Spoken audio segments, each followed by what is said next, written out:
Hey guys, you are watching your anime world. How are you all? Please support to subscribe this channel for watching new interesting stories. So in this video, we will see what if Deku and Bakugou uncovered a dark secret. Here is short summary. Many would call Izuku Midoriya a great hero. The universe must think differently. During a routine locker room visit in his third year, Izuku is mysteriously transported to a dark tunnel beneath Yuuei campus. To his dismay, Katsuki Bakugou is pulled along with him. Trapped together, they uncover a sinister secret, one that has been buried since the very beginning of quirks. As its depths begin to unravel, Izuku and Katsuki are thrown into a past that thirsts for vengeance and blood. But before we start, if you want more stuff like this, then be sure to subscribe and like this video. And if possible, share this video with your friends. Now let's start the story. Izuku stands in the locker room after class, half listening as Denki insists to the room that Momo had cheated during their one-on-one training. Classmates laugh, the air warm around them. Someone else slams their locker shut. Bags pitch over shoulders, pre-weekend anticipation growing, and the voices follow each other out into the hallway where the rest of 3A is leaving. Izuku closes his eyes, and a moment passes. When he opens them again, he is alone. He seems to be left alone most of the time, nowadays.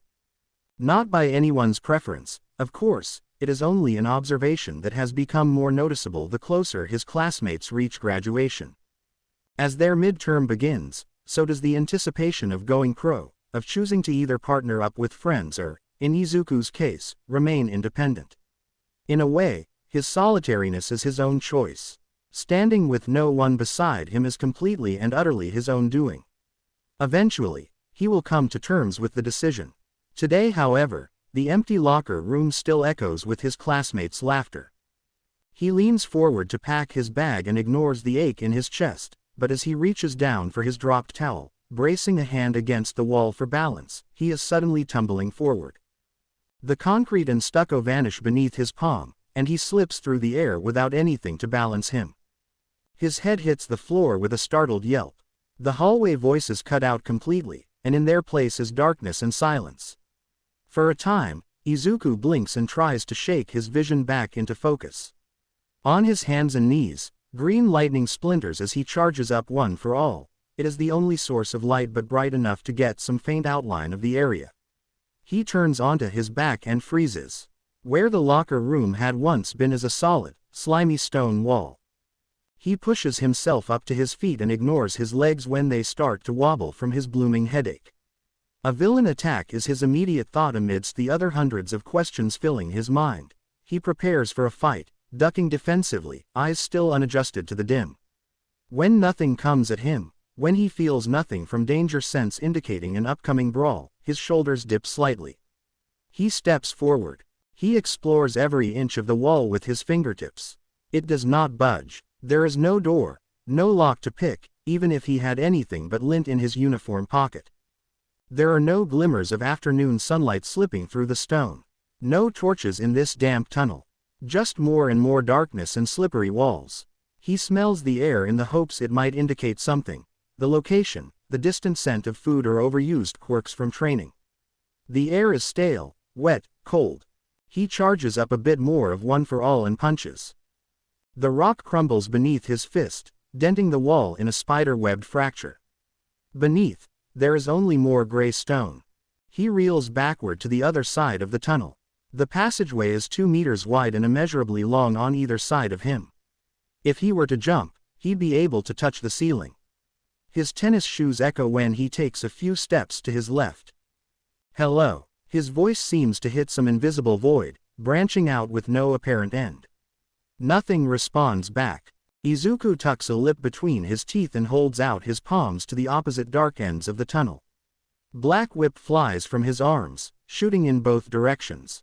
He has not calculated the distance limit of his second quirk, but he is sure it is at least 50 meters. When Black Whip does not hit anything in either direction after several seconds, Izuku calls it back with a stumped frown. He prepares to indent the wall again, circling his arms this time with Fa Jin for an extra boost of power, when there is a glimmer in front of him. It is small, just a freckle in the cavern stone, but it grows steadily. Izuku squints until he cannot watch anymore. Blinding light. Even with his eyelids squeezed tightly shut, the sting from the sudden brightness feels like needles driving into his corneas. And then from the light, a figure barrels into him. The body hits him hard in the chest and knocks him back before Izuku can recounter with an attack. His head hits the floor for a second time. When Izuku opens his eyes, Katsuki is glaring down at him. Ka-chan. Katsuki braces himself above Izuku, both hands on both sides of green hair as he kneels over his body. Izuku blinks up in astonishment. One for all flickers around them both, highlighting the bare patch of eyebrow and scarred skin above Katsuki's left eye, a solemn reminder of the war and Izuku's failure at protecting his childhood friend. This is not the only scar left from Shigaraki, but it is the most obvious. Where pant legs and t-shirts may cover the other disfigurements across Katsuki's physique, there are moments during training and in the locker room where he forgets to hide himself and classmates must look away before their pity is noticed. Izuku is always the last to duck his head, the first to be yelled at. He tries desperately not to stare at the scar above him now, and guilt is shoved roughly back into its locked cupboard. A swear forms between Katsuki's teeth as his eyes move quickly in either direction of the tunnel, then back down at Izuku as if waiting for an explanation. He is silent as Izuku reaches up and rubs the back of his own head, flinching at the knot there, mumbling a string of faux curses. Katsuki growls and narrows his gaze. Deku, what the hell? His rough voice snaps Izuku's delirium. Forgetting about the head injury, he shoves Katsuki off of him as he jerks upright. Wait. The wall. He scrambles to his feet, but as he returns to the wall, it is now empty of any light, solid as the floor beneath him. Izuku huffs. Where the F*** are we? Izuku punches the stone again before responding to Katsuki. His bare knuckles twinge with the impact, calluses rough against hard earth. He pulls away and shakes out his hand in frustration. I think it's an attack. We've been teleported to some kind of tunnel, though I don't know how far it goes. There is shuffling, uniform slacks rubbing against the ground as Katsuki crawls to his feet. Though Izuku cannot see him, he can feel the amusement in his classmate's voice. A villain. At Yuuei. Had they been anywhere but in that situation, Izuku would also doubt the theory. Their school has taken every possible precaution to safeguard its students. After all, for one's downfall, it is near impossible to leave or enter campus without prior approval from staff, even for a weekend vacation. Mobs of paparazzi and newscast journalists seem to camp outside the Yuuei walls, desperate for any photo or interview from the upcoming graduates, but even they are shooed aside like gnats by the security. Twisting his eyebrow upward, Izuku huffs at Katsuki. Unless this is someone's idea of a prank. Katsuki appears in his peripheral, a dancing explosion in his palm that almost hits Izuku's face when it crashes into the wall alongside the already made fracture. Izuku scampers away, arms shielding overhead when pieces of rubble fly at him. He scowls at Katsuki, who scowls at the wall when it does not break. The quirk dies off with a quiet pop and fizz, and the tunnel goes dark again except for Izuku's lightning. What happened? How did you get through the wall? Izuku asks, brushing chunks of rock from his hair. Katsuki scoffs and looks away. I was waiting for you, dumbass. We had a deal to spar after school, remember? Izuku remembers, and nods. It had been their weekly tradition. A no-quirk, head-on brawl that ends with both of them limping back to the dormitories. You weren't in the locker room when I checked, but you left your stuff, so I figured you went to take a shit. I was leaning next to your locker when... He cuts off, gestures to himself and then the empty wall. Shoulda known you'd get us into more dogshit. In his defense, Izuku did not expect to be swallowed up by plaster and concrete in the middle of campus, but the brief argument is buried beneath the more pressing concern of figuring out where they are. Do you think we should split up? He asks. You go left, and I go right. Katsuki flings an ugly expression at Izuku. What, so you can get us into even bigger problems? Hell no. This wasn't my fault, Ka-chan. Like hell it was. It was your locker. It was the wall next to my locker, he snaps. I didn't ask for this to happen. Katsuki rolls his eyes, but Izuku can hardly see it in the shadows. Whatever. You're still an idiot and bound to bring more disaster if you're left alone. You're following me. Katsuki only means to goad him. Every one of their conversations seemed to be intentional in trying to make Izuku angry with him. To see him writhe under the power he has. Izuku would be a fool to deny that Katsuki, despite his changed personality and the rare flashes of friendship on a good day, still seeks for control. Katsuki's shoulder hits Izuku's shoulder, bumping him towards the right of the tunnel while he passes by. Izuku sighs and almost, lifts a leg to trip his rival. He thinks better of it and, as requested, follows behind. They walk silently for several minutes, Katsuki's light crackling in the echoed walls and bouncing off the water that drips from chinks in the stone. Where do you think we are? Izuku's voice breaks like a pin in the quiet. How am I supposed to know? Katsuki mumbles. Probably underground somewhere. It is a reasonable conclusion. Do you think anyone is looking for us? A scoff of irritation. It's Friday. We were the last two on campus. I doubt any one of the idiots in class will realize we're missing until Monday morning, and I dropped my phone when I fell. Katsuki glances over his shoulder. I'm guessing your phone is in the locker room, too. Izuku does not need to confirm. His pockets are flat and empty. At least it's us, here together. Images from the past war, from their villain encounters, ducking, grappling, using one another to take down their enemies, repeat in the forefront of his memories. It is not unfounded when he says confidently, though a bit brazenly, we can take down any villain. An explosion in Katsuki's hand pops a little louder than the rest. I don't need you. I'll get myself out of this mess. Izuku chooses to be the bigger person and does not respond. Several meters further, the tunnel eventually begins to open up. It remains dark and a scent of mold and wet parchment hits Izuku with such intensity that he scrunches his nose. Inch by inch, the ceiling and walls expand until the floor turns from stone to gray marble beneath their feet, and then they are standing at an empty, roughly chiseled archway. Katsuki pauses. Curious, Izuku glances above his shoulder. Then, without much thought, he steps past his classmate and through the arch. Perhaps most important of what Izuku can immediately see, the room ahead of him is a dead end. There are no other hallways branching off, no escape routes except the path behind them. The cavern is filled with old bookshelves, writing utensils, and two wooden tables all soggy and cobwebbed. There is one chair that looks as if it would fall apart with a mere 1% of Izuku's power, and on one of the tables is an open book surrounded by loose sheets of yellowed paper. The other furnishings are covered in large white sheets around the perimeter of the room. In total, the area is about half the size of their 3A classroom. Katsuki laughs, examining the books on a shelf near the entrance. The explosions in his hands die to a simmer. You sure this isn't your secret stash? Whoever lived here was a nerd. Izuku glances at the books in his own corner. Light of a Child, A Quirk History, Evolution of World Politics, A People's Study of Quirk Anatomy. The hundreds of titles are carved into leather spines, inserted with tearing gold foil, rough under his thumb. Though Izuku does not confirm his classmate's accusation aloud, he cannot help but imagine sitting in a library to study each text. Don't touch anything. Katsuki seems to read through Izuku, to which the latter promptly lowers his fingers that skim another spine. Anything could be a trap.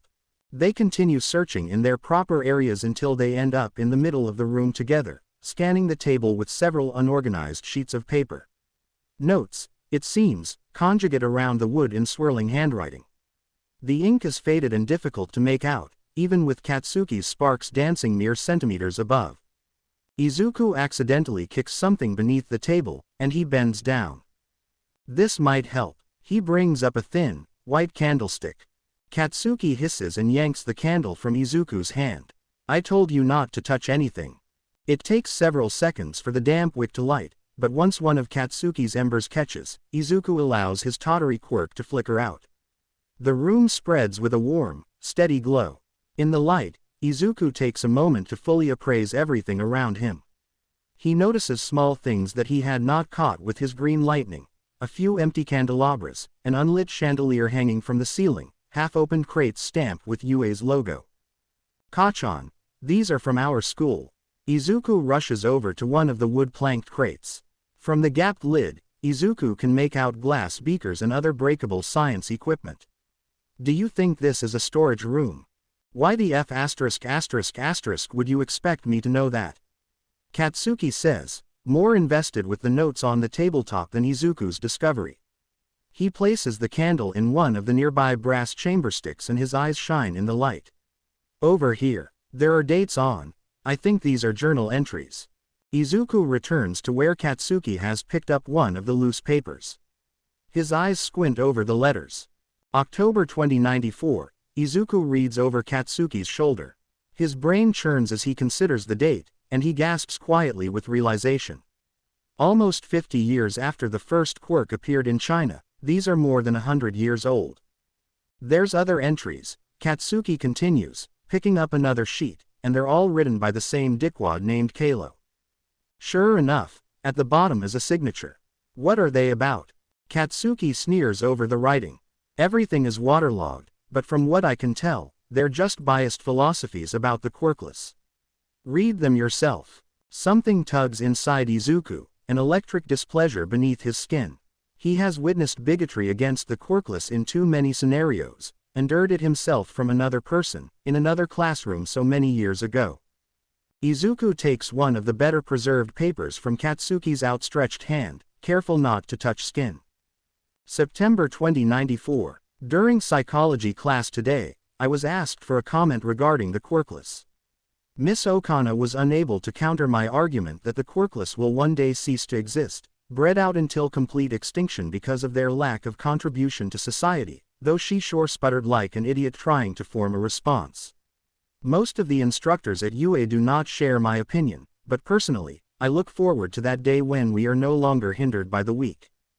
Izuku pauses. He was a student. Obviously, Katsuki replies.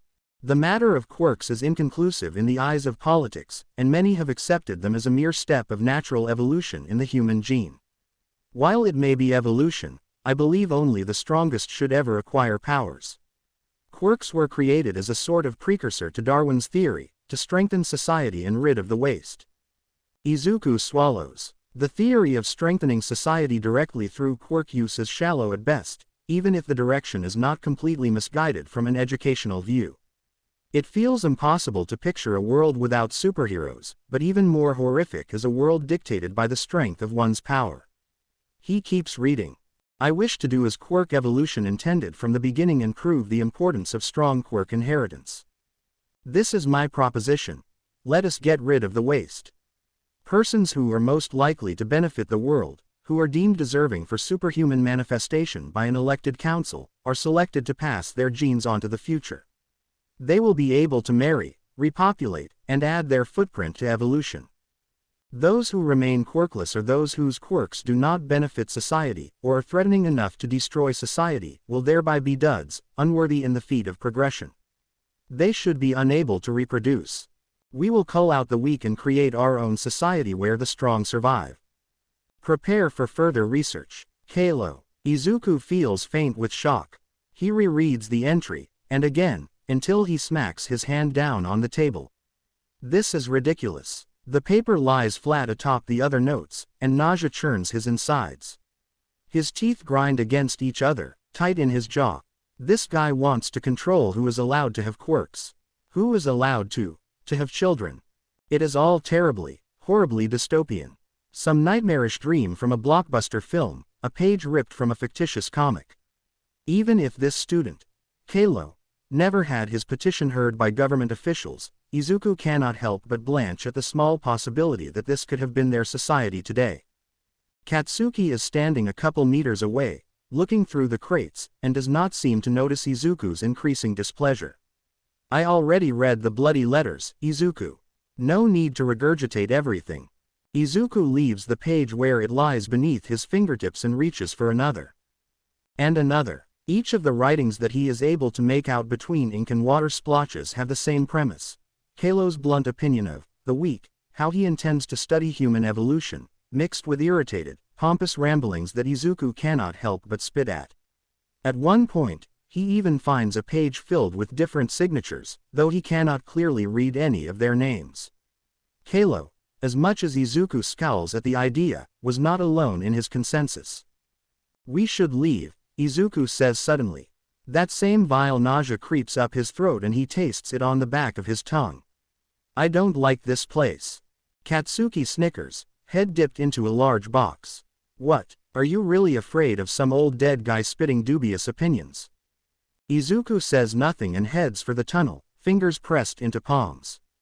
He does not know what he means to do, where he can possibly go, but the sudden desire to escape hits him forcefully. As he retreats, he passes the only other table within the room, smaller with a single, long parchment laid across it and otherwise unnoticeable. He pauses when he notices markings. It is not writing on the parchment, he realizes, but a set of hand-drawn figures. He moves closer. "Kachan, look at this." Izuku briefly hears Katsuki's footsteps before he feels the heavy presence behind him. He points down to the parchment. It's a map of Yuuei. It is obviously outdated. Several of the present-day support course laboratories are training rooms not mentioned in the blueprints, but the map is almost a perfect replica of the school campus. Izuku studies the drawn hallways, inky names of teachers and their subjects, and compares them to what they know as the modern-day Yuuei. But most interesting isn't the school itself. Beneath the classrooms and offices is a whole other segment, titled in heavy font the corridors. Twisting lines below the schoolyard, a labyrinth of tunnels, each leading into different-sized caverns. It is not clear where the lines begin or end, only that these corridors exist, and Katsuki and Izuku seem to be right smack in the middle. Research room is circled and underlined, a heart in the center of black streaks. Since when did Yuuei have underground passages? Izuku squints and studies the map, his finger tracing lines. He follows the tunnel leading from the research room, watching as his finger ducks and bends across the paper, the path branching out into root-like intersections. Doesn't Yuuei have an underground safety system? With elevator transports, how does this even exist? Katsuki's chin is dipped downwards as he studies the page. After a moment, he scoffs and looks away disinterested. "It doesn't exist, idiot," he murmurs a response. His decisiveness is equaled with confidence. "We could have been warped anywhere.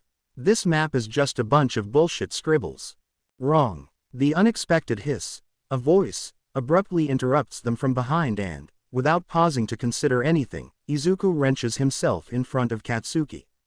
His arm instinctively shoves into the boy's chest, pulling him behind as Izuku spins to face the room. Katsuki angrily growls at the movement, but it is swallowed over the sound of their igniting quirks. Their eyes scan the area. The candlelight bounces off crates, books, and white sheets. Izuku, unblinking with his heart in his throat, tightens the fists at his sides when he cannot find the source of the voice. One for all courses through him, and he waits for danger sense to trigger, to point him in the direction of the invisible enemy. But nothing comes. "Show yourself, coward," Katsuki shouts. The explosions grow between his fingers and he shoves himself forward, away from Izuku. There is a long moment of silence that has Izuku wondering if they had imagined the voice. A hallucination. But then, there is a quiet, masculine chuckle somewhere in front of them. "Nice quirks. I'd rather not have all of my research burned to a crisp, though. Would you mind turning off your fireworks?" Ha! A barrage of sparks shoot out, Katsuki aiming for the voice and hitting nothing but air. Izuku, surprised, yelps and slinks away from the heat, his lower back pressing into the table. "Where the hell are you?" Izuku does not dislike many things, but he absolutely despises everything about Katsuki's temperament in an anticipated fight. Blind to reason, impossible to control, and horribly cocky, Katsuki is the epitome of a loose cannon in the midst of war. Though they have come far in their reconciliation into partners and rivals, Izuku has yet to learn the secret of balancing Katsuki's anger with his own determination. For the most part, his rival has matured over the past years of school. However, there remain a few moments when his anger rears its head with sharpened teeth and deaf ears. At that point, there is nothing Izuku can do to stop it from escalating the situation. De-escalation does not exist in any of Katsuki's very complex, very esoteric dictionaries. "Kachan," Izuku warns, eyes flashing quickly to the tunnel entrance. If it comes to a brawl, he has confidence in their abilities to fight, but he would rather avoid it in this situation. The room is too small. There is too high of a risk of them being trapped. Katsuki seems to guess what Izuku is thinking, and he grounds himself. I ain't F*** in running, Izuku, he spits venomously. I'll catch whoever this asshole is and teach them a lesson about messing with me. There is another chuckle, as if the owner is thoroughly amused by Katsuki's attitude. Well, I wish you luck. Though without my help, you won't find the exit. Izuku moves, but then there is a hiss of irritation and Katsuki's hand suddenly snatches the front of his blazer. He cowers back as Katsuki keeps him in place. His eyes bear into Izuku's, threatening. We ain't leaving.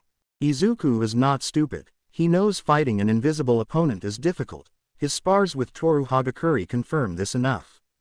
Additionally, the supposed enemy has another clear advantage. They admit to knowing the location of the exit. Of course, Izuku does not want to run. With Katsuki, he wants to believe that they would be able to take on anything, even someone invisible. But they still do not know all the capabilities of this person. Voice. Surely if this is a villain meant to attack them, there would be traps set up, a plan that neither of them would know about. He cannot possibly express this to Katsuki though. Katsuki, in all senses of the phrase, is past reasoning. Izuku glances over his shoulder to the table behind him. His hands slowly reach backward. Who are you? Izuku tries, calling to the voice. If there is anything he is good at, it is procrastinating. He needs more time to think, to arrange a plan, to somehow convince Katsuki. The voice huffs with a low sneer. You've already invaded my personal notes. Surely you haven't already forgotten my name. Izuku is confused. He blinks. What do you mean? His notes. Surely he misheard. The voice kindly waits for Izuku to consider the implication. Do you mean to say, you're Kalo? But, Kalo would be dead. The voice reverberates. Do I sound dead to you? Even if by some miracle Kalo had found a way to cheat death after all these years, which is itself a sheer unlikelihood, Izuku cannot begin to fathom how he has escaped the Hero Commission's eye. A quirk like this, a power of immortality, or a power that at minimum extends one's life past natural age, would surely have caught the attention of someone. It reminds Izuku of another enemy. It reminds him of a war. Where the hell are you, asshole? Katsuki demands, interrupting Izuku's spiral of thoughts, face hot and anger leaping in his eyes. Izuku stands a little straighter, loosening his fists, and tucks the map he had reached for into the back of his waistband. The parchment scratches against his bare skin as he pulls his shirt over it. Even if it is a wasted effort, a lie that Katsuki seems to believe it is, Izuku will take any advantage he possibly can, and right now, the map is their only source of direction. If you are Kalo, Izuku starts, against Katsuki's shouts of, stop talking to this idiot, I have some questions. About your research. Oh, ho, are you interested in my study? Hell no. Yes, Izuku replies at the same time as Katsuki. There is a brief moment where no one says anything, as if the voice is considering. Wind enters the room, flickering the candle and papered books, drawing a hushed sigh from within the dark tunnel. An eerie dread rolls over Izuku's skin, tingling with his quirks, before the wind slowly fades away and they are left in still silence yet again. Come here, the voice says. I want a better look at the both of you. Izuku eyes the corner of the room ahead of them, directly to the right of the tunnel's entrance. Something tall is hidden under the sheet there, about half the height of the 4-meter-tall roof. It strikes Izuku that this is where the voice is leading, and he takes a quick step forward. Before Katsuki can stop him, he grabs the linen and pulls it down. Dust plumes outward and he coughs, slinking backward and waving in front of his face to clear the view, intent on keeping his eyes locked. The dust settles and he gawks. A tall mirror coated with rust and dappled in black and gold teeters in the corner. In the milky glass, Izuku's hair is greener than ever, fanned out like a lion's mane, but behind his own freckles and uniform, another set of dark eyes and a brilliant smile shine back at him. Ah, so my eyes did not deceive me behind the sheet. You are Yuuei students. Before Izuku can say anything, Katsuki is there, striding over to pull him aside with a fist in his blazer. Izuku squeaks as his classmate passes him, facing the reflection while the former tries to keep himself from landing on his tailbone. And your quirk is quite inspiring, hothead. Enough chit-chat, Katsuki says to the boy in the mirror. To Izuku's relief, indifferent annoyance seems to replace his anger. How the hell do we get out of here? The boy in the mirror is close to their age, perhaps a little younger, with a tweed vest over a button-down tucked into dark dress pants. On his lapel is Yuuei's embroidered logo.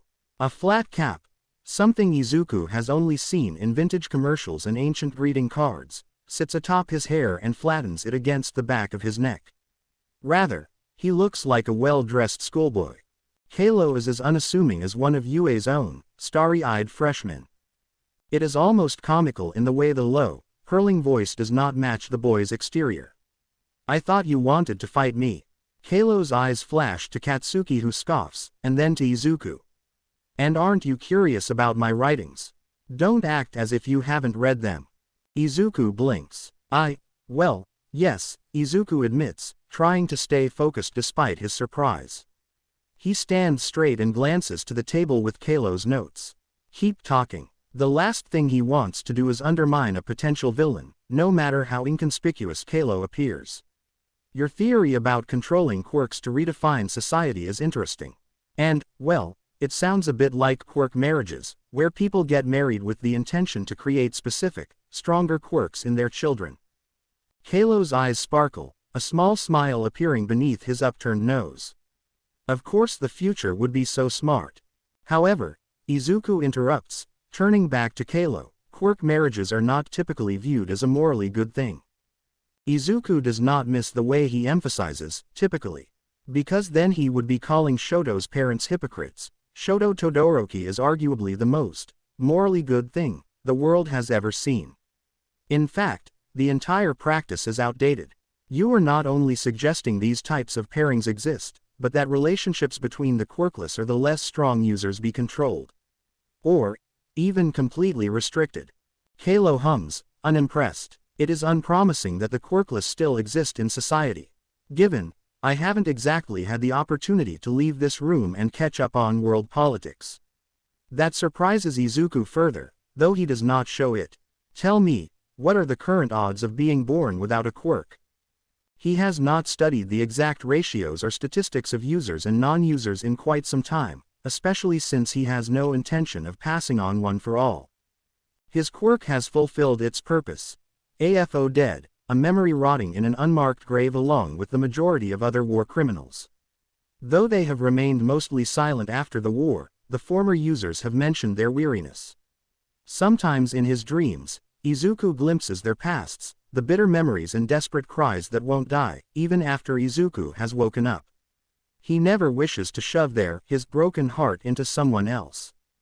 Izuku does not answer the question.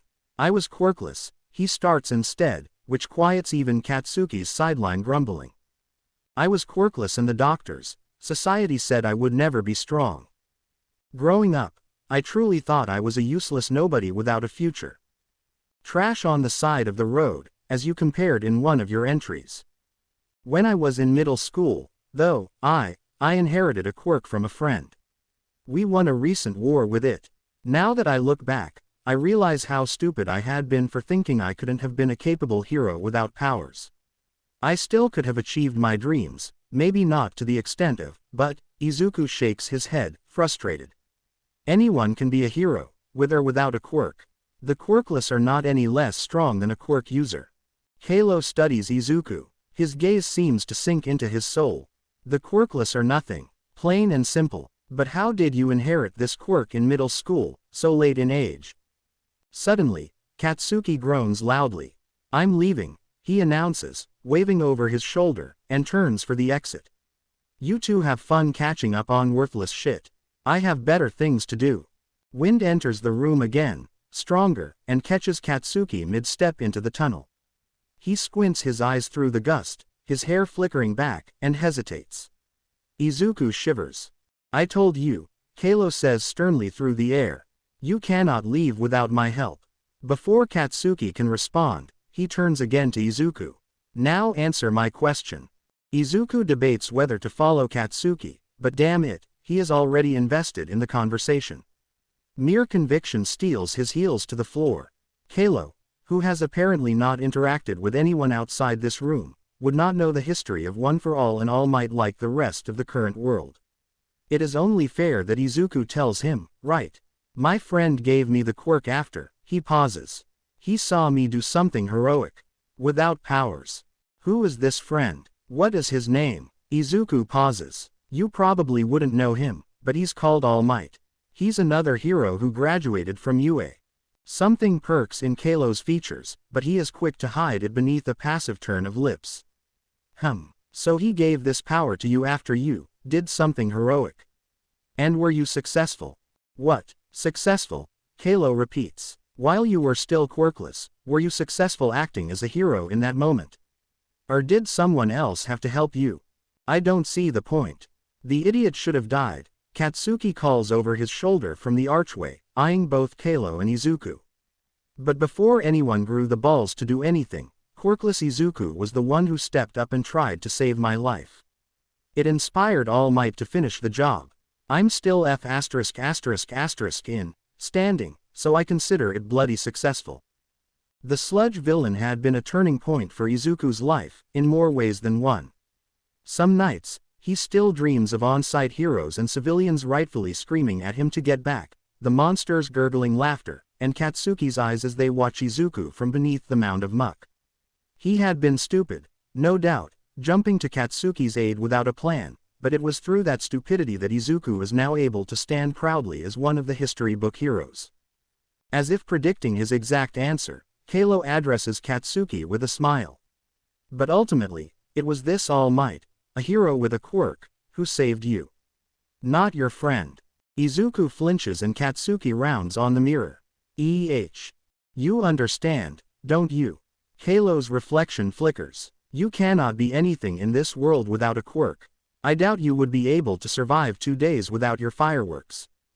Katsuki sputters, turns red, but to his credit does not explode like Izuku expects. Still, the chill of his voice sends ice through Izuku's veins. What? I do not have to repeat myself, Kalo continues indifferently, waving his hand behind the glass. In fact, I've already tested and proven this fact. Several times. Anyone with a good quirk is far superior to the quirkless. You don't know jack shit, Katsuki fumes, returning to the room. I could beat your ass without laying a single spark on you. Izuku cannot place a single one of his emotions. There are too many thoughts, like rivers, rushing through his mind. Kachan should calm down, and what does Kalo mean that he has tested his theories, and what would happen if I shattered the mirror?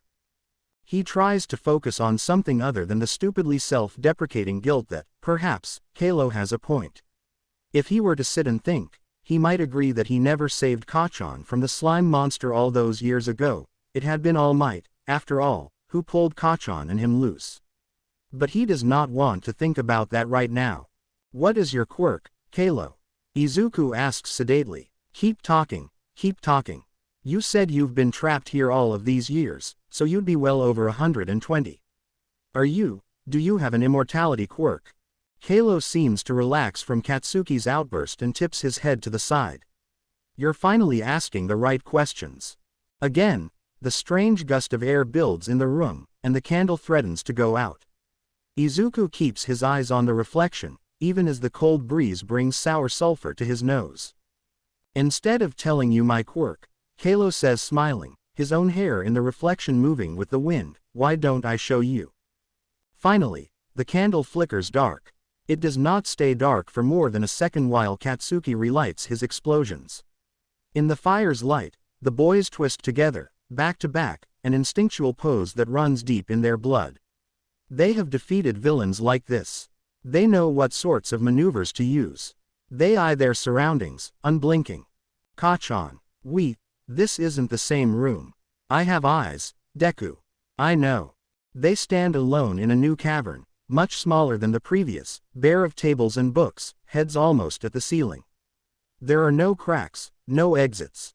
Except for the small gold mirror that hangs to their left, green lightning and popping explosions are their only company. Welcome to Phase 1, Kalo's voice echoes in the 2-meter-wide chamber, and both boys peer at their reflections in the mirror. The mirror itself begins to glow faintly, as if there is a candle lit behind the glass, and soon Katsuki's quirk is no longer necessary in order to see. Dark eyes flicker as they materialize in the last of Katsuki's sparks, until Kalo's face is visible once again. His gaze rakes over the boys, from head to foot as if making internal notes about two mice in a cage. In his hands is a small, black device. The device is shaped square, about the size of Izuku's palm. Attached to its tip is a long antenna, a single button at its center. "Where are we?" he asks the reflection. Kalo frowns. "You haven't figured it out yet. This is part of my quirk. It would take too long to share all the details, but I can bring anyone into my memories." Memories. Despite himself, Izuku is impressed. "We're inside your memories." Katsuki tosses an explosion at Kalo that only ricochets off the glass and pops near their feet. Kalo continues as if it had only been a fly. "Something like that. Is that how you're still alive?" Izuku knows he is rambling but does not find it in himself to care. He wants answers, and until he has them, he must keep talking. "So then, you're a consciousness of your past self, living within your own memories. But you can still use your quirk, which begs the question if you are entirely just a vestige. Maybe a part of you is still physical. You must have kept a part of yourself here before you were to die. But how did you manage that?" "Izuku, I swear to all that is holy. It's as if you've become immortal. If we are really, physically here, then it must mean something of you still exists. There are so many implications that—" "Shut up." Katsuki cuts in, slamming a palm over Izuku's face as a threat. "For 2 seconds of your goddamn life just shut up." The boy in the mirror claps. "Bravo. You are smarter than you put on, kid. Don't encourage him." Katsuki continues and uses his other hand to point at Kalo. "Get us the hell out of here. All in due time, although escape will be up to whether or not you pass phase 1. Kalo holds up the device in his hand, which Katsuki scowls at. His thumb hovers over the single, large button before he presses down. There's an eerie zing near Izuku's ears. The sound hums in the room like an old television set, not too loud, yet they're all the same. Izuku pulls away from Katsuki. "Kachan, there's something on your neck." It is a dark, metal collar that would have been unnoticeable in the mirror's candlelight if it weren't for a single blinking red dot just below Katsuki's chin. "Shit, you have one, too." The static note continues endlessly as Izuku reaches up to carefully inspect his own collar. It's cool beneath his fingertips, smooth and high quality. "What is this?" Kalo clears his throat and the boys return their attention. "It's been a while since I've had any subjects," he begins, "so I thank you for your participation. I hope by the end of this phase, we will be able to come to a mutual agreement on my proposal. Like hell we'll believe any of your shitty ideas. Go die again." Kalo tisks. In any case, the collars are controlled to detect when a quirk is in use. "I highly advise you not to use your quirks. I already theorized that you wouldn't be able to survive 2 days without your fireworks, Blondie. Let's test it, Izuku watches Katsuki grab the collar with one of his hands. "You think I can't just blow this up?" A devilish smirk grows on his face.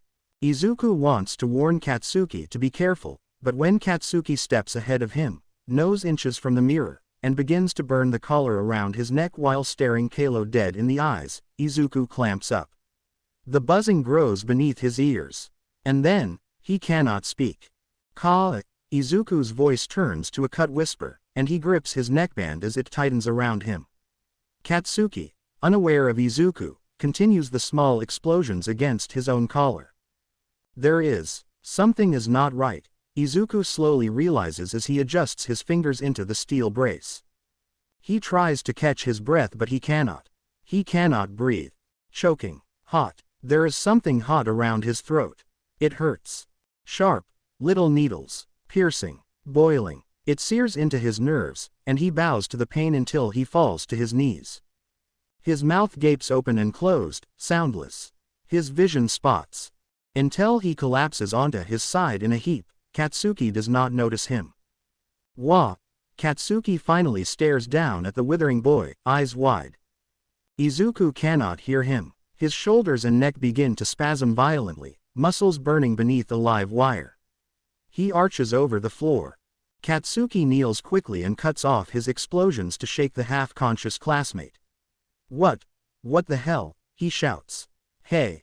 Izuku sputters, writhing in agony. His face goes pale. His lips turn blue. His fingernails scratch deep into his neck. Katsuki turns to the mirror. Fine, okay, you win. I won't use my quirk, just stop. 1, 2 seconds more. Izuku inhales a deep breath and coughs wetly. Katsuki falls back onto his tailbone. He stares at Izuku until the latter manages to push himself up, coughing and spitting and gasping. Trembling. The red, scratched lines on his neck bleed slightly. I warned you. Now that you know you can't take the collars off, I advise you to work together. You'll find your first task behind the mirror. For the sake of testing, I hope you live at least 3 hours. The mirror sways abruptly, bumps against the wall, and tumbles to the ground. Kalo's reflection shatters into broken glass. The cavern goes dark. Chapter text. Katsuki's fingertips sting faintly with the residue of his quirk. He can hear Izuku gasping next to him in the dark, his breath like gravel under boots. Katsuki had not wondered about the consequence of disobeying Kalo, had not imagined Izuku receiving his punishment. If he had thought of it, perhaps he may have told Izuku to brace himself beforehand. Now as he listens to his classmates' short inhales, all he feels is a weight coiling in his abdomen. I'm okay, Izuku says quietly, though Katsuki had not asked. Katsuki glares at the shadows, willing himself to imagine the smile Izuku is most likely wearing. He grunts. Whatever. Don't care. He says it impassively, unflinchingly, as if the stomach weight does not exist. Get up. I'm going to blow up this whole cave. Except he cannot do that, can he? Katsuki bares his teeth, as if daring Kalo to strike in response to the threat. A moment passes. He can hear the sound of Izuku's breaths, drawn slowly, without a hitching or gasp. Absently, his hands splay out beneath him, fingers twisting through the glass of Kalo's broken mirror. He imagines the boy watching them like a huntsman in camouflage. Unseen, but not far. They stay there for several minutes. Katsuki plays with the glass, thoughtless, failing to find words for his frustration. There is shuffling when Izuku eventually climbs to his feet. Katsuki follows, taking one of the larger mirror shards with him. He holds it away from them both, careful not to cut their uniforms or something worse, and steps toward the wall. Move, he thinks. He cannot waste time. He must win. Kalo mentioned a task, Izuku says weakly. Their shoes crunch over glass, and Katsuki feels along the stone, searching. Behind the mirror, his fingertips slide across the dampness until he finds the place where the mirror had once been. Level to his head, the cavern opens to emptiness. A hole. The gap is about 2 feet in diameter, just large enough for a person to squeeze through. As if that is its intended purpose. Kalo wants them to crawl through a hole. Did you find something? Izuku must have heard the hitch in Katsuki's breath. He steps forward, his bare hands finding Katsuki's shoulders in the dark and then reaching further out. There's a hole. It's another tunnel, Katsuki spits. The asshole thinks he can get us on hands and knees. He focuses on the small, blinking red light on Izuku's collar, trying to read the expression that is hidden in shadows above it. For once, he is not sure what Izuku is thinking. They could stubbornly wait for Kalo to return, to tire and warp them somewhere else instead of going along with this game, because, really, that's all this is. But something about the situation has Katsuki believing that they would be better off in the tunnel. Kalo does not seem too concerned if they die or not. Would it be worse for them to die by starvation, or by taking a risk at whatever is ahead? All without quirks. Katsuki is convinced that he would be fine without his explosions, and Izuku is too much of a martyr to die in such an arbitrary way. Still, the weight in his stomach shifts with the warning that he cannot depend on his quirk for anything, without injuring or killing Izuku, that is. Izuku remains silent, possibly weighing the same options in his head. They are idiots for underestimating Kalo. Eventually, Katsuki makes the decision for them. To hell with it all. He hops and pulls himself up, bracing himself before stumbling forward into the hole, the glass shard from the mirror still clenched in his fist.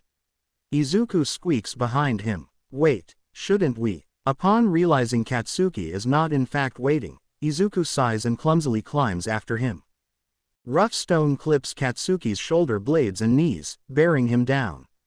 Somewhere, Kalo is laughing. Katsuki is sure of it. Some small part of him cowers at the idea that someone has managed to belittle him to such a state, powerless, sightless, and vulnerable. Only one other person has ever chiseled away so much of Katsuki's apathy, and, as if Katsuki has been caught on the end of a fisherman's hook, here Izuku is yet again to witness that downfall. For several minutes they crawl. It is still dark, and they cannot see. When Izuku accidentally brushes Katsuki's bare ankle with his fingertips, Katsuki lurches. Oh, sorry, Kachan. The touch is cold like the tunnel, slick from the tiny puddles in their path. It brings with it a plethora of instinctual reactions, one of which being Katsuki twisting on his back, glass shard poised above, ready to plunge. He catches himself at the last second. What the F******, Deku? He shouts and slumps to the ground. His heart is in his throat, a twitch in his fist as it attempts to relax around the sharp weapon. Keep some bloody distance, idiot. After a few more seconds of crawling, Izuku dares to ask, did you think it was a snake? Huh, is Katsuki's smart reply. When I accidentally touched you. Did you think it was a snake? You. This would be a good spot for snakes to live. I'm surprised we haven't found any nests. Or maybe we're so far down that they wouldn't be able to get food. Oi, Katsuki says over his shoulder. If you don't want me to actually punch you, shut the hell up. They remain in silence for a few more minutes, and Katsuki grows irritated. Why have they not discovered the exit? How far does Kalo expect them to crawl? On top of everything, of course he is stuck here with Izuku. Give him anyone else, Eijiro or Mina or even Denki, and he would be more satisfied. At least then he might have some time to think in silence. I'm kind of thirsty. Katsuki has no interest in responding, so he doesn't. He has not counted the minutes nor hours that pass, but hell, they have been stuck here longer than they realize if their bodies are already fatigued. He is thirsty too, though he would never say so. Surely there is water somewhere. His uniform slacks are damp at the knees, and he had unwittingly almost slipped a handful of times on the wet mildew against the heels of his palms. The water drippings they do pass smell of sulfur, nothing safe to drink. Kachan. Possibly an hour later, Izuku stops them with a small breath. Katsuki turns over, though Izuku is no more than a vestige in the black. What? There's another path. Then, before Katsuki can respond, something is on his cheek. He falters, unsure, until it comes again. Faint and freezing, it smells of musty earth. Wind. It's over here, on our left, Izuku continues, gesturing with a tug on Katsuki's pant leg. The wind comes from Izuku's gesturing direction, and a pocket of relief settles over Katsuki before he stiffens again. It would be Kalo to dissuade their progress by offering another, optional path. Suddenly, the breeze is not comfortable. He does not trust it. And he would never give Izuku such an easy victory. I know, he lies. We're gonna keep going straight. No detours. Izuku considers his response for the exact half-second Katsuki allows before the latter begins to crawl again. Over the next hour, they come across 11 more tunnels, branching and weaving in opposite directions. True to his word, Katsuki keeps them moving on their original path. Keep up and slow down are randomly thrown at Izuku as they incrementally increase their speed. Something, though they know not what, is expected to be ahead. Their heartbeats quicken with every new turn in the labyrinth. However, they eventually must slow, their ripped knees and stinging palms begging for rest. Katsuki fiddles with the piece of glass in his fist, wondering if it would be better to leave it behind. He is sure it is not just moss and mildew that he feels slip beneath him now. He has become well acquainted with the smell of blood through the years at Yuuei. If there was light, he would see it painted across his worn skin. Maybe we should turn around, Izuku suggests quietly a meter behind Katsuki. He has fallen behind. Katsuki does not have the strength nor patience to scorn him. How the hell would we turn around?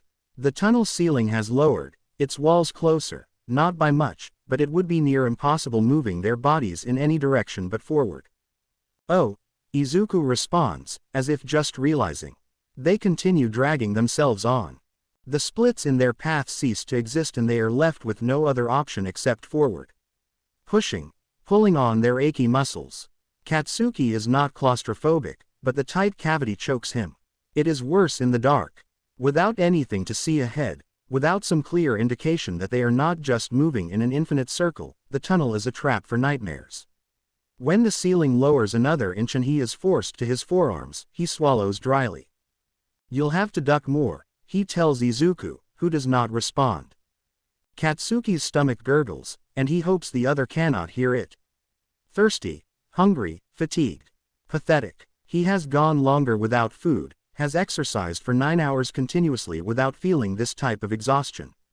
Have they been here for over a day? He half hopes Izuku will start speculating behind him, giving him something to theorize while they push on, but behind him is only echoing, unnerving silence. There is a hair's breadth of a pause. Deku. On bated breath, Katsuki waits. No response. Izuku, he shouts this time. Only the echo of his voice answers. Oh, for s sake. It had not been long since he had stopped hearing Izuku shuffling behind him, perhaps 15 minutes. He could not be that far behind. Unable to twist around, Katsuki backs up. He calls out Izuku's name every 30 seconds. His body trembles with the effort of pushing backward, an exercise unfit for his current exhaustion. Anger for Izuku's carelessness motivates him. The tunnel eventually opens to its 2 feet of height and he is able to return to his skin-broke palms rather than his forearms. It makes quicker work of the search. Oi, Izuku, he shouts again, and this time something does respond. It is a strange, slithering noise, as if something heavy is being dragged slowly across every crevice in the rock. Then, the heavy scent of iron smothers Katsuki's nostrils, hitting him like a bolt to the head. He hesitates when his hands find the sticky blood beneath him. He turns onto his back. Despite the darkness, he can feel the presence of something glaring at him. He holds the mirror piece tighter though its edges cut into him. Over a held breath, he reaches past his feet.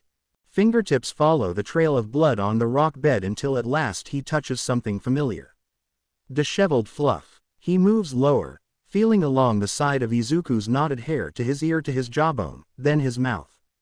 He hits Izuku's cheek, testing if he is conscious. He is not. His eyes are closed, after closer examination, and Katsuki curses in his head. Reaching down to Izuku's shoulder, he seizes the fabric of his blazer and yanks. Something else yanks back. It is all Katsuki needs. With the other hand holding the thick glass, Katsuki leans as far forward as possible and slashes over Izuku's body, hitting nothing but chinking the sides of the tunnel. There is another sound closer to Izuku's feet. An eerie, wet hissing. A rustle that does not belong to his classmate, like rubbing and tearing pieces of fabric. Katsuki pulls Izuku hard into his lap and halfway up his chest. This time, when the returning tug tries to hold the boy in place, Katsuki perfects his aim. Something squeals when the shard hits, scraping through a thick, hairy membrane. It lets go of Izuku, and Katsuki scurries backward, pulling his partner along. After several moments of sliding and ducking and concentrating on the loud cries of the creature behind them, Katsuki slows. While continuing to push them deeper into the tunnel and away from danger, he reaches down Izuku's body. His fingers prod along hips and torso until he finds the gash on Izuku's lower thigh, spilling blood. Not only that, but a strange, sticky substance wrapped tightly around Izuku's calves, pinning them together. The stickiness is familiar, like dried glue from a gun, and instinctively Katsuki shakes off the substance when it attaches itself to his hand. Webs. Hey, wake up, he attempts to shake Izuku to consciousness, to no avail. He keeps his attack hand ready when the hissing nears them. There are taps against the stone, like quick-heeled footsteps. He slashes out, though he knows it will not hit. It is only a threat. The creature, spider, hesitates, pausing in its pursuit, and hisses again. Katsuki does not stop moving, hacking the air every couple seconds, though it makes the journey slower. His body is deprived of energy, his strength almost evaporated. His gasps for oxygen are shallow and quick. His heels push into the uneven rock, slipping but continuing to increase their distance. When the cave ceiling sinks again, Katsuki must think. He would be unable to attack the spider, pressed fully into the ground, once he is on forearms. Who knows if there is even an ending to this path? It would be wiser to kill the creature before testing their luck, but the risk of being bit and paralyzed, because that is what he suspects happened to Izuku, is too great. They would both die. If he could only use his quirk. He shakes his head. He does not need it.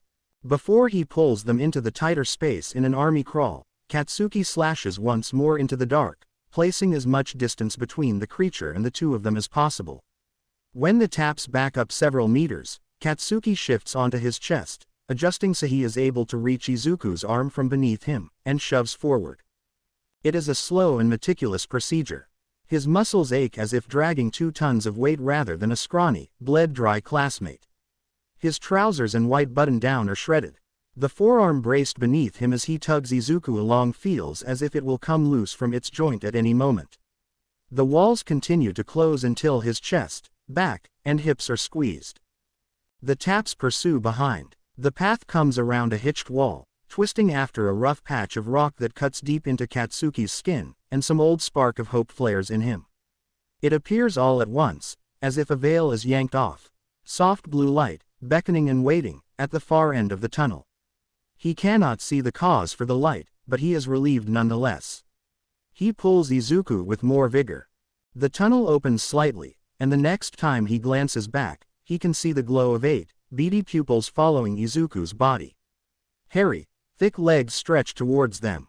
The blue light shines on 2 pincers, wet with red. The spider is at least 2 feet in diameter. Katsuki's jaw clamps down on itself, though whether from fear or biting back an angry curse, he cannot tell. Adrenaline heaves him forward. Sharply, without a word, he ups his speed for the exit. Suddenly, the ground collapses beneath Katsuki and he slides into an open abyss, Izuku tumbling behind. They fall 3 meters before they hit the ground and Katsuki curses, clutching his wrist when it twists wrong on impact. His muscles ache. His back, chest, and arms are scraped through and embedded with small pebbles.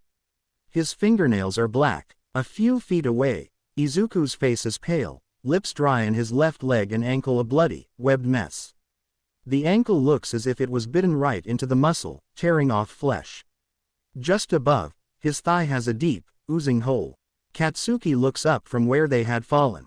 The oversized tarantula waits, its spindled legs twitching as it paces the wall above like a cat eyeing its escaped meal. Katsuki yells wordlessly at it, but it only shakes its hairy body and hisses back. There is a line of red across its abdomen where Katsuki had slashed through. They are its prey, yet it is too frightened to attack. Katsuki turns to survey their surroundings, his eyes moving from the spider and Izuku, squinting deeper into the large, gaping cave. Stalagmites pucker up from the floor around them, gleaming blue. It is a miracle that neither Izuku nor Katsuki had been impaled on one from their fall. Their light is faded but it still stings the back of Katsuki's corneas. Izuku, lying in this blue light, looks iridescent. Katsuki grabs the mirror piece that had fallen a few inches away, blessedly still intact, and uses it to cut away the webs tangled around Izuku's body. The webs attract everything, sticking to Katsuki though he shakes them away.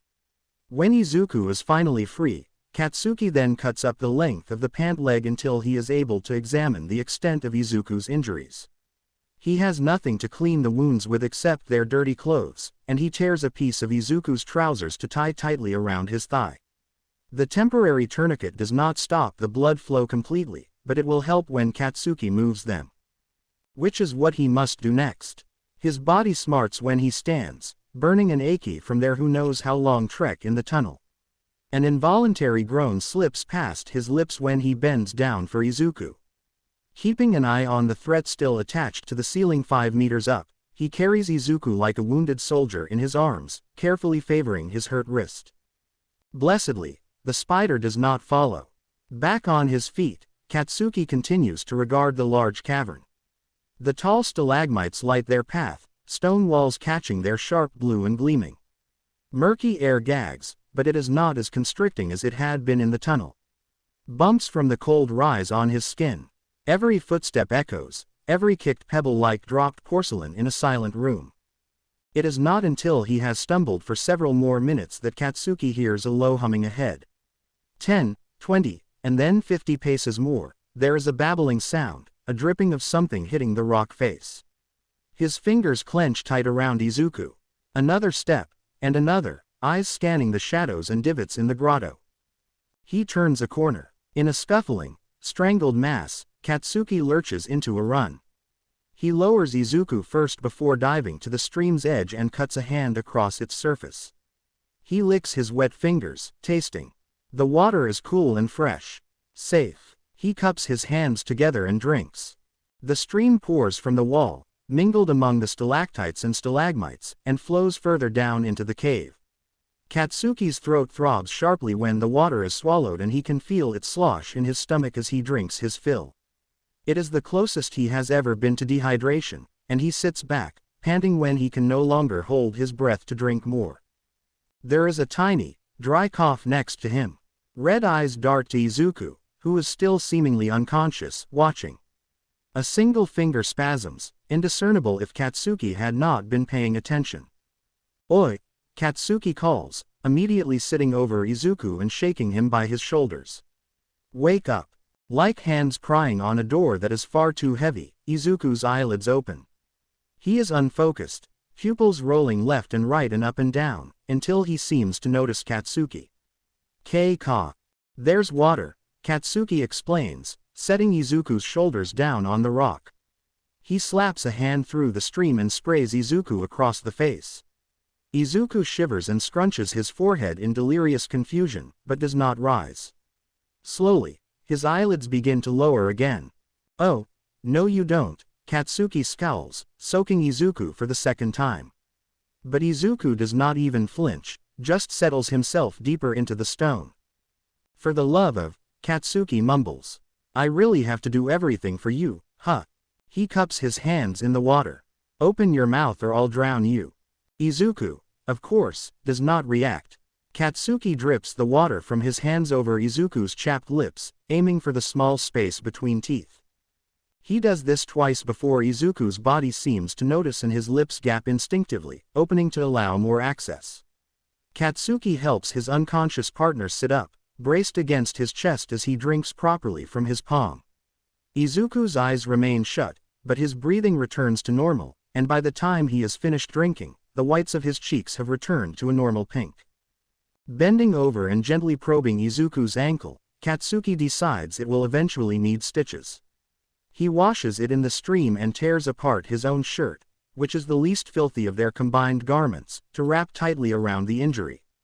He shivers at the chill of the cave against his bare chest, and goes back to his examination. The bite in Izuku's thigh only needs time and has already stopped bleeding. Katsuki sighs and lies down next to Izuku, arms and legs stretched wide. The spider has not reappeared and the glass in Katsuki's pocket pricks at his side as a warning. Eventually, though he tries to fight it, exhaustion catches up and pulls him down into darkness. Katsuki wakes up gasping. He is sweat-soaked, and the stream feels oppressively warm. Beside him Izuku sleeps, his skin cool and dry. He steps to the stream's edge and walks into the water up to his shins. Here, too, the air is heavy and humid. His heart jumps, strangely so. His skin tickles. The tips of his fingers tremble with a foreign pull, longing, need. But for what, Katsuki does not know. He thinks it may be for the lack of food, maybe a result of low sugar. The spider is still nowhere to be found, so he splashes his face, glad for the water's coolness, then returns to Izuku and restless, turning sleep. The next time he wakes is the same. His skin is puckered and parched, and he draws a hand over his soaked forehead. Izuku next to him has begun to tremble. Katsuki knows the cave is freezing. The patchy air nips at Katsuki's sweaty bare torso, leaving goosebumps though he cannot feel it. He begins to suspect that he is sick. His wrist is thankfully not broken from when they had fallen, but it throbs when he twists it. He favors it as he undresses from his slacks to sit cross-legged in the stream, desperate to quell his fever. The water gushes around him, no deeper than mid-chest, and he bathes himself. The cuts and scrapes he had earned in the tunnel burn after he has scrubbed them clean. He is careful not to wet the solid collar around his neck, though he assumes it is waterproof. Kachan. He is already pulling on his trousers by the time Izuku pushes himself up, grumbling and groaning under his breath. Moron, is the first thing Katsuki says. He studies his classmate, a finger tapping against his crossed arms. He can see that Izuku's hair is not just green, but shot through with dried red and black. His eyes are bruised under, bloodshot to the pupils. Well, what do you say? Izuku rubs his worn eyes and squints up at Katsuki, who is still dripping wet. Where are we? Katsuki flings back his head and rolls his eyes to the ceiling. What do you remember? Izuku blinks in quick succession and glances around, then down to his wrapped injuries. Finally, recognition starts to flare over his face, ranging from astonishment to fear to relief when he notices the river behind Katsuki. Something grabbed me. In the tunnel, he begins quietly. I don't remember much. You got bit by in, spider, Katsuki mocks, deliberately not mentioning that said spider was 5 times normal sized. It paralyzed you. I drug you out. How? Izuku does not mean to sound patronizing, his tone fluctuating with awe rather than suspicion, but Katsuki takes it for the challenge he hears. What do you mean, how? I'm amazing, that's how. Don't talk down to me, he spits. Izuku, for all the years he has known Katsuki, only softens. You know that's not what I meant. Thank you for saving me. Again. Katsuki goes ramrod still, his mouth verging to look for an insult, but upon finding none, gaps open and closed. Well, don't get in, cocky. And don't make me come to your rescue after every bug bite, he finishes in a grumble, pointedly looking away. Then, as if coming to an important realization, adds, what happened with danger sense? Didn't it warn you? Danger sense. It is true. Since arriving in Kalo's memories, Izuku has not felt any sort of indication from the fourth quirk. Whether the collar or something else entirely is affecting it, he is unsure. The users, for all their past commentaries regarding Izuku's decisions before All for One's downfall, have been silent over the past year, with only occasional visits in his dreams. Izuku has not been able to reach them on his own accord in months. Without them to contact, he forces himself to remember his and All Might's notes. Danger sense allows the user to detect any potential threats in the surrounding area, he had scribbled. Potential threats. Perhaps it does not work in an area where it cannot predict dangers, Izuku summarizes. We are technically inside Kalo's memories. How can it foresee a danger that does not technically exist outside of Kalo's imagination? Katsuki hums in thought, but does not give voice to his opinion. Silently, Izuku is grateful for danger sense's absence. If it had been triggered, would Katsuki's collar catch it? Would he have suffered the same fate as Izuku when Katsuki used his quirk? It is not as if Izuku can control danger sense, he cannot decide whether to switch it on or off. He attempts to forget the sensation of choking, of being burned by the iron around his neck. Anxiety flares at the sudden realization that neither he nor his partner can remove it. They are, in all respects, quirkless. A deep breath. To distract himself, Izuku studies his left leg, moving on from conversation. His eyebrows pull together. He hisses as he tests the sensitive skin around the wound on his ankle. Katsuki has wrapped it in his shirt, and there is no swelling yet. The tourniquet over his thigh seems to be more bloody, but the skin around is less tender there. He will need antibacterial to thoroughly clean the injuries before infection, but in their current situation, this is the best they can do. He knows that a simple spider could not have been responsible, but he does not press Katsuki for the truth. How long have I been out? He asks instead. At least a couple hours, Katsuki says, exhaustion rolling over his shoulders. He sits on the ground weakly, and Izuku notices for the first time the pale discoloration on his friend's face. What's wrong? Katsuki avoids Izuku's hands when they come up to grab his arms. I'm fine, don't touch me. You don't look fine, Kachan. Then stop looking. Izuku scrunches his eyebrows and presses a quick hand to Katsuki's forehead before he can shove him away. You have a fever. Did you get hurt, too? What? No. Katsuki angrily gets to his feet again. Let it be, Deku. I'm peachy. Let's just get out of here. He stomps off. Izuku has a difficult time pushing to his feet, wobbly on unused knees and favoring his right side. He can still walk on his left foot if he is careful, but it will be slower than Katsuki's obvious expectation of pace. Realizing this, Katsuki glances over his shoulder from several meters ahead before slowing down. They walk along the edge of the stream, running downstream from the walls into the never-ending shadows. Katsuki removes the glass from his pocket and fiddles with it between his fingers. Izuku realizes he had taken it from the broken mirror and thinks himself stupid for not doing the same. Perhaps he should find his own weapon, a loose stalactite or a large boulder. A sharpened corner of stone. But as the path continues, there is nothing but gravel and unwavering blue light. They stop for short breaks every couple minutes, and Izuku's worry for Katsuki sprouts like a weed in rain. Izuku keeps a steady rhythm walking on his hurt ankle and it does not bother him anymore, but Katsuki's bare back is dotted with sweat and goosebumps. Izuku can hear his uneven breathing above the rushing stream, see the frown in his forehead though he tries to keep his face angled away from Izuku. He wills his mouth shut until Katsuki stumbles over his feet and almost falls into the water. Izuku is there in an instant, positioning himself on Katsuki's side to support him. His body is hot under Izuku's grip.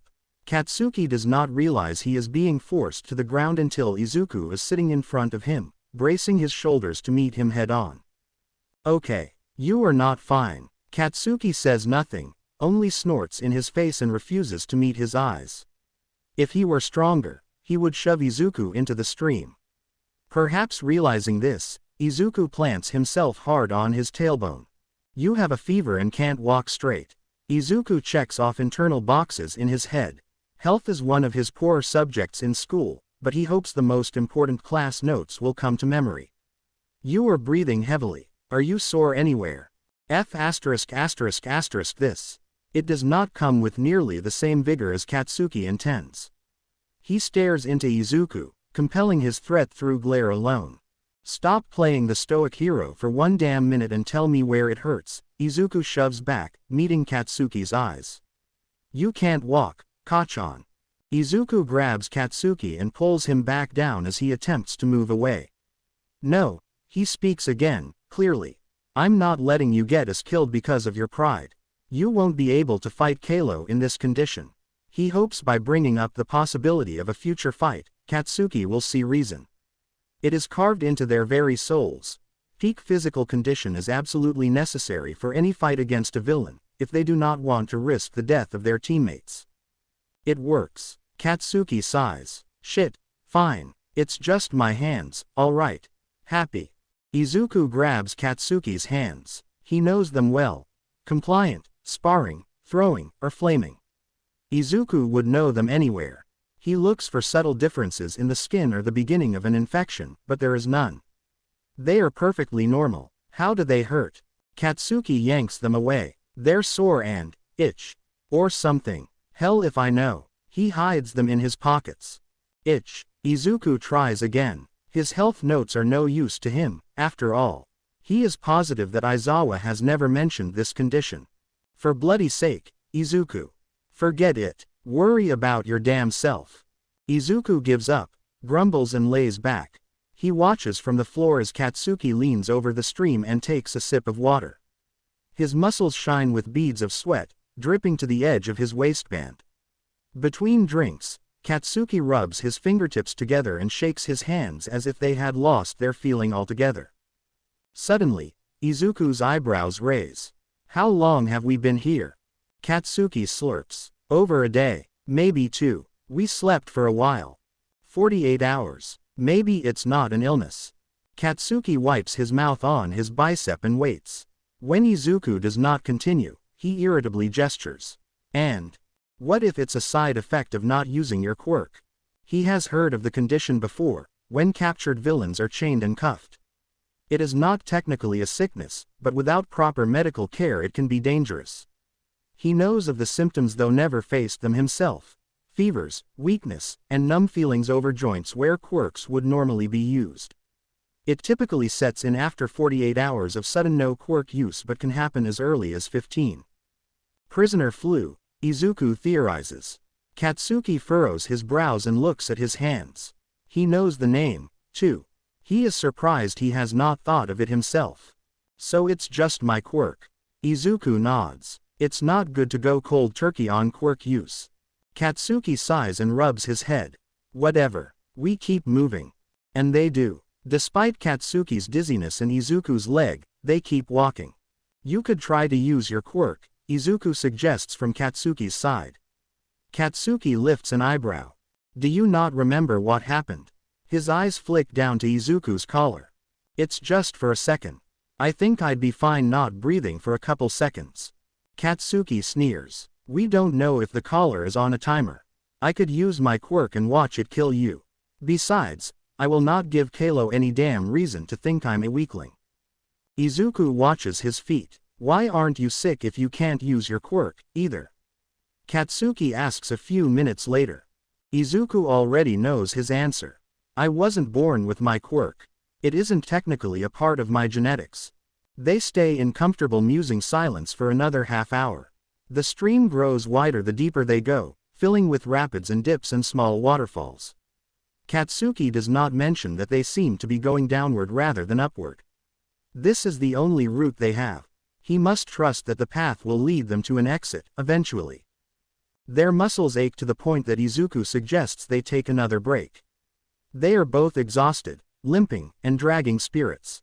Katsuki's head feels light but pulses as though there is a gong inside it, vibrating and resounding painfully through his skull.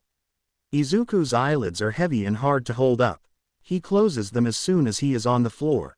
Mumbling something about a quick nap, he stretches far above his head and lies down, back to Katsuki. What is that? Katsuki asks somewhere outside of Izuku's periphery. Izuku's voice is laced in sleepy droll. He does not say anything else, and his breathing slows to a calm rhythm between teeth. Katsuki moves closer to him. There, sticking out of the back of Izuku's waistband, is a rolled-up scroll. He yanks it from Izuku's trousers. Izuku yelps, surprised, and turns over. Half-lidded eyes study Katsuki and the paper before he sharply sits up, brought back with renewed energy. The map. Katsuki opens and reads over the parchment. When he lowers it, he shoots the most disgusting expression he can at Izuku. You mean you've had this? He pauses for dramatics, the whole time. It is the map of Yuuei and the corridors, Izuku remembers. He had stolen it in secret from Kalo's room, and had apparently forgotten about it. There is nothing clever to say, so Izuku says something foolish. Sorry. He tries to look humbled, inconspicuously backing up. I forgot I had it. Katsuki bares his teeth at him, as if daring him to speak further. He will kill him. One day, tomorrow or come training after they have returned to class, Izuku is sure Katsuki Bakugou will kill him. And he is not entirely sure if it would be unwarranted. Katsuki flattens the floor plan on the ground and studies the twisting lines near the bottom. This might be a load of shit, but it's the only lead we have. Keeping this to your damn self. F****** in, idiot, he mumbles under a breath. He scans over the titles of caverns, searching for their location. The parchment is long and more than half of it is dedicated to the tunnels. He does not find their location easily, but when he does he smirks in triumph and hits a pointed finger to the page. Here. It is one of the larger areas, stalactites and stalagmites drawn like pointy teeth over the paper. Unfortunately, there are no tunnels running from it except at its seemingly eventual end. His finger moves until it hits the next titled location. There is an inky X that crosses through the kanji, and neither Katsuki nor Izuku are able to read it. However, it seems there is more water ahead. An underground lake if the drawing is to be trusted. After the lake are more twists and branches. Where's the exit? Izuku asks, quietly looking over his partner's arm. He braves Katsuki's spiteful expressions to sit closer. Katsuki remains silent. It looks like a big circle leading up to the same tunnels. Izuku deadpans, touching his fingertips to a few of the lines. Katsuki slaps his hand away.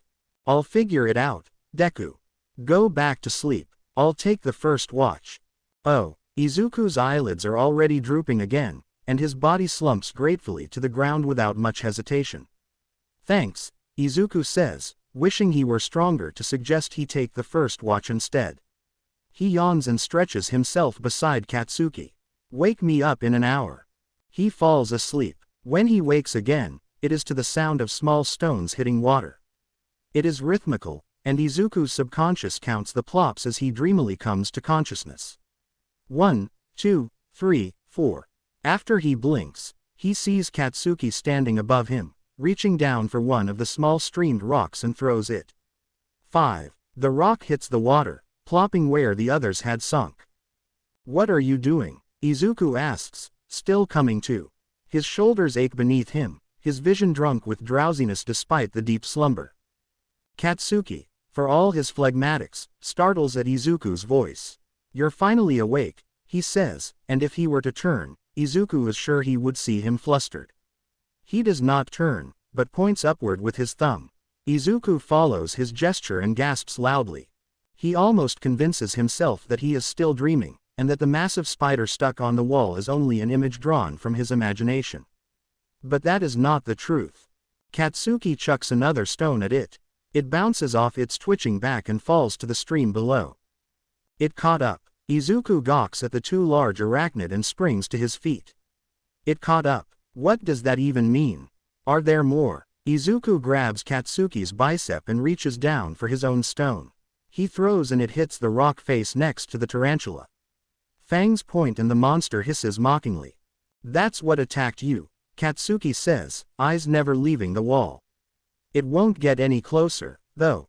Izuku admits that he has seen a lot in his hero line of duty. Villains with terrifying masks and death-defying quirks charge him on a daily basis. But this is something that makes Izuku's skin crawl. He lets himself shift incrementally away from both the stream and the creature's tufted legs on the other side, further from its beady eyes and the long, jagged pincers beneath them. Let's go. Izuku watches Katsuki's retreating figure before realizing, oh, they are leaving. He reaches down and grabs the map bundled on the floor. But wait, he catches up quickly, glancing twice at the spider, and shoves the parchment back into his waistband. You need a break, Kachan. I'll stand watch. The skin beneath Katsuki's eyes is dark in comparison to his sallow, sweat-stricken face. His sharp jawbone spasms as he grits his teeth.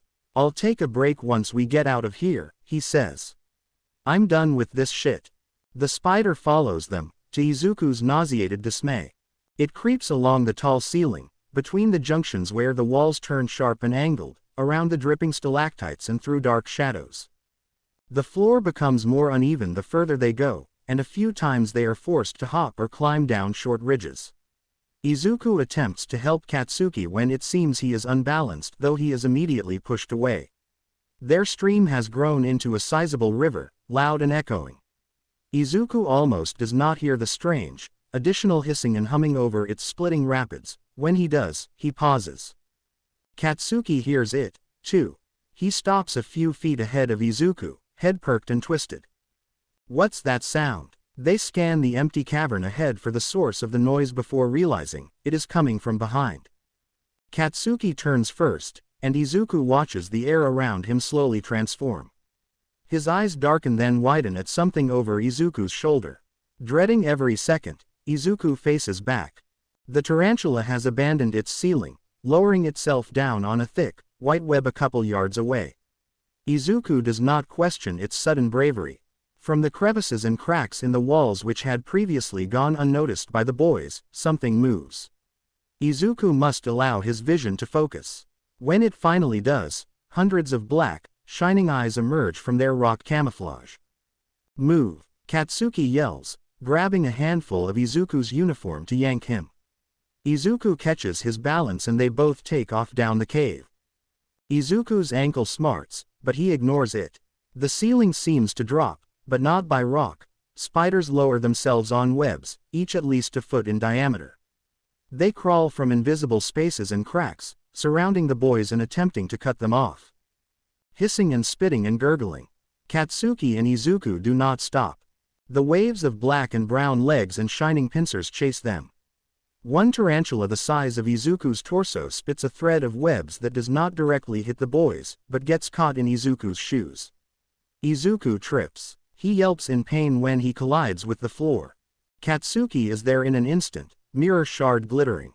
He cuts the web in one swipe and pulls Izuku back to his feet, grappling the shoulder of his uniform to keep him up and balanced while they hurry on. As they run, they suddenly come to a much more web-infused part of the cavern. White threads weave on ridges and over parts of the wall. The spiders spit at them and they dodge carefully. Do not get caught, Izuku chants in his head. Stay alert. Do not get caught. Ahead is a shallow gap in the floor that Izuku prepares to hop over. However, he does not account for his partner's dizziness, and while Izuku is able to successfully leap over it with only a slight grimace from his ankle, Katsuki's toe hits the hole's edge. He staggers and veers. The blonde lets go of Izuku as he collides into a sticky mess of web between two stalagmites. The spiders seem to laugh as they circle around. Give it to me, Izuku shouts at Katsuki, who furiously tries to flail his mirror shard through the trap. After a second, he drops it decisively into Izuku's palm. Izuku cuts away the threads wrapped around Katsuki before he is finally able to push through the other side. At that exact moment, a tarantula drops from the ceiling above them. Katsuki punches it, and it falls somewhere to their left. They stumble forward again. They hop over and through more indents in the earth. Deep, long trenches cover the cavern, stalagmites puckering thick like a forest, dense and difficult to see through. Spiders twist and snap their pincers through the air.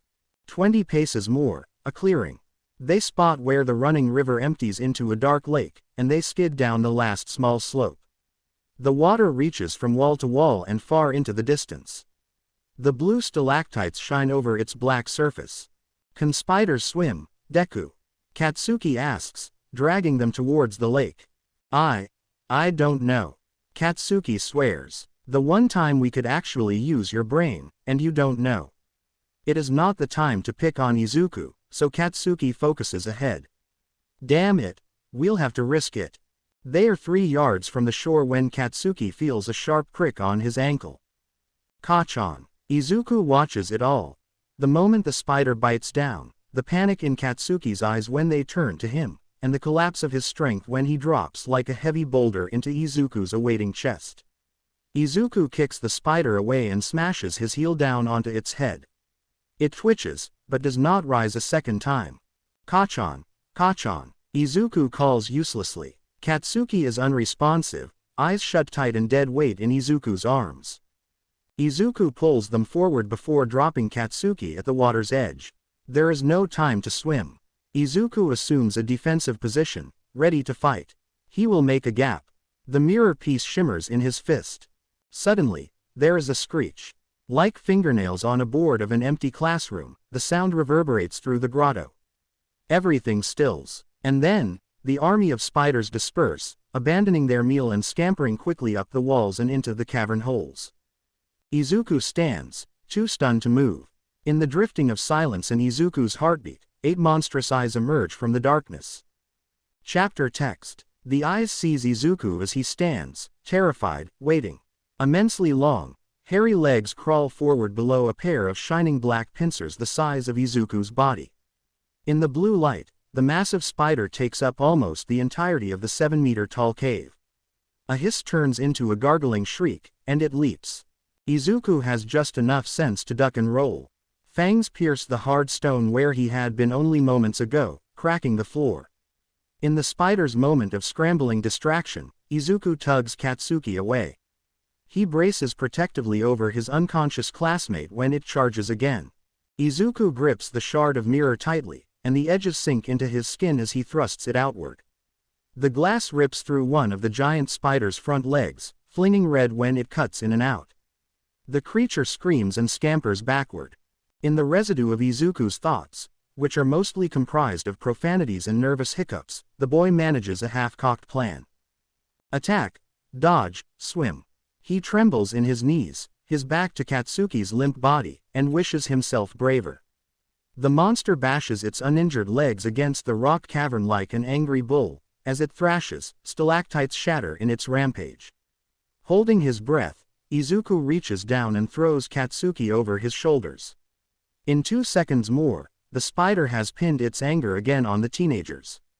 Fiercer, faster, it attacks. Izuku dives into the lake.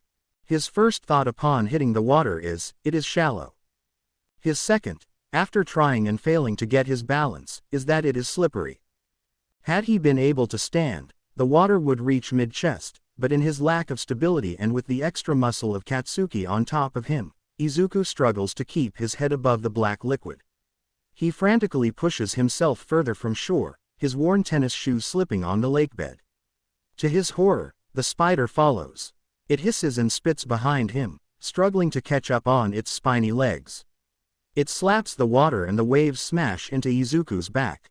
He coughs, holding tight to Katsuki. 5 meters past the shore, the rockbed suddenly falls from beneath him and Izuku drops completely into its black folds. Katsuki slides from his shoulders while he chokes and reaches up for air. His lungs struggle as he dips above and below the waterline, compensating for Katsuki's body which he now must hold up in his arms. The spider seems to notice Izuku's struggle. It screeches wretchedly. Izuku watches from beneath the ripples as its eyes loom above, glinting off the blue light, smiling though it has no human mouth. It stands on the edge of the shallow bed, and its height grows infinitely more as Izuku sinks. Pincers crack the surface of the water and Izuku must roll and push out of the way, dragging Katsuki down with him. The spider only just misses. Izuku breathes in the lake. When he finally reaches the top again, he only has a second to cough before the creature slips and falls over them. They roll through the depths, further down into the endless, dark pit. Hairy, thick limbs flail and shove apart the boys. Strangled sounds echo in the water's chamber, the creature drowning. Twisting, turning, Izuku hits a rock wall. Something sharp scrapes his shoulder blades. When everything eventually slows, Izuku is dizzy. He sluggishly looks around, but he cannot see anything. He does not know which way is up. Where is Kachan? His lungs sting. His muscles cramp. It takes another 5 seconds for Izuku to notice something other than blackness. He sees it as his body instinctively inhales, lost for strength. As the liquid fills him, Izuku uses his last twitching effort to kick toward the flicker of blonde and blue. His head breaks the surface but he cannot breathe. His throat collapses with the effort of coughing, and his nose and mouth gush with indiscernible gurgles. Panic seizes him, yet he grabs hold of Katsuki's body floating nearby. Bile enters and exits his mouth and he spits everything out as it comes. During all of this, he turns and holds Katsuki's face above the water. He pulls them together, Katsuki's back to his chest, and kicks his legs in the current. Oxygen returns in gasps. The water has stilled. The giant spider has disappeared. All that is left is his thrumming heart and strained muscles. On a quick inspection of their surroundings, Izuku notices faint movement from the shore. From where they had escaped, the group of smaller spiders is returning. They pace the dry rock, back and forth. Waiting, watching. They do not dare enter the water, and they flutter restlessly. Izuku breathes deeply and turns in the opposite direction. Izuku floats them through the cold, lifeless pit. Katsuki's body is chilled and unmoving, and Izuku makes sure to keep his chin above the small ripples. He holds a hand under Katsuki's mouth. There is no breath. Alarmed, his powerful strides take them swiftly through the current. He swims until the tarantulas are but a dot on the horizon. His legs finally touch rock, and then it is shallow enough to drag Katsuki to land. In the pale blue, Izuku pants and lowers himself over Katsuki. The rocky shore is sharp on his palms and knees as he braces over his friend, lowering an ear to his chest. There is no heartbeat. A moment passes. Izuku cannot feel anything at all, his brain quiet. Numb. Lost. His breath snags in his throat. And then, panic strikes him like a bullet to the chest. His movements are tense as he sits back on his heels, flays off his heavy, water-sogged blazer, and drives the heels of his palms into Katsuki's chest. 1, 2, 3. He counts between compressions, praying. 15, 16, 17. Katsuki's body arcs with every squeeze of Izuku's hands over his heart, but still he is unresponsive. Blood. Izuku remembers. Blood and a battlefield. It was only 2 years ago. Dead. Dull eyes looking up at nothing, pupils faded. 2 hearts broken. Izuku leans down and presses his mouth to Katsuki's. Closing his eyes, Izuku breathes air into his classmate, then continues the chest compressions. He repeats the process twice, shaking. As he lifts from Katsuki's lips for the 3rd time, there is a low gurgle. Izuku turns Katsuki to his side just as he gags and vomits, clear water spilling from his lungs onto the cavern floor. Katsuki collapses on himself, coughing and spitting and sputtering over waterlogged wretches. Izuku's heart slowly pieces itself back together. He sighs and falls onto his tailbone, watching Katsuki carefully with a hand on his shoulder. Tears rise in the corners of his eyes. "Kachan," he whispers, already mid-sob. Katsuki only coughs in response, his bloodshot pupils darting and squinting at Izuku behind him. His back heaves and arcs with every engulf of air. After several seconds of deep breaths, he pushes himself to his knees.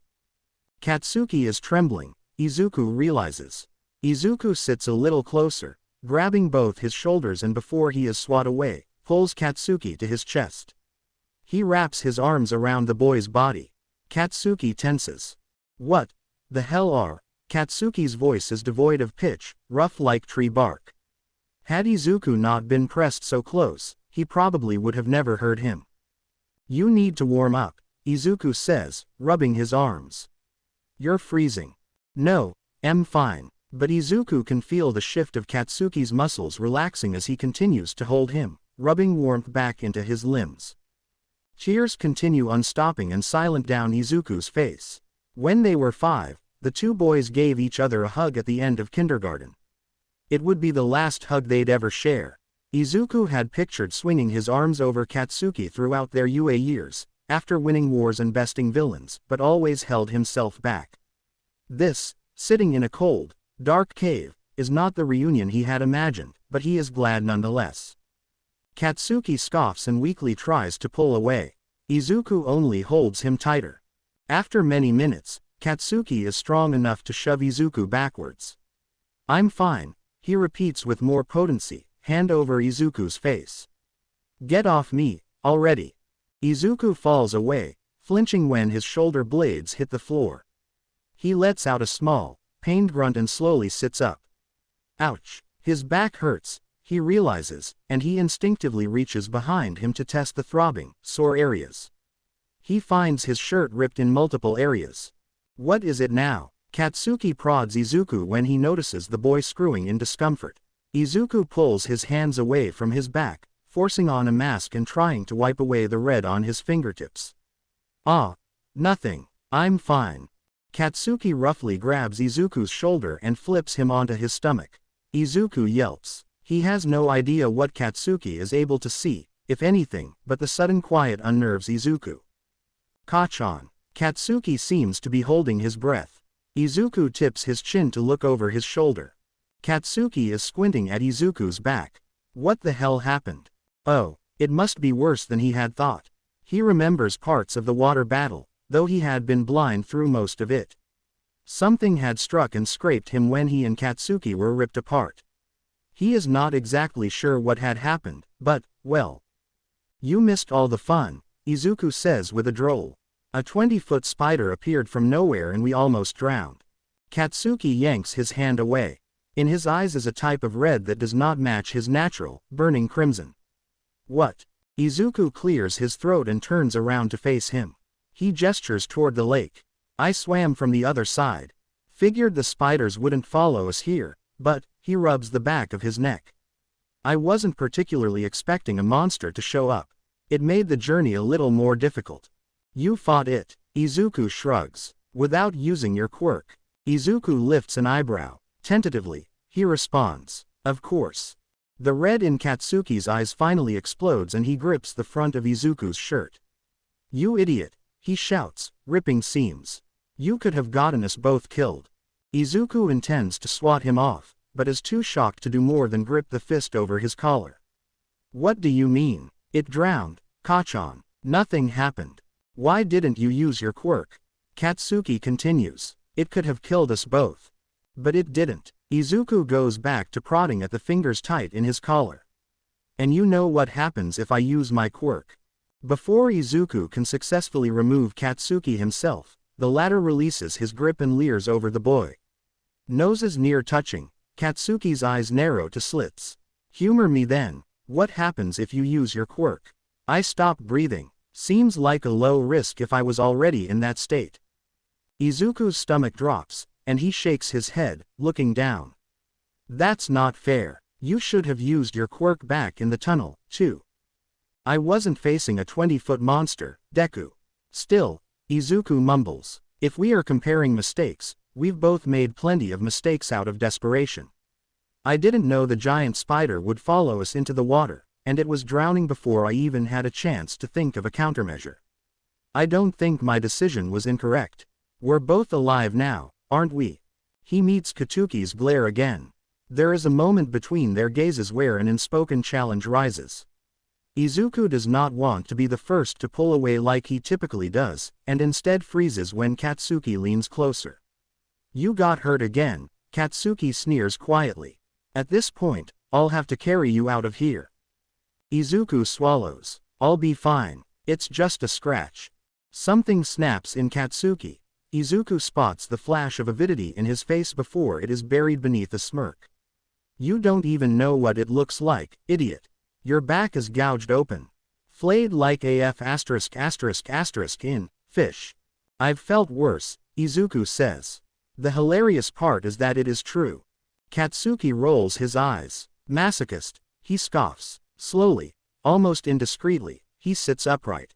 The space between him and Izuku grows cold, and he suddenly holds out a hand. Give me the map.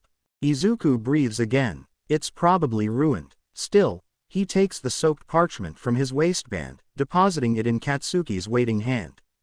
Katsuki unrolls it carefully, peeling apart the edges that stick together with ink and water.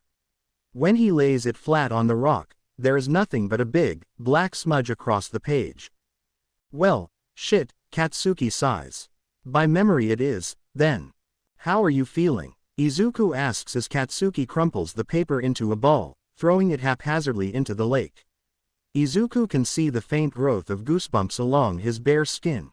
On top of that, he looks tired, and thinner, and gray from the lack of sunshine. I said I'm fine. Katsuki shoots at Izuku, giving him a once-over. Like you have any room to ask me that. They stand eventually, baring their teeth and internally groaning at their sore muscles. Let's make one thing straight before we go on, Deku, Katsuki starts, uneven in his balance. If anything goes wrong again, use your bloody quirk. I don't care what Kalo says. The risk is better than dying because of your damn hero complex. Fine. Izuku staggers on his feet, confronting the classmate head-on. But that goes the same for you. If there's an inevitable fight ahead, you have to use your quirk, too. Katsuki's lip curls derisively. I don't need to. I'm gonna beat Kalo without cheating. Izuku bites back a retort. So you still think this is a game? Seriously, Kachan. I don't need my quirk. I can fight anything, Kachan. If you expect me to follow. Fine. Katsuki agrees exasperatedly, shoving into Izuku's shoulder and pushing ahead into the cavern. If I absolutely have to, I'll get us out of the mess. Even if I have to use my damn explosions. Satisfied, Izuku nods and follows after his friend. Katsuki feels a little better. Not great, not even good, just better. His ankle is sore from where the arachnid had pierced him, and his body still flutters between intense moments of drowsiness and delirious impatience, as if he is swimming toward a shore but beating against the waves of an invisible ocean. He does not want to stop, as much as he is sure both he and Izuku could benefit from the break. He is afraid that if he stops, even for the briefest of moments, he will not rise again without Izuku's help. Which is absolutely out of the question. In the blue-lit cavern, his partner rambles. It is a distraction, and Katsuki would normally threaten Izuku with a soiled sock down his throat, but for the time being, he has neither the strength nor energy to contend with the nerd's habit. Quote dot dot dot. I think we've been down here for at least 72 hours. No telling where the heroes are. We'll have to rely on ourselves to get out. Katsuki tries to listen, but he is so intently focused on the way Izuku's voice rumbles rather than the actual words themselves. It is hard to do anything but sink lower in his delirium. Stay awake, he tells himself. Maybe one of the teachers knows who Kalo is. We should ask Principal Nezu for information about Yuuei history. We could find an old yearbook or just stay awake. Wonder what Uraraka and Shoto are doing right now. Has the class noticed we've gone missing? I wonder who noticed first. Probably Aizawa or Iida. Katsuki catches his eyes in a scowl before they fall shut. I mean, if the spiders are still alive down here, there must be a way for them to get out and scavenge for food. That stops Katsuki dead in his tracks. He stumbles, not realizing how closely Izuku had been following him until he collides into his back. A freckled hand grabs Katsuki's bicep instinctually for balance, as if breaking Katsuki's personal barriers is a day-to-day hobby. What's wrong? Spiders don't like water, Deku, Katsuki says as if stating the obvious. Izuku tilts his head in confusion. I think that's a fair observation, Izuku tries kindly, still confused. Katsuki swears. Do I really have to spell it out for you? If they were scavenging for food, that means their exit was probably somewhere on the other side of the lake. Oh, that makes Izuku shift uncomfortably. They are hours from the lake and shoreline, but Izuku has plenty of imagination. The spiders are surely still there pacing, watching, waiting. Izuku does not want to turn around. We don't have to go back, Katsuki says, reading Izuku's mind. These caves always have more than one tube leading to the top. Izuku swallows and lets go of Katsuki. You know a lot about caves, huh? Katsuki turns to venture further into the dark. The dripping stalactites continue to give off a faint blue tint, but the trail noticeably dims the more they walk on. They come to a fork, which Katsuki only momentarily considers before he decides and goes left. I sometimes go mountain hiking with my parents. Some of these tunnels were probably formed thousands of years ago from lava. Oh, wow. Izuku admires their situation with a bit more excitement. The history of volcanic activity in Japan is wide and long, much too broad to narrow down a single cave without details from the outside. He imagines the black rock around them blazing orange and yellow, liquid fire from a volcano. His mother is not one for hiking, and before Yuuei he'd never had friends to invite on a mountain trail, so he had never seen a lava tube in person before. He takes pride in sharing this moment with Katsuki. Izuku feels his contentment and sobriety begin rising in his chest and he stiffens slightly before it occurs to him.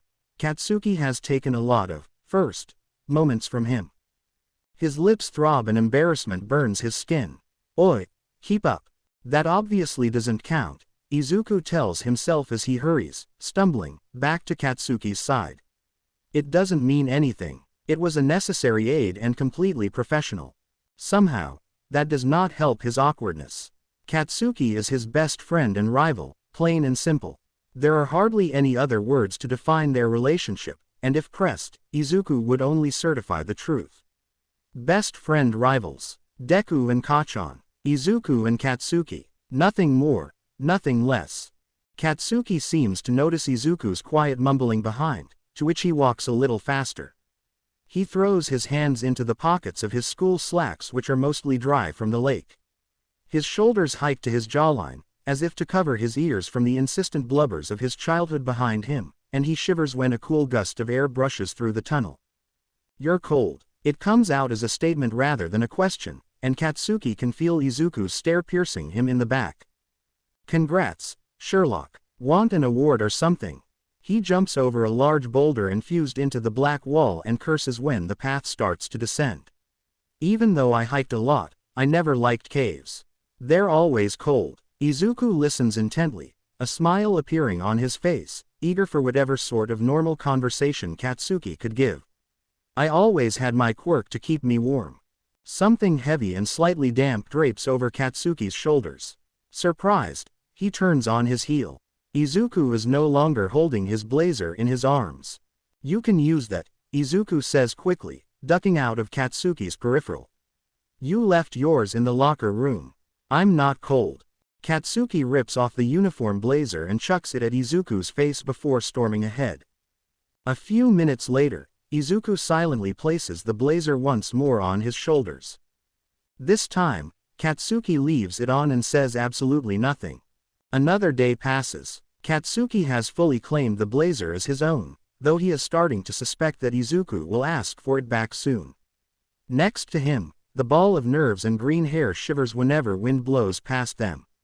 Katsuki would have already returned it if he were sure it would not irritate Izuku's back, caked with dry blood.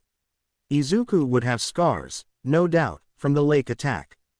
Katsuki should be grateful. He should be strong. He does not have any scars from the cave. But his body is so weak, so pitifully fatigued that every step forward feels like dragging 50-pound weights. They develop breaks every 15 minutes to rest and rehydrate. Their stomachs rumble continuously. Izuku tries to talk to him, but he mostly ignores everything, and when he does answer a question, he does so with the minimal amount of words. Occasionally Izuku is caught watching Katsuki, but abruptly shifts his eyes when the latter tenses and glares back. The tension of the cave feels endlessly strung out, as though the fragile balance will snap at any moment. The tension between Izuku and Katsuki feels similar. By the time they reach the 20th fork in the tunnel, Katsuki feels as though the very air between them vibrates. Angry, resentful, desperate. There is an edge developing to Katsuki, as though he is eroding slightly from stress. Izuku is not sure whether it is simply the stress of being sick or if he is contributing to it. Either way, he stops talking and keeps his undivided attention on Katsuki's changing demeanor. Izuku is not unaware of the changes in himself, either. He has gained a fever, his body pricked equally with chills and hot flashes. His breathing becomes uneven, and his ankle has ballooned 2 sizes. He cannot see his back, but he doubts it is in any better condition. He is grateful every time Katsuki suggests they take another rest next to the cave's springs, and he dips his hands and lips into the water greedily. Eventually, his hunger reaches a point where he no longer craves food. His stomach aches, as if he had swallowed a bucket of razors. He is afraid if he were to eat anything now, it would only come back up with blood. Izuku. Katsuki's voice cuts through the dreary silence like a gunshot, though it is softer than his normal tone. He is stopped a few meters ahead of Izuku with his face turned back. Why the hell are you? Izuku does not realize he is falling until his jaw collides with the floor. He tenses, hands immediately splayed out beneath his chest to push himself up. His arms shake like leaves. They push, but his body does not rise.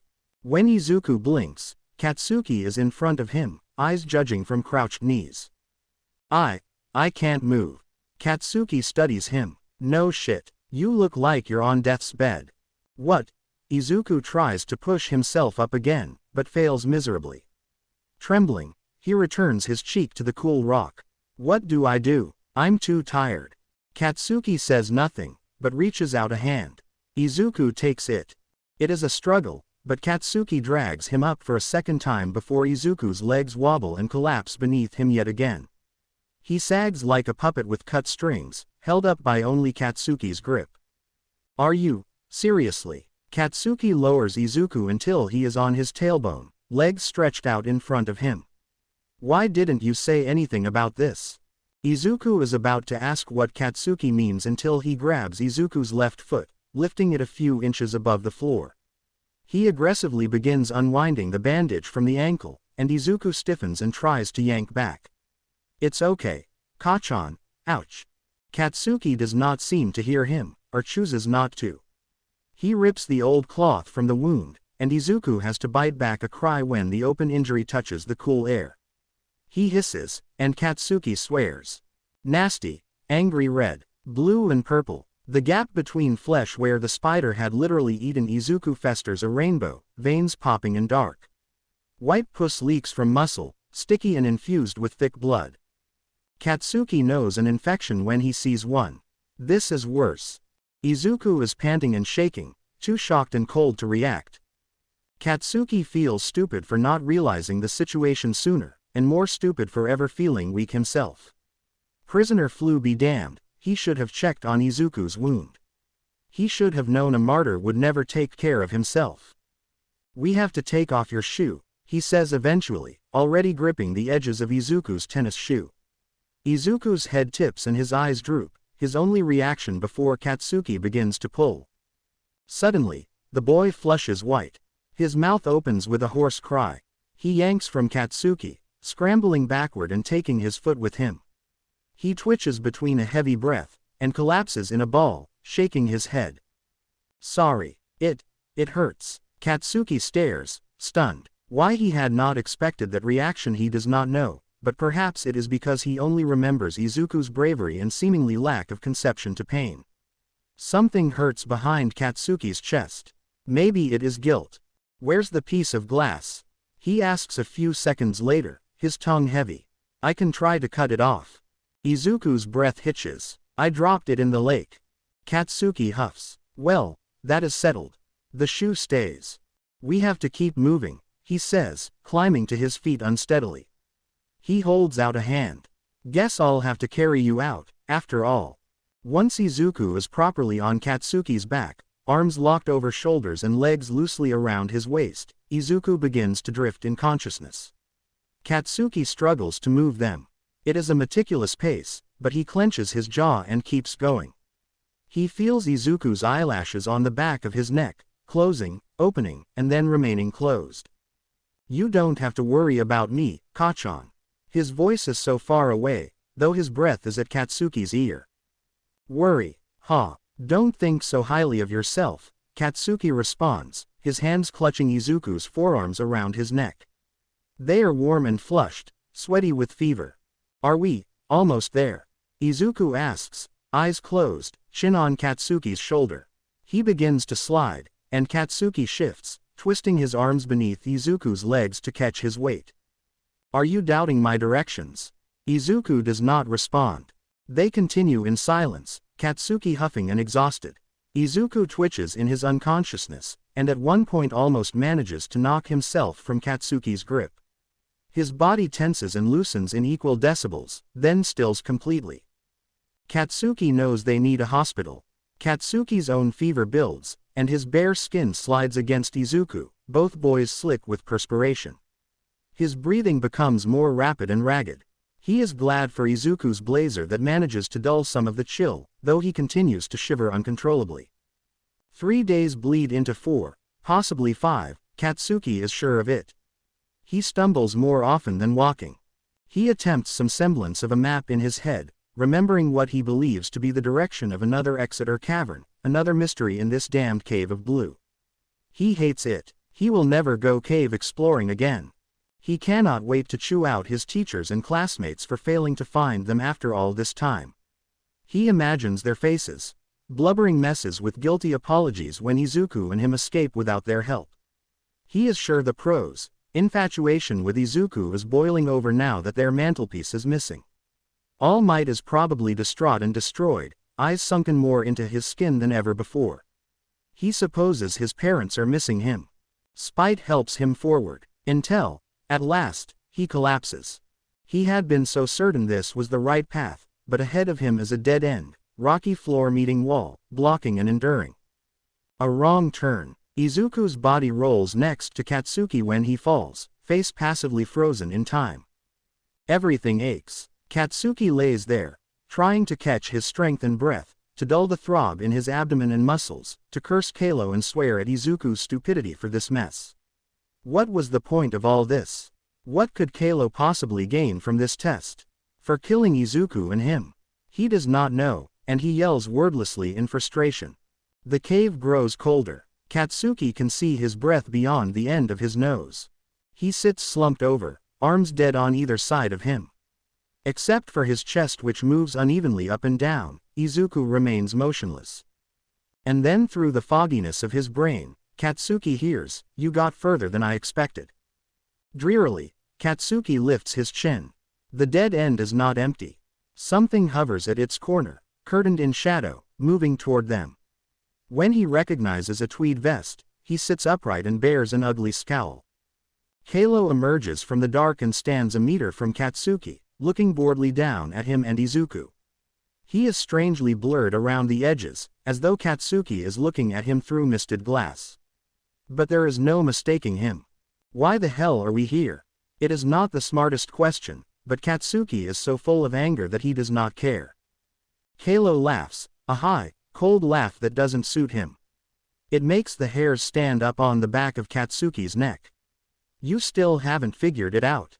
Katsuki growls lowly. He does not know how Kalo is here, if he is as solid as he seems to be or just a vestige of hallucination. Frankly, Katsuki does not give AF******. He wants to hit him, ghost and all. He fists a few loose pebbles from the ground and throws them. Surprisingly, they bounce off Kalo's body. In a matter of seconds, Katsuki is on his feet, charging. Kalo dodges Katsuki's attack easily, sidestepping and casually shoving his hands deep into the pockets of his trousers. Katsuki plants his feet as he skids, refusing to fall. He turns on his heel. You're not stuck behind glass anymore, Katsuki spits with a livid smile. His lungs feel tight, his hands ache for a fight. I can finally knock you down. So full of energy, even now, Kalo tilts his head. Though surely not for long. Your friend is already dying as we speak. He's too stupid to die, Katsuki assures Kalo, bracing himself for another charge. If he can take him down, make him suffer, perhaps he will tell them the way out of here. Kalo hums, his lips perking derisively. It seems I may have underestimated the both of you. You are very strong-willed. Unfortunately, that only makes me all the more impossible to defeat. When Katsuki does not respond, Kalo continues. You realize it, don't you? The cave drains you, it eats you, all the while I get stronger. You even mentioned it yourself. I am no longer a ghost. I am not just a memory or a reflection of the past. Soon, I will be complete, and I will finally get the chance to change the world as of always. He is cut off when Katsuki sweeps at his legs. Kalo jumps backwards, but in the distraction, hits the wall. Katsuki swings. Kalo grunts and rolls off the rocks just as Katsuki's fist collides with his lower face. He escapes quickly, smirk gone, his fingers holding his jaw and broken lower lip. His eyes are wide, fearful, but with a tinge of awe. I forgot about this, he says as Katsuki regains balance. Pain. I have not felt it in so long. He pulls back his fingers and gawks at the blood stuck to them. Slowly, a pleasant smile blooms. You're almost as crazy as Deku, Katsuki says, swinging again. But, he is too slow and too weak. Kalo catches Katsuki's fist and twists. He moves behind Katsuki, turning and pinning his arm to his back. You forget, I went to your hero school, too, he whispers into Katsuki's ear, pushing against him. Although you may think you are strong, I will always be stronger. Katsuki throws his head back, almost striking Kalo in the forehead.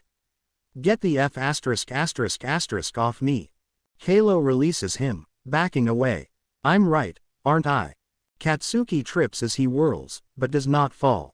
The powerless are weak. You are weak without your quirk. Katsuki hates Kalo. Hates that, perhaps, he is right. He remembers the promise that he had made with Izuku, that if it comes to a fight, he would use his quirk. But now, with Izuku already on the brink of whatever happens after this, he cannot fathom injuring his partner more. He cannot. He will not. He refuses to kill Izuku. A leg buckles, and Katsuki's left knee hits the stone beneath him. Ah, I can feel it. Kalo's dark eyes glint in the blue, happily content watching Katsuki struggle. The edges of his body are becoming more opaque, the glassy mist solidifying. He walks to Izuku's body, leering overhead. At any moment, you and your friend will be mere memories, wasted away in my prison. I will leave victoriously to take your place. He puts his foot over Izuku's face, lowering his boot until it makes contact. Limply, Izuku's face turns as Kalo pushes against it, angling it to its side. He presses down harder. Oi! Get that nasty thing off him, Katsuki shouts hoarsely, ready to get up again, but the cave's unabating weight crushes him back to his knees. That's when he sees it. A glint just outside his peripheral. Katsuki flicks his eyes in time to see the sparkle at the end of the tunnel, embedded inside the stone wall. It is a tiny thing, nothing more than a refraction when he tilts his head right. He remembers the locker room, the light that grew when he had leaned against the wall, him tumbling into Izuku before being trapped in the dark. It is probably nothing, but it is also Katsuki's last hope. Kalo shifts defensively when Katsuki grunts and suddenly bolts toward him. Instead of crashing into the boy, though, he ducks at the last second and lifts Izuku into his arms. Kalo straightens, confused, when Katsuki starts to retreat to the end of the tunnel. "Where are you going?" Kalo's voice booms through the cavern, stepping forward to follow. "There's nowhere for you to run. They are close." Katsuki's arms are so weak that he must focus on not dropping Izuku as he nears the dead end. The light in the stone seems to branch and grow, and Katsuki's heart thrums heavily in his chest. This is it. This is the exit. He had found it. The map was right. He will rescue Izuku. They will not die. He makes it 5 feet from the end before a hand wraps around his throat. He is jerked backward, and Izuku tumbles from his arms. He swings his elbows, aiming for the person behind him, but misses. Kalo appears in front of him again, larger and deadlier than the villains Katsuki has faced since All for One.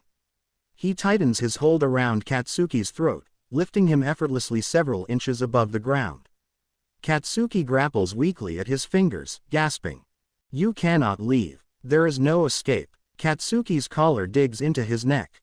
He cannot breathe. He looks back and forth between Izuku's body and the light. Both are just out of reach. He clenches his jaw. You, Deku, he thinks and sets off an explosion. Kalo shouts, releasing Katsuki almost instantly when the flames hit his face. He stumbles back, hands over his eyes, screaming profanities. Katsuki sinks to the ground in a heap, almost crashing on top of Izuku.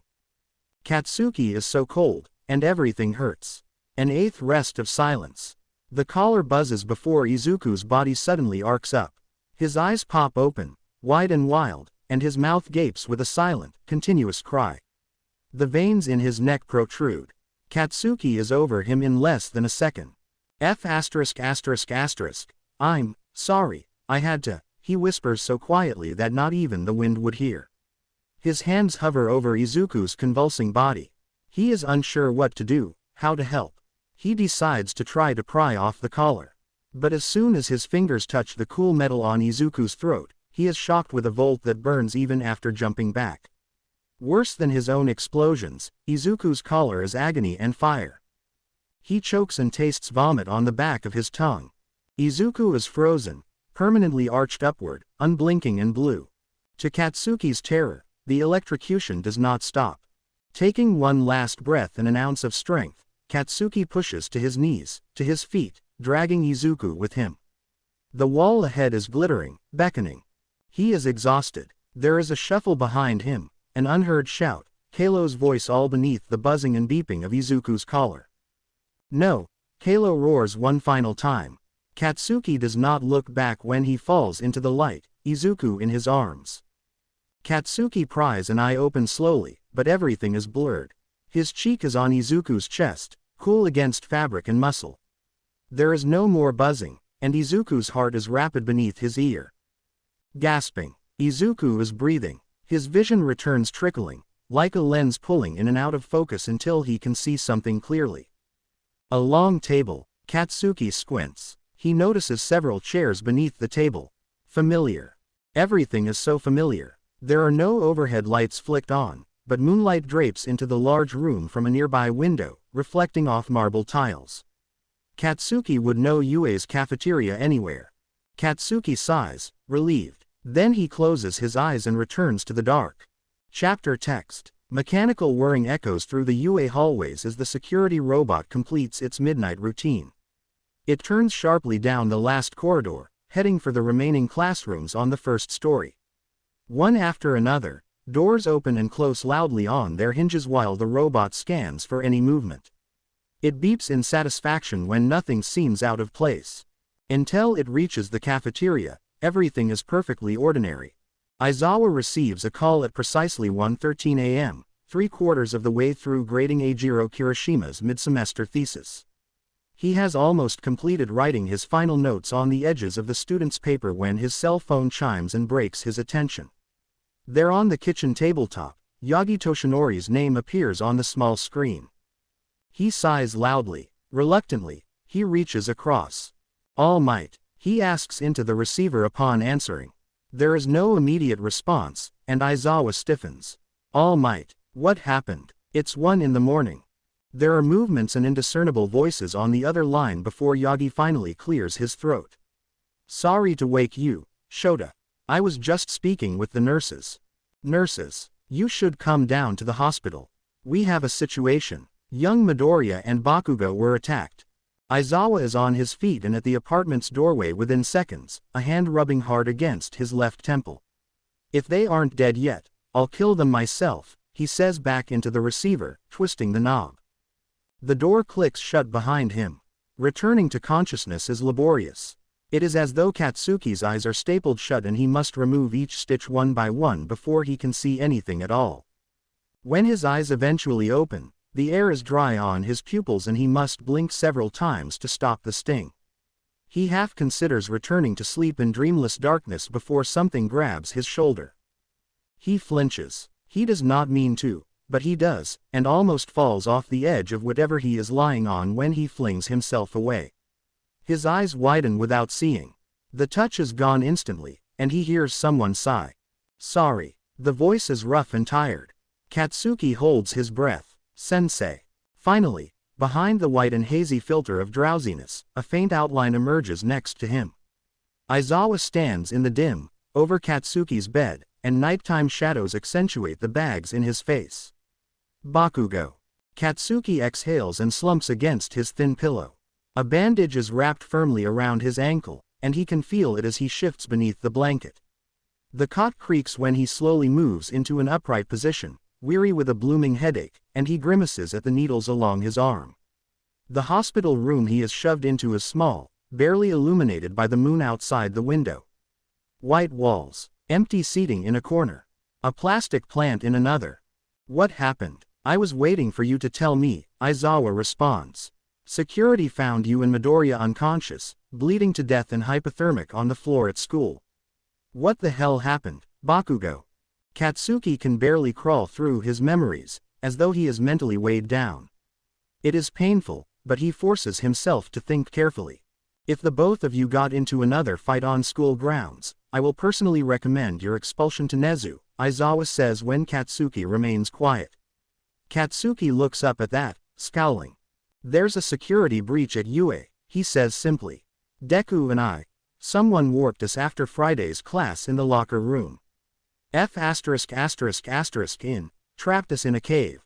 I got us back, but the villain is still out there. He pauses, catching his breath, and watches for signs on Iwasa's emotionless face. Where is Deku, anyway? Aizawa's jaw twitches. Midoriya is next door sleeping. He had some pretty serious injuries. He squints his eyes. What do you mean you were warped? Do I really have to explain every damn? He pauses, realizes he is speaking with a teacher rather than one of his classmates, and rubs his face. He starts over. Regardless of whether he has his eyes open or closed, all Katsuki can see is the blue cave. Kalo's smile taunts him as he recounts the past several hours to Aizawa. He does not know how many days he and Izuku had been trapped, but his teacher neither confirms nor denies his guesses. He only stares at him blankly, unmoving. Katsuki continues. He tells him of the spiders. Prisoner flu. Their encounter with Kalo and his past at Yuuei. Izuku's injuries. Katsuki freezes with dawning horror. His twitching fingers go to his throat, feeling for the metal locked around it as he tries to breathe calmly. But there is nothing. The collar has disappeared. How did you take it off? Katsuki asks, hand still against his neck. Aizawa lifts an eyebrow. Take what off? The collar. The collar. Katsuki looks dumbly at him. Yeah, the thing around our necks. That's why we couldn't use our quirks. There is a horrible spasm in his teacher's eye when he glances at the door. I haven't heard anything about a collar. I'll have to talk to the doctor. Katsuki nods. Up close, despite the low light, he can see Izawa is visibly agitated. His skin is pale to the point of being gray. His mouth and eyes are tense. His pupils are sharply contracted, and his gaze keeps flicking across him as though he is trying to make sure he isn't overlooking anything. His expression is carefully closed off. "Today is Sunday," Izawa says after a minute. "You were found 2 hours ago hypothermic, barely breathing, and starved. The doctors weren't sure when you'd wake up." "Midoriya." Katsuki sees his throat contract as he swallows, and he stops meeting his eyes, as currently undergoing treatment for his infected injuries. "You had a high fever, a badly sprained wrist, and a wound on your ankle, but fortunately it will not cause any lasting damage." Midoriya almost lost his leg. "You've both been treated for minor concussions and blood loss. The school cameras did not pick up your kidnapping, only that you were dumped on the cafeteria floor a few hours ago. Though you've only been gone a little over 24 hours, your conditions indicate that you've been suffering for well over a week." Katsuki scowls, but Izawa is not looking at him to notice. "We were trapped for more than a day," Katsuki attests. "Whatever quirk was used on us must have affected our perception of time." Izawa sighs. "Though it raises far more concerns, that seems the most likely scenario." Katsuki continues. "The villain, Kalo, also mentioned stuff about the cave draining our life. He was stuck in glass when we first met him, just a reflection in a mirror, but by the time I'd reached the end of the cave, he was almost fully corporeal. I could hit him. I did hit him. The nerd almost died because I used my quirk, but..." Katsuki pauses. A quiver runs down his spine at the reminder of Izuku and his convulsing body, but he is quick to erase it from his mind. "It was the only option I had. He was killing us to become stronger somehow. He can make things from his memory, and he's determined to change quirk society with his shitty ideologies." Izawa and Katsuki turn when there is a short tap at the door. It slides open, and, as Katsuki presumes, the doctor enters. He is staring at a clipboard, folding papers one over another, oblivious to their private conversation. When he flicks his eyes up, he doubles back and freezes. "Sorry for the interruption," he starts, clearing his throat. The small mustache above his thin lips perks when he focuses on Katsuki. "I'm glad to see you're awake." Katsuki only scoffs in response. "How do you feel?" "I'm fine," he says curtly. "Can I leave now?" Both the doctor and Izawa give him a firm glare. Synchronously, they answer, "No. We still have tests to run before we can discharge you," the doctor continues. "And I'm sure the police will be here any moment to take a few statements. We've given you some nutrients with that IV, but you should eat a meal. We could arrange your room to accommodate your parents if they'd like to stay overnight. I believe they are out speaking with some of the staff right now." Katsuki's expression tenses, his jaw twitches then sets. "And Izuku Midoriya, how much longer will he be here?"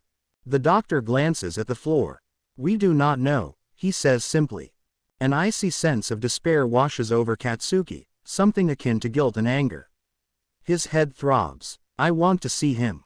"He's sleeping, Bakugou." Izawa's voice is flat. "I suggest you get some rest, too. If he's awake in the morning, we could." "Like hell." Bakugou is sitting up fully now, already flinging his legs over the side of the mattress. "He is only alive because of me. I have every right to see him. All might is with him," Izawa says, pushing Katsuki's shoulders back to the bed. "He will be perfectly fine. You two will have all the time in the world to catch up after we finish these tests. Eat something. You both need to recover." Katsuki snaps and slaps his teacher's hands away. "How am I supposed to know that this isn't one of Kalo's tests right now? What if we are still trapped and this isn't a hospital? The hell am I supposed to expect, huh? I'll feel better if I can confirm for myself that Deku isn't in 8 feet under somewhere." The silence is palpable, and Katsuki knows he has won. Izawa exhales deeply. He looks sideways at the doctor. "Could we give him 5 minutes?" The doctor, of course, has no choice. Aside from the tense trepidation draped over its occupants, Izuku's room is identical to Katsuki's. Izuku lies motionless, eyes closed, flat against his mattress. On either side of him are All Might and his mother, squeezing his hands. The two nurses at the headboard remove blankets to readjust and check his IVs. Katsuki and Aizawa take the space at the end of the bed, and from his wheelchair, Katsuki can clearly see every bandage, cast, and discoloration on Izuku, feet to shoulders. He purposely does not let his eyes drift above the black and red line tattooed around Izuku's throat. All Might watches Katsuki carefully, but after only a brief glad greeting, remains silent. Izuku Midoriya does not seem to recognize that he is there at all. There will be discoloration for a couple weeks. One of the nurses is speaking, rubbing balm gently over Izuku's neck. Her blonde hair is pulled into a low bun, but several pieces stick out as she studies her handiwork. We are hoping it doesn't scar. Recovery girl has done all she can for the moment. He is far too exhausted to continue receiving her treatments. What could have possibly caused this? Inko's voice is small behind the beeping of a heart monitor. The second nurse pauses from writing notes. Their small eyes do not match anyone's gaze, but Katsuki can feel them on him all the same. We aren't completely sure, to be honest. He was strangled and electrocuted, Katsuki interrupts. Every eye quickly turns to him, and Inko jolts when she finally realizes the boy beside her. We had callers that electrocuted each other if we used our quirks, but they vanished when we returned to Yuuei. We were forced to act quirkless. But, he trails off, suddenly unsure what else there is to say. As if the room had eaten the words straight from his mouth. We are speaking with the doctors, Aizawa says. Bakugou will explain everything with the hospital and police, and we will inform you with details as soon as possible, Midoriya-san. She nods. One of her hands relinquishes its hold on Izuku to grip Katsuki's wrist that is laid against the sheets, and Katsuki silently acknowledges the teetering resistance in her touch. I am glad you are okay, Katsuki. I do not doubt you did everything you could to keep yourselves alive. Among those empty, perfect stares, Katsuki feels, he cannot say. Disappointed. There is a part of him, he thinks, that had hoped for a crack in their forgiveness after all. An angry strike against his face. But Inko is phlegmatic as she is kind. There is a reason why Izuku continues to like him. Why, when he wakes, he will likely not blame Katsuki for his injuries. He is as naive as his mother. How are you doing, my boy? All Might addresses Katsuki, eyes worried. I don't want to pry, but shouldn't you be in bed? Yes, he should, Aizawa says before Katsuki can answer, mouth tight. He grips the handlebars on the wheelchair behind Katsuki's hair. Don't act like my mother, Katsuki protests. I already have one too many. The hallway is quiet as Aizawa pushes him out. In the vastness of white and fluorescence, Katsuki must squint his eyes and thwart the instantaneous wish that he were back in the dark cave. He does not want that. He would never wish to be back in Kalo's net. There are too many hauntings in his mind, and none are quite as terrifying as the absoluteness of being powerless. His quirk runs freely through his veins, alive, a second skin and a protection. In the cave, he was stripped bare.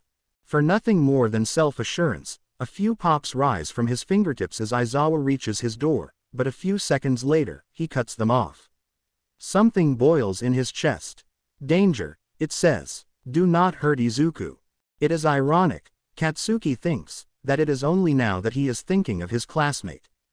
In the room, his parents take the corner cushions previously empty, though they leap upward when Katsuki rolls through the entry. Aizawa excuses himself to some conversation with the doctor outside. By now, the retelling of the incident is dry and the words feel inauthentic on Katsuki's tongue. Even his mother, stoic as she is, quirks her jaw when Katsuki blasely hurries through the part of his paralysis with the spider bite. His father tears up. By the end, he is a sopping mess over Katsuki in his chair. Katsuki waits for Aizawa to return so he might ask him what will become of Yuuei and its security, but his teacher seems to know that he wants him, and stays away. Katsuki tries to watch television, but his mind feels too pricked. Now that he has confirmed his shame for hurting Izuku, it hangs from everything, clinging like the cave's webs, unavoidable. He swipes through his phone and its unread messages, trying to shake the feeling away. He eats his meals and swallows every bit of memory. Still it clings. The day moves slowly, dropping like a leaf from a giant oak. He helped Izuku escape, Katsuki reminds himself. But it sounds pathetic even in his head. It does not matter what he has done. Izuku is contused, and Katsuki is here. The police arrive shortly before 7 p.m. just as Katsuki wakes from a dreamless slumber. They stand over him, frowning. Katsuki recognizes Naomasa Tsukauchi's dark hair, dark eyes, but not the two other men beside him. His parents are gone from the room. "We apologize for the delay," Detective Naomasa says. "We have spoken with your teacher but hope to take a personal statement from you, as well." For all the effort of forgetting, Katsuki once again unburies the cobwebs and starts over. He's awake. It should relieve Katsuki, but he is anything but pleased. His mother leans on the open doorway, morning light obscuring the shadows Katsuki knows are embedded in her bare face. His father has already left for work under the promise he would be called if anything important should happen. Izuku waking does not qualify for such a call, Katsuki imagines. "Okay," he says tiredly. Mitsuki Bakugou wrinkles her nose. "You don't want to see him." Katsuki does not know how to answer. "He was asking about you," she continues, all pretense for curiosity evaporating. "You were the first thing he mentioned, apparently. Though I suppose waking up alone after being trapped together for a week would raise some anxiety." His quirk misfired and almost blew the monitor clean through the wall before he realized he was in a hospital. Poor kid.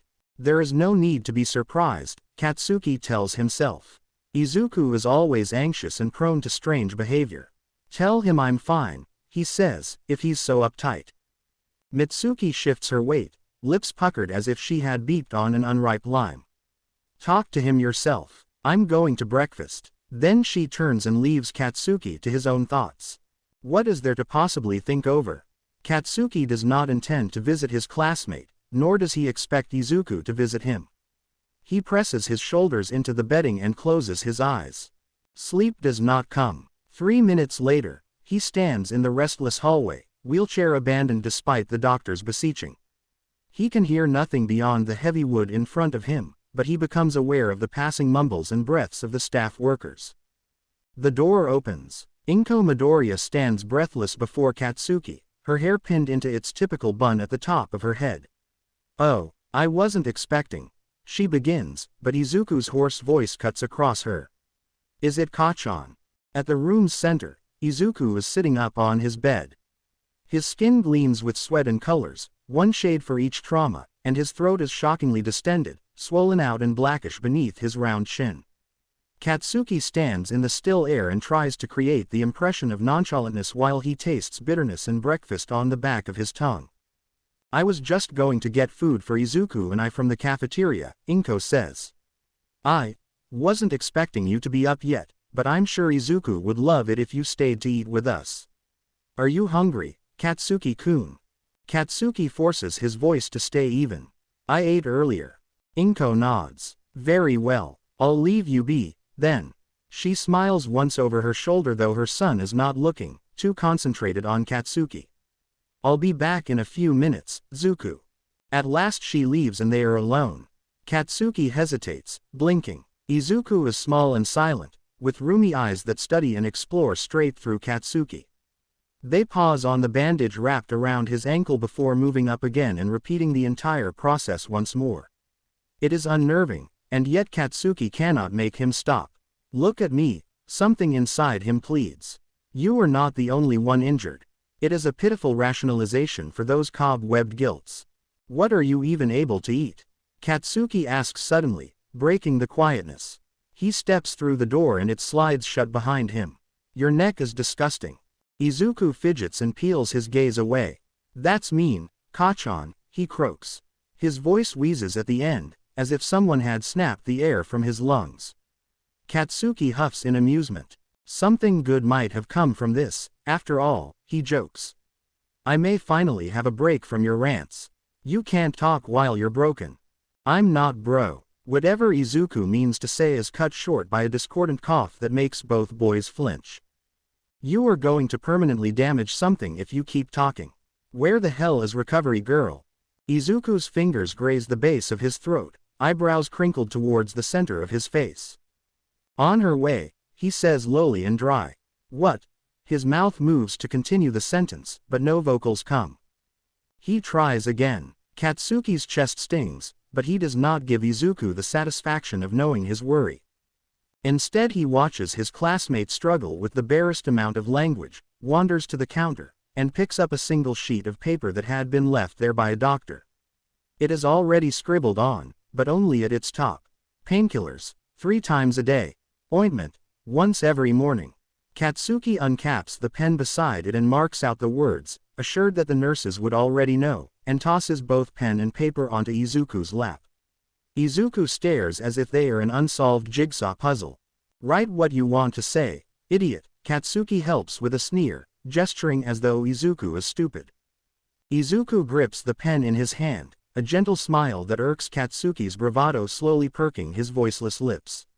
Though he says nothing, thanks as they're all the same. Had Izuku not been across the room, Katsuki may have yanked the page right back and torn it into a million shreds, laughing. Izuku writes quickly and holds up the paper for Katsuki to read.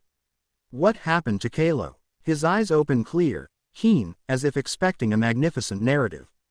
I kicked his ass, Katsuki says simply. Izuku lifts an eyebrow. I kicked his ass and we escaped. I don't know where he is, and frankly, I don't give a damn. Izuku's smile dips, and he hesitates before writing again. You used your quirk to get away. Katsuki expects the question already. Izuku always knows where to aim the knife.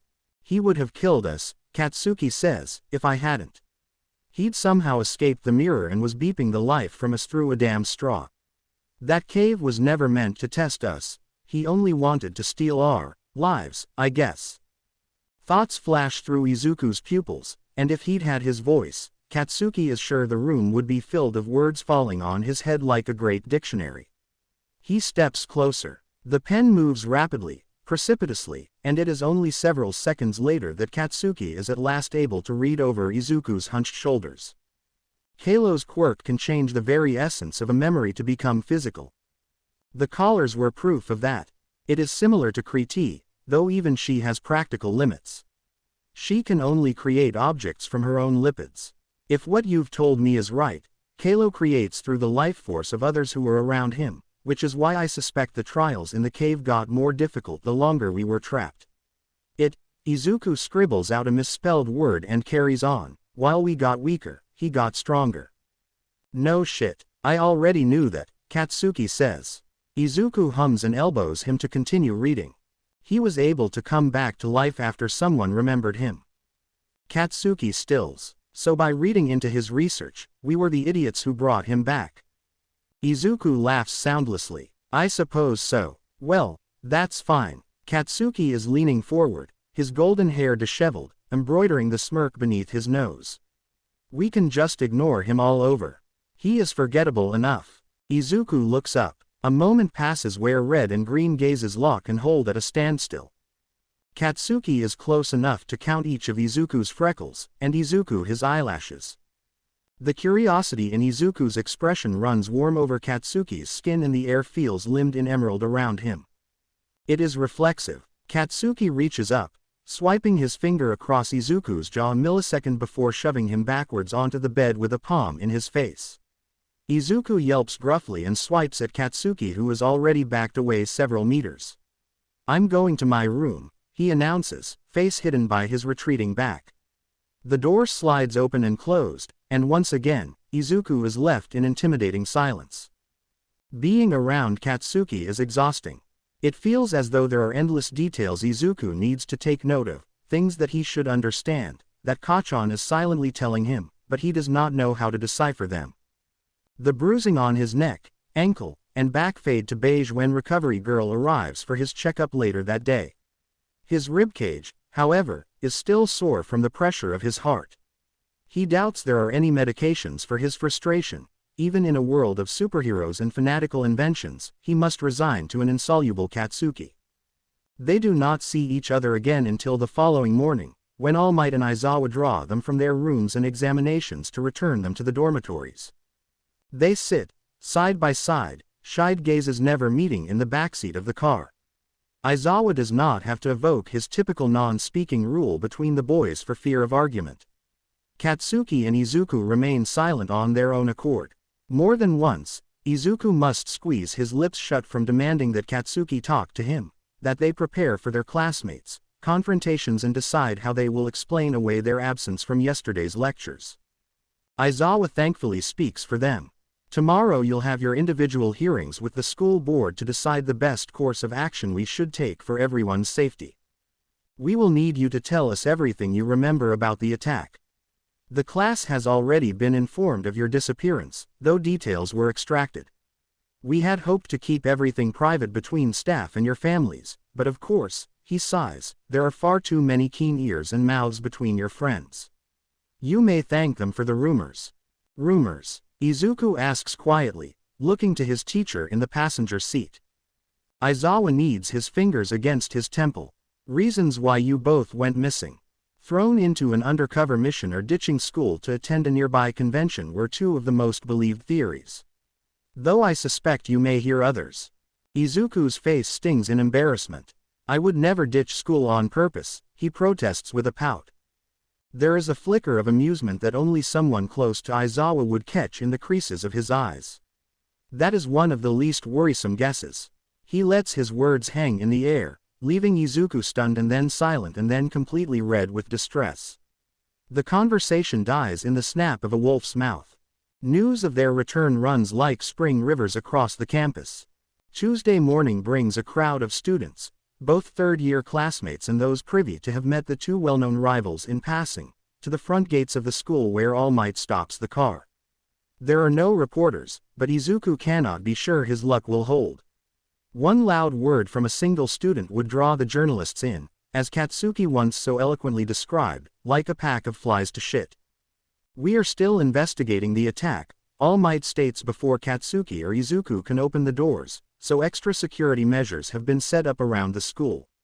The locker rooms have been temporarily relocated, and there are monitors set up at every building's entrance. We do not expect Kalo to reappear, but if he does, he cannot hope to do so inconspicuously. Izuku notices Katsuki's slight nod, an impressive demonstration of approval by his standards. Young Midoriya, young Bakugou. Both boys watch All Might, who looks at them from the rearview mirror. His expression darts from light to dark. I am sorry for not being there to protect you. I wish we should have been there. Aizawa cuts in. It's a wonder why any of your parents still trust us enough to send you back. Yuuei will take full responsibility now and, God forbid if anything should happen, in the future. Katsuki inclines his head and turns to go. Izuku follows, skin prickling with the rush of his thoughts, and a stertorous, rearing apprehension.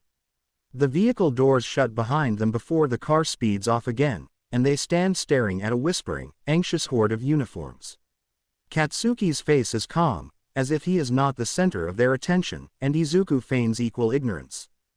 Class 3A shoves their way through the crowd, led by a rambunctious but ever-welcoming Eijiro Kirishima. Guys, Eijiro cries, throwing his arms over their shoulders and crushing. Where the hell have you been? Yuuei is not the same without you. Our class was a disaster. Don't ever leave us again. Honta Siro is next. He attaches himself to Katsuki's waist with both arms. A whole weekend without Bakugo's explosions to keep us in line or Deku's logical reasoning, it was a mess. The kitchen exploded while Denki was trying to make dinner, and Yaoyorozu unplugged our gaming setup in the common room because we weren't studying, but of course we couldn't study without your help. Get off me. We thought the villains finally managed to. Yano, Izuku peeks down to see Mineta Minoru drawing a thumb over his throat. I mean, of course I didn't. I knew you would be fine. I said shove off. Katsuki's protests stay either unheard or cast aside, and his sharp rage spreads over the classmates as they continue to harass for attention. But to Izuku's surprise, Katsuki never ignites his quirk. He, Lord Explosion Murder, does not murmur a single threat. Izuku is unsure what to think of it. Moment passes into moment, and their classmates begin to ask for the specificities of their absence. Why the faded line on Izuku's throat, a bandage on both their ankles. Ochako Uraraka and Tsuyu Asui speculate that they had gotten into another fist fight, and warming to the theory, several others add to the conversation. When Izuku tells them that they had been attacked, it sends half the class glancing at one another and silently lowering their brows, all the more suspicious. Do you not believe us? Izuku asks, struck. Toru Hagakure shrugs her invisible shoulders. It's not that we don't believe you, she clarifies, speaking for the skeptical half, but what would be more likely? The two arguably most powerful soon-to-be pros, who, by the way, are notoriously known for taking down Shigaraki and All for One, attacked and injured by a no-name villain. It is almost harder to believe than some of the other theories. I'm not sure whether to feel offended or complimented, Izuku mumbles. Katsuki sneers and finally manages to pull away from Eijiro and Hanta. I don't give a shit if you don't believe us, he says, popping his neck and knuckles. Izuku shifts, surreptitiously, closer to him. Everyone, even the best heroes, fall into trouble now and again, Ochako continues. She takes and hugs Izuku's bicep tightly, and the boy can feel her heart beating in her chest. I trust Deku-kun. If he says they were attacked, so be it. We should all be on alert for villains. It is her protestation that stops the passers-by, and silence settles over the students while they take in the seriousness of her allegation. Izuku watches the blank faces as they skirt the narrow pathway around his class.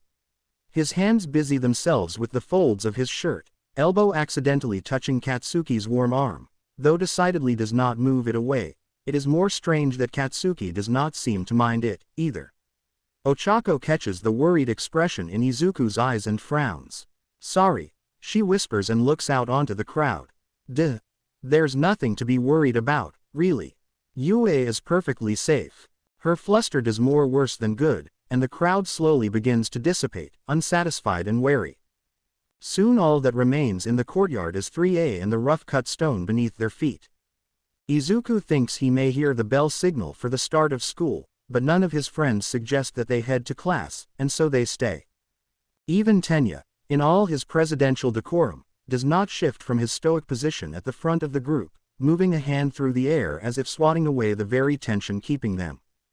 I am glad you both made it back, relatively safe, he says at Katsuki and Izuku. He pushes his glasses further up his nose, and Izuku realizes quite suddenly how Tenya is able to command the mood of 3A with only his voice. Several perk up, eager to listen to their class president, and even Katsuki relaxes his shoulders. Tenya has grown to become the epitome of a leader. We do not know the extent of your injuries, and we will not continue to bolster baseless ideas, he says plainly to the rest of them. Mortification drapes over the students, particularly from Toru, Mina Ishido, Kyoka Jiro, and Denki Kaminari, all of which scratch the backs of their necks uncomfortably. Give credit where it's due, Denki mumbles through a chuckle. Deku and Dynamite have been pretty close, lately. It's not our fault that our minds automatically joked about, well. Joked about, what? Katsuki spits. For once in Denki's life, he second-guesses his answer. Nothing. A short laugh breaks from Mina's growing smile. Ah. Denki is blushing. Quote. I'm not. It is the way in which Denki flinchingly says it that makes Izuku laugh, which shatters the others from their trepidation, and then they are all laughing. Except Katsuki, of course. He is still glaring sharp needles at Denki and Mina, who are too deep in arguing to notice. Izuku has no idea, no clue as to why Katsuki is upset, but that is nothing new. And what was Denki's joke about their absence? More to figure out later. They do not go to class. Instead, Momo and Tenya led 3A to the third-year dormitories where they announce classes have been cancelled for the day. Izuku is convinced that it is more for the sake of their senseis than themselves. Aizawa and All Might deserve a long, undisturbed sleep. Katsuki bypasses everyone to presumably rest himself, storming to the elevator before anyone can dare rope him into further conversation. Izuku watches him retreat, watches the elevator numbers as they stop on the third floor, and imagines Katsuki slumping to his bed. He wishes he could do the same, but Ochako is still holding him and Shoto is staring from across the room like he is soon to explode with questions. How was the date with Bakugou? This, unfortunately, is not what Izuku had in mind when he ventured over to Shoto. He balks at his friend, mid-step, mid-thought, and tries to understand the jumbled-up words. They fit like the wrong pieces of a puzzle shoved together in his head, like a foreign language he cannot decipher. Kachan. Date. Huh, is his intelligent reply. Shoto. Ochako, who is still attached to Izuku, reprimands. Iida just said we weren't supposed to spread rumors. He tilts his head in a way that signals he does not understand something. Izuku reads it too easily, and he forces himself to blink. Why he should be surprised by any of Shoto's outbursts is a mystery, and yet. Where did you hear that? It's what Jiro and Kaminari said yesterday during breakfast. That you'd both left for the weekend too. It was a joke, Shoto. Ochako blushes. Of course no one actually believes that. Think. It's Midoriya and Bakugou. The planet would implode before those two ever got over their one-sided rivalry. Each word falls sharply on Izuku's brain, like a knife cutting paper. No answer comes quickly enough, and he flounders his tongue unwittingly while attempting to drive away the embarrassment on his face. There is nothing to be embarrassed of, he reminds himself. The assurance hardly helps him rationalize the situation. He is glad Katsuki is not there to witness this conversation, for he is sure he would have already logged an explosion through Shoto's skull. No one else in the room seems to pay them any attention. Fumikage Tokiyami knows deep in a book with Shinso Hitoshi beside him, the girls showing each other videos on their cell phones, Rikido Sato and Koji Kota cooking in the kitchen. He wonders how many of them had laughed at the ridiculous implication of Denki's theory. Is that truly what they had joked about while he and Katsuki were trapped? He sighs, loud and deep, and slumps forward a bit.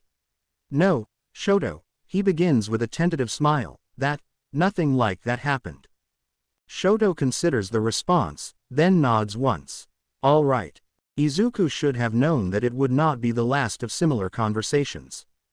He plants himself on the common room's couch, facing the television turned on to Eijiro's video game that the boys take turns playing. A couple days ago, Izuku would have asked to join them. He is unsurprisingly horrible with the controls, but the time-wasting activity had helped him relax. Now, when Minoru offers him a remote, Izuku only waves it away. I just want to watch. Minoru shrugs and turns back to the game. If you say so. The lights of the on-screen brawling flash colorfully. Izuku's eyes flicker over it, absent, not quite seeing the maneuvers. Ochako leans over his side to watch the animations slide by, holding her breath when Denki almost manages to knock two of his opponents out. Shoto sits on Izuku's other side, utterly calm. Like Izuku, he refuses a remote when it is offered. Izuku had hoped that being there would be a distraction, that his thoughts would settle, but it is not enough. Again and again, squinting at the too bright television while his fingers trail up his throat, images of the cave return like the cutscenes of a film. A phantom ache burns where his fingertips meet the junction above his collarbone. He tries to hide the flinch when he presses too hard. So, Honta inclines his chin toward Izuku, rapidly hitting a few of the buttons on his controller. Not to bust the mood, but are you gonna explain what happened when you guys were attacked? We are kinda on the edge of our seats. Details would be appreciated, but not mandatory, Mina calls from the other couch where Suyu nods beside her. Eijiro begins to say something in return, perhaps a call to leave Izuku alone, but it is interrupted as his video game character loses his match. He drops his controller and braces his head between his hands. This was the 5th time in a row. The questions his classmates have are not excessively intrusive. In fact, Izuku is surprised at how courteous they are despite their obvious curiosity. He had expected a splurge of inquiries, and while, yes, he wishes he could just throw himself under his duvet and sleep away the past week, he is also glad for their genuine concern. He shifts on the couch and sits upright. We were warped away after Friday's class, he begins gingerly. While I was packing up in the locker room, I fell through the wall and into a dark tunnel. A few minutes later, Kachan fell on top of me. Denki pauses the video game mid-punch, and everyone turns to listen. Izuku looks at his hands with a frown. Despite knowing his mother and the doctors had scrubbed him clean, he swears there is dirt still trapped under his nails. We were stuck in an underground cave. A lot is still unclear. The details behind the attack are missing, but the villain's name is Kalo. He turns to Tenya, who had ventured closer from the kitchen area. Have you heard of anyone by that name? He was apparently a student at Yuuei during the first generation of quirks. There is a gentle surprise that cracks over the faces of his friends. You mean, Kyoka says, the person who kidnapped you was over 100 years old? Izuku hesitates for the best way to explain. I mean, Kalo looked like a student our age. His quirk kept him alive all of these years.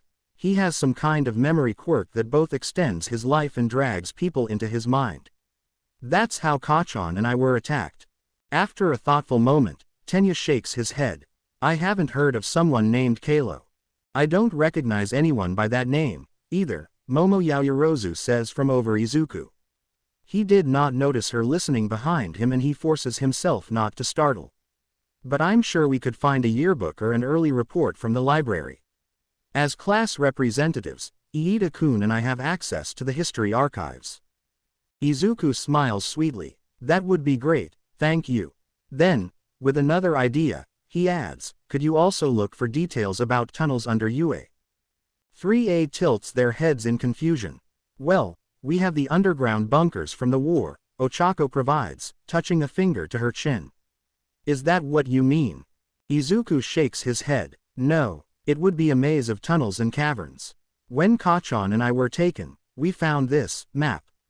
It was old, but it was of our school and the corridors beneath campus.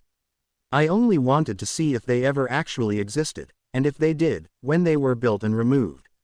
It would help us solve more of Kalo's mystery. Tenya slices a hand through the air. Of course, Midoriya, we will look into this immediately. There is a silent moment before Honta cuts in, stretching above his head. First years might be getting sent home, he says from crossed legs in front of the television. He had lost the match several minutes ago, but he still holds tight to his game controller. I overheard Aizawa talking with a few of the teachers yesterday. Apparently, they think the dorms could be dangerous, so the rumor is they'll be asking first years to move out by the end of the week. Izuku stiffens with the information. Really, he feels sorry that the freshmen may have to give up their living accommodations on campus, but he is grateful that Yuuei seems to be taking the attack seriously. First-year dorms are closest to the school building, though, it may be worthwhile to consider sending out the second and third years, too. At least for the time it takes to track down Kalo. That might be for the best. Don't let any of the first years hear you say that, Tsuyu snorts. They're a little peeved. It finally feels as if time is resetting itself, as if the past weekend had not happened, and Izuku and his classmates are only discussing the daily news. If it were not for the occasional hesitant glances that Ochako sends him or Shoto's constant stare on the base of his throat, Izuku may have convinced himself that 24 hours ago, he had not almost lost a leg. However, he knows better than to disregard everything. Once his eyes shut for bed, the cave and all its memories will return. He will be dragged back by ankles, no matter how much he kicks, yanked into dreams that have never been pleasant since the beginning of his hero career. He moves to stand. I think I'll head up to my room, he says simply. His friends nod and smile before Minoru holds up a hand. Wait, I have one more question. Izuku knows better. He knows better, and yet he tilts his head for Minoru to continue. While you were trapped in the cave, did you and Bakugou finally figure your shit out? You both seemed pretty close getting out of the car. He stretches his short, stubby arms to the ceiling, smirking as if hiding a dubious, secretive thought. Possessive of one another, to a stranger, it would be easy to assume. He moves to make eye contact and shrugs his eyebrows suggestively. Izuku dismisses himself from the conversation with a red face and polite bow. Before the elevator doors slide shut behind him, he hears a muffled yelp and something hard striking wood. The next morning, Minoru is still taped to the common room ceiling. Chapter: You're better off saving your breath. Izuku sits slumped in his seat outside Yuei's conference room. His head snaps up as Katsuki emerges from the doorway, escorted by Recovery Girl at his elbow. Slitted, red eyes connect with Izuku's. Those idiots won't believe a single damn thing we say, he continues in a low snarl. Don't bother wasting oxygen. The rage in his voice is palpable. Recovery Girl tuts and smacks Katsuki on his hip with her cane, moving him forward. Don't say that, she reprimands. Of course we believe you. Midoriya, dear, Do not listen to him. Aizawa will call you in shortly. It has been a full day since their return to campus, 5 days since Kalo's attack.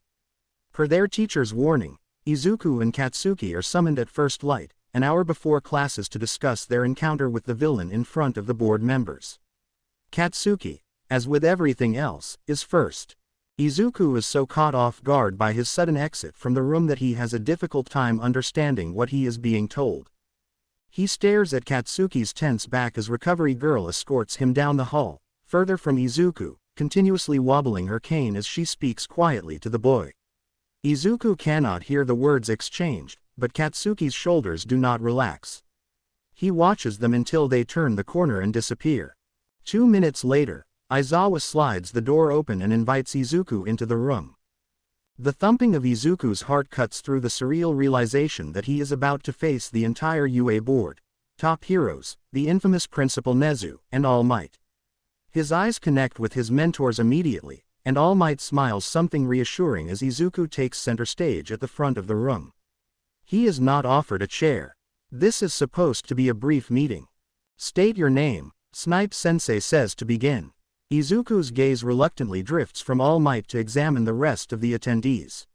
Snipe sits directly to the left of Principal Nezu, who is placed at the head of the U-shaped table. Nezu's paws are politely folded over one another, his small eyes sharp on Izuku. Izuku Midoriya, he responds with faux confidence. Aizawa takes the seat closest to Izuku.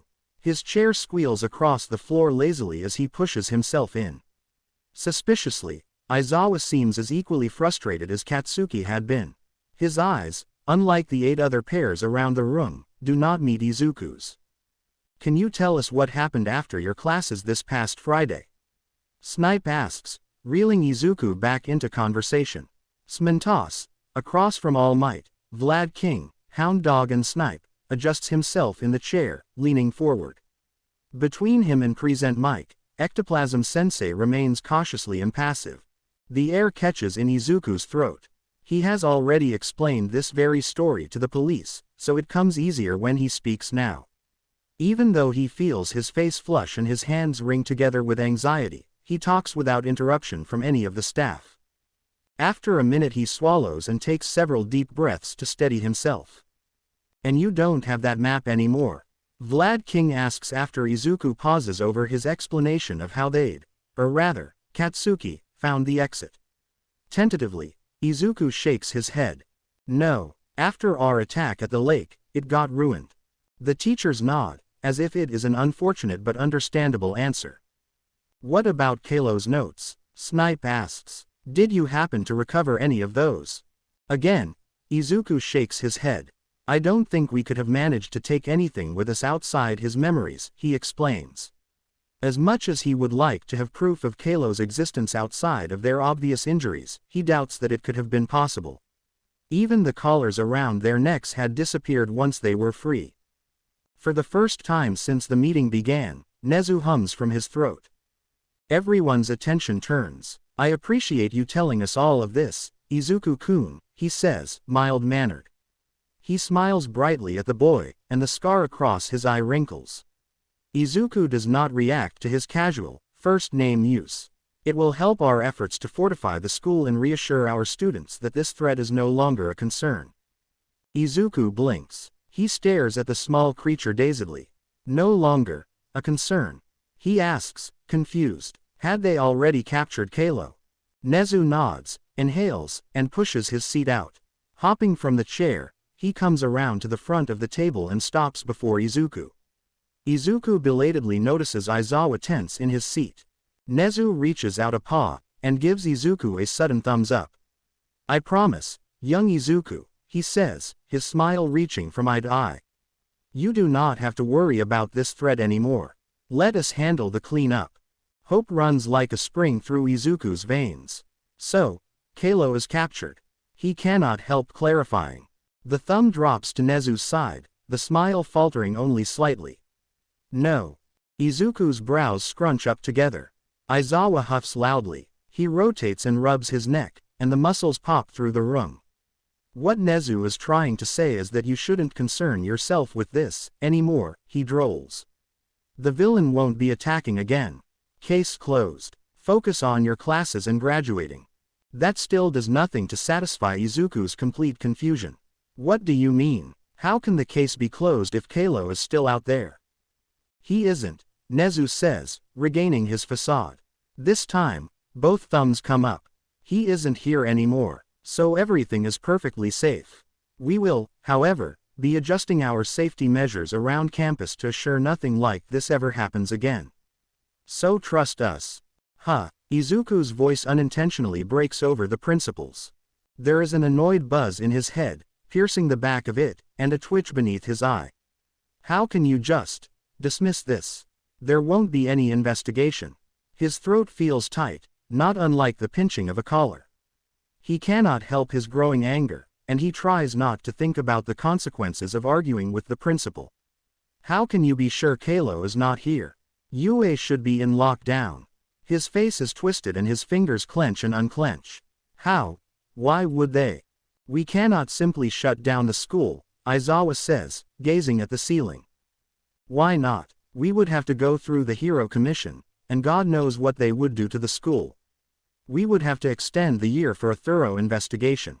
Izuku squints and his teeth grind. It is as weak an excuse as any, even to All Might, who cannot look straight at Izuku and instead opts to close his eyes. Izuku cannot help himself. I'm surprised, Aizawa-sensei. I thought you would be the sensible one when it came to protecting your students. The room falls silent, everyone holding their breath. Izuku notices Aizawa flinch at his words. Slowly, he turns to meet his gaze. Kid, he begins, eyes begging. Trust us on this. When you walk out of here, don't mention this attack again, especially to any higher-ups. There are so many words and thoughts and feelings bursting through Izuku. Like a great flood, his emotions stampede over each other. They want him to forget about everything. How can Izuku simply forget about the cave? How can he forget about Kalo and his vicious laughter? Do they not see the mark still ingrained into Izuku's throat, the scar across his ankle? Do they really care so little about this happening again? To another student. He cannot stop glaring and shuddering as he stares at his teachers. Young Midoriya. All Might's voice cuts through Izuku, and he realizes with mild mortification that Black Whip is unconsciously swirling around him. Nezu has backed up a few steps, eyes keen on the boy. All Might is standing from his seat. Izuku, blushing, quickly reels in his anger and the quirk. I apologize for that. I did not mean. Nezu waves away Izuku's apology. No need to apologize. We understand your frustration. Izuku wants him to continue, to explain, so he waits. Nezu seems to know Izuku's expectancy and folds his paws together in front of him professionally. This was an unusual case, and I wish that I could explain more without putting you in further danger. I am sorry that we did not protect you or Katsuki-kun. But I promise, if you both leave this behind, I will do everything to keep you safe. Nothing like this will happen again, to you or any future Yuuei student. Hound Dog will be at your disposal for counseling, but it is my genuine desire and my request as Yuei's principal, do not speak of this to anyone else. And then, he bows. A plea from the highest authority. Izuku is stunned. He does not know how else to feel. All Might exhales loudly, and once Nezu straightens his back, he clears his throat. It seems that you are still troubled, young Midoriya. Dazedly, Izuku looks to his mentor. I am, he agrees, fidgeting. I understand that there are things that you cannot tell me or Kachan, and I will try to trust you all, but I'm still uncertain, he trails off, gaze avoiding the principals. What can we do to make you feel more comfortable? Ectoplasm Sensei is the one who speaks now. I agree that temporary safety precautions should be implemented, even if we do not have to worry about this particular villain anymore. If only for the sake of our students' reassurance. Izuku thinks he sees Smintos nod. There was a rumor, Izuku begins quietly, remembering the conversation in the common room, to temporarily suspend the first-year dormitories. They are the closest to campus. It would make sense. I would not want any freshman to have to go through what Kachan or I did. I do not think. He swallows. I don't think I would have survived in Kalo's memories as a first year. A solemn aura drapes over the room. Then, Nezu dips his head. We will discuss this amongst the staff, along with any other ideas we might have. Izuku is excused back to the dorms with nothing more than a wave and thanks. The cacophony of the lunchroom rises in pitch where Class 3A congregates with their food in hand, a riot of laughter and chatter blending with the clatter of trays and utensils. Metal legs scrape against the tile loudly as they pull tables and chairs together in the far corner. They sit, all facing one another. While rearranging the lunchroom would be scrutinized if anyone else were to attempt it, staff workers seem to turn their head away when it comes to this daily 3A occurrence. Amid the jovial chaos, Izuku sits, his laughter blending seamlessly with the others. Yet, beneath his calm facade, his mind races, heart still pounding from his earlier meeting. Across from him, Katsuki leans forward. Izuku can feel his eyes prodding him, as if waiting for a silent conversation to pass between them. But Izuku does not know what to say and does not meet his gaze. He knows Katsuki does not agree with Yuuei's decision to keep quiet about the attack. When Aizawa had entered homeroom that morning, shushing the class with a wave of his hand, Katsuki's spine had straightened in front of Izuku. First announcement, Aizawa had said, sighing deeply. He rotated his neck and shoulders, as if to loosen stiff muscles. I know you are all curious about Bakugou and Midoriya's attack. Our principal is still conducting a private investigation of the matter, therefore we will not share any information. Under his orders, we will not speak of the attack to anyone, family, friends, reporters, even between each other. Is this clear? Izuku remembers the tentative, synchronous affirmation from his classmates, while he and Katsuki had remained silent. The only telling sign of Katsuki's disdain was the clenched fist at his side, hidden beneath the desk. Izuku swore to trust Nezu. Katsuki, however, refuses to trust anyone but himself.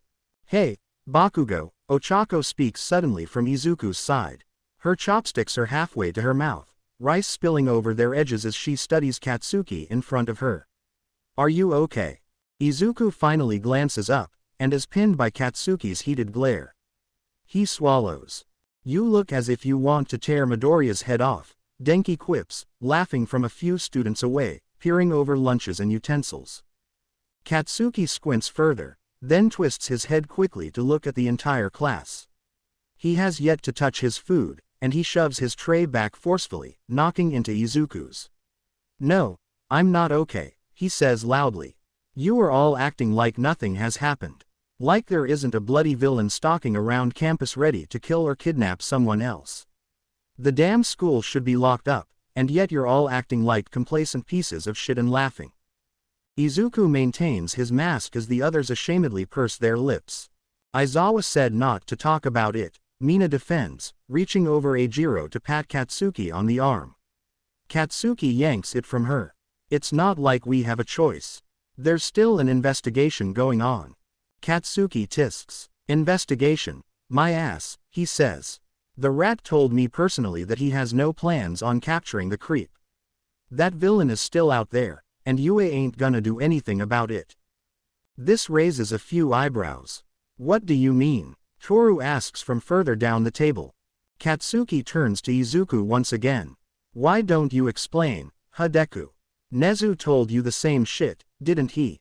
There is another challenge in his gaze, but Izuku knows he cannot rise to it this time. He shrugs at the underlying tension. I'm choosing to trust his judgment, he says cautiously, shamefully dislodging eye contact. We shouldn't talk about it, Kachan. A moment of consideration passes quietly through the tables. For all of 5 seconds, no one says anything, until there is a sudden, echoing boom that shakes their seats. The cafeteria goes silent. Izuku jerks backward as Katsuki's quirk fires unaimed at the ceiling. His palms are smoldering, his face furious. Without meaning to, Izuku's body responds by grabbing his own neck, holding his breath as he waits for something. A buzz beneath his ears.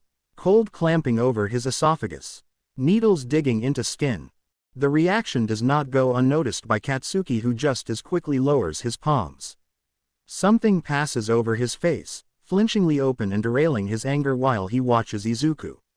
He looks away then, glaring at his hands, then stands, his chair toppling backwards with the swift movement. Fine. Be complacent assholes. See if I care. He flees the quiet cafeteria, lunch untouched. Throughout the week, Izuku is bombarded with questions and accusations from students and strangers. Was there really an attack? Why is there no investigation? What are the rumors of first years being suspended from their dorms? And once the rumors are no longer just rumors, why would Izuku petition the school board to move first years off campus? Through it all, Izuku turns his head and remains silent. The following Monday, Katsuki leaves his bedroom fully dressed 3 hours before his alarm. The sun has not yet climbed over the horizon, and the dormitory is heavy with snores behind locked doors when he slinks into the elevator. His slippered feet tap on the wood floor when he enters the downstairs kitchen. He is not hungry, but he opens the fridge to scan its contents. Salmon, eggs, and pickled sauerkraut are labeled with his name. On the counter is a bag of unopened rice. He shuts the fridge, hands empty. When he straightens, his muscles stretch and his joints pull until they are aching and weak. In the oven's shining glass, he almost does not recognize himself, creases beneath his eyes, lopped hair and sagging shoulders. He sneers at himself, but even then his reflection is unconvincing. He turns away. Over the past few nights in bed, images emerge. They begin as dreams, poking and prodding in his sleep from which he starts, trembling. When he lies awake, they come still. Flickers of red on stone, an ugly blue glint over sharp pincers, a broken smirk in glass. Green eyes turn to look at him, filled with tears and accusations. Katsuki paces his room, and then the hallways, but it does not keep the images from his mind. Eventually, they eat his appetite. Katsuki has not swallowed a full meal in 3 days, and he barely manages to nibble a snack during lunch when eyes follow him. His strength is waning away, and it has become all the more obvious to his classmates. His partners do not rush him for answers when they spar in gym and he trips up, and no comments are made concerning his lackluster explosions, but their troubled glances whittle at Katsuki like a bad toothache. He should eat something. He steals a piece of bread from Mina's pantry stock and pops it in the toaster. While he waits, Katsuki leans against the counter and closes his eyes. Kachan. When he pries his eyelids apart again, early sunlight is peeking through the common room blinds and Izuku blinks at him from across the kitchen bar. It is still too early for others to be rousing, but the company does not startle him. Izuku tilts his head, the dark puffiness beneath his eyes mimicking Katsuki's. Are you? Katsuki bumps into his shoulder as he walks out. His toast has gone cold. When he turns onto the paved path to campus, the sun hovers above the mountaintops and is warm on Katsuki's skin. He attempts to fix his sloppy uniform, adjusts the strap of his backpack so it is not twisted on his shoulder. The road ahead is empty, though he can hear the voices of his classmates far behind, following from a distance. His class is typically the first on campus, from a practiced routine or if they are simply drawn to its protective walls, Katsuki cannot say. October brings the last few fine days before he is forced to unpack his winter blazer. For now, he appreciates his short sleeves, until he feels something cool against his bare arm. Here, Eijiro taps a bottle of yogurt on Katsuki's bicep. You didn't have breakfast, did you? Katsuki had not heard his footsteps and blames it on his distracting thoughts. No, not hungry. Eijiro frowns. You haven't eaten in days. I ate yesterday, Katsuki deadpans. Yeah, a snack-sized bag of cashews from the vending machine. That's not a meal. Katsuki glares at him from the corner of his eye and yanks the yogurt from his hand. Like this is F*** in, any better. He uncaps the drink and gulps it down in 4 swallows, shoving the container back into his friend's chest once it is empty. Happy. Eijiro's mouth flops open and closed, and he settles on a short sigh. Are you feeling okay? You could take a trip to Recovery Girl before class if you think. I'm fine, Peachy. Don't make this a bigger issue than it is. Only if you promise to take care of yourself. Otherwise I'm talking to Aizawa, and I don't care if you threaten me, he says before Katsuki can argue. It's not healthy, whatever you're doing. If it's because of the attack, Then maybe you should consider a session with Hound Dog. He pauses, throws his chin up, and stretches his hands behind his head. I swear, you and Midoriya are the worst at taking care of yourselves. Katsuki cannot help himself. Deku, what's wrong with him? Eijiro lifts an eyebrow. Don't tell me you haven't noticed. He's up every night, hardly gets any sleep. I hear him through the wall, scribbling in his notebooks and muttering way more than normal. The kid drifts in class, and yesterday he put his slippers on the wrong foot. Izuku sharing his insomniac episodes. Such a thing did not occur to Katsuki.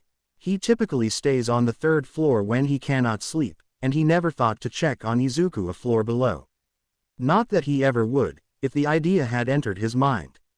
Whatever. We all know the dipshit needs help. You should be annoying him, not me. I'll annoy the both of you. You're both damn masochists. Eijiro ends up with a fist in his gut, not quite quick enough to harden himself beforehand. He falls behind to gag into the trees. Sorry, he calls and coughs when Katsuki abandons him there. I forgot you're much more of a sadist. Katsuki sulks alone down the path, a dusty strip worn smooth by students that divides the housing from campus. One half runs into the woods and their respective dormitories. The first-year buildings sit abandoned at the edge of the tree line, lights flicked out in each window. The other half of the path twists westward, toward the sky-touching glass edifice of Yuuei and then beyond, to ground beta. He traces it with his eyes. It skirts the foothills of the training ground before disappearing within the concrete structures.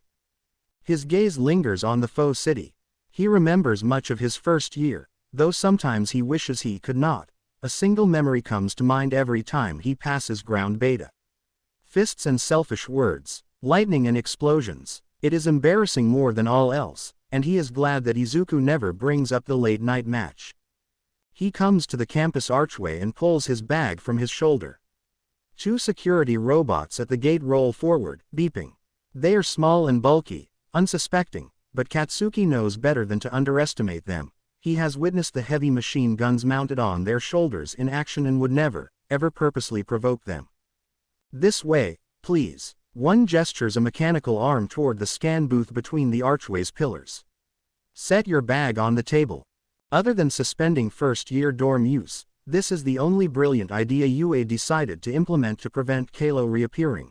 Not that Katsuki wants to even think about the pathetic response to his and Izuku's attack.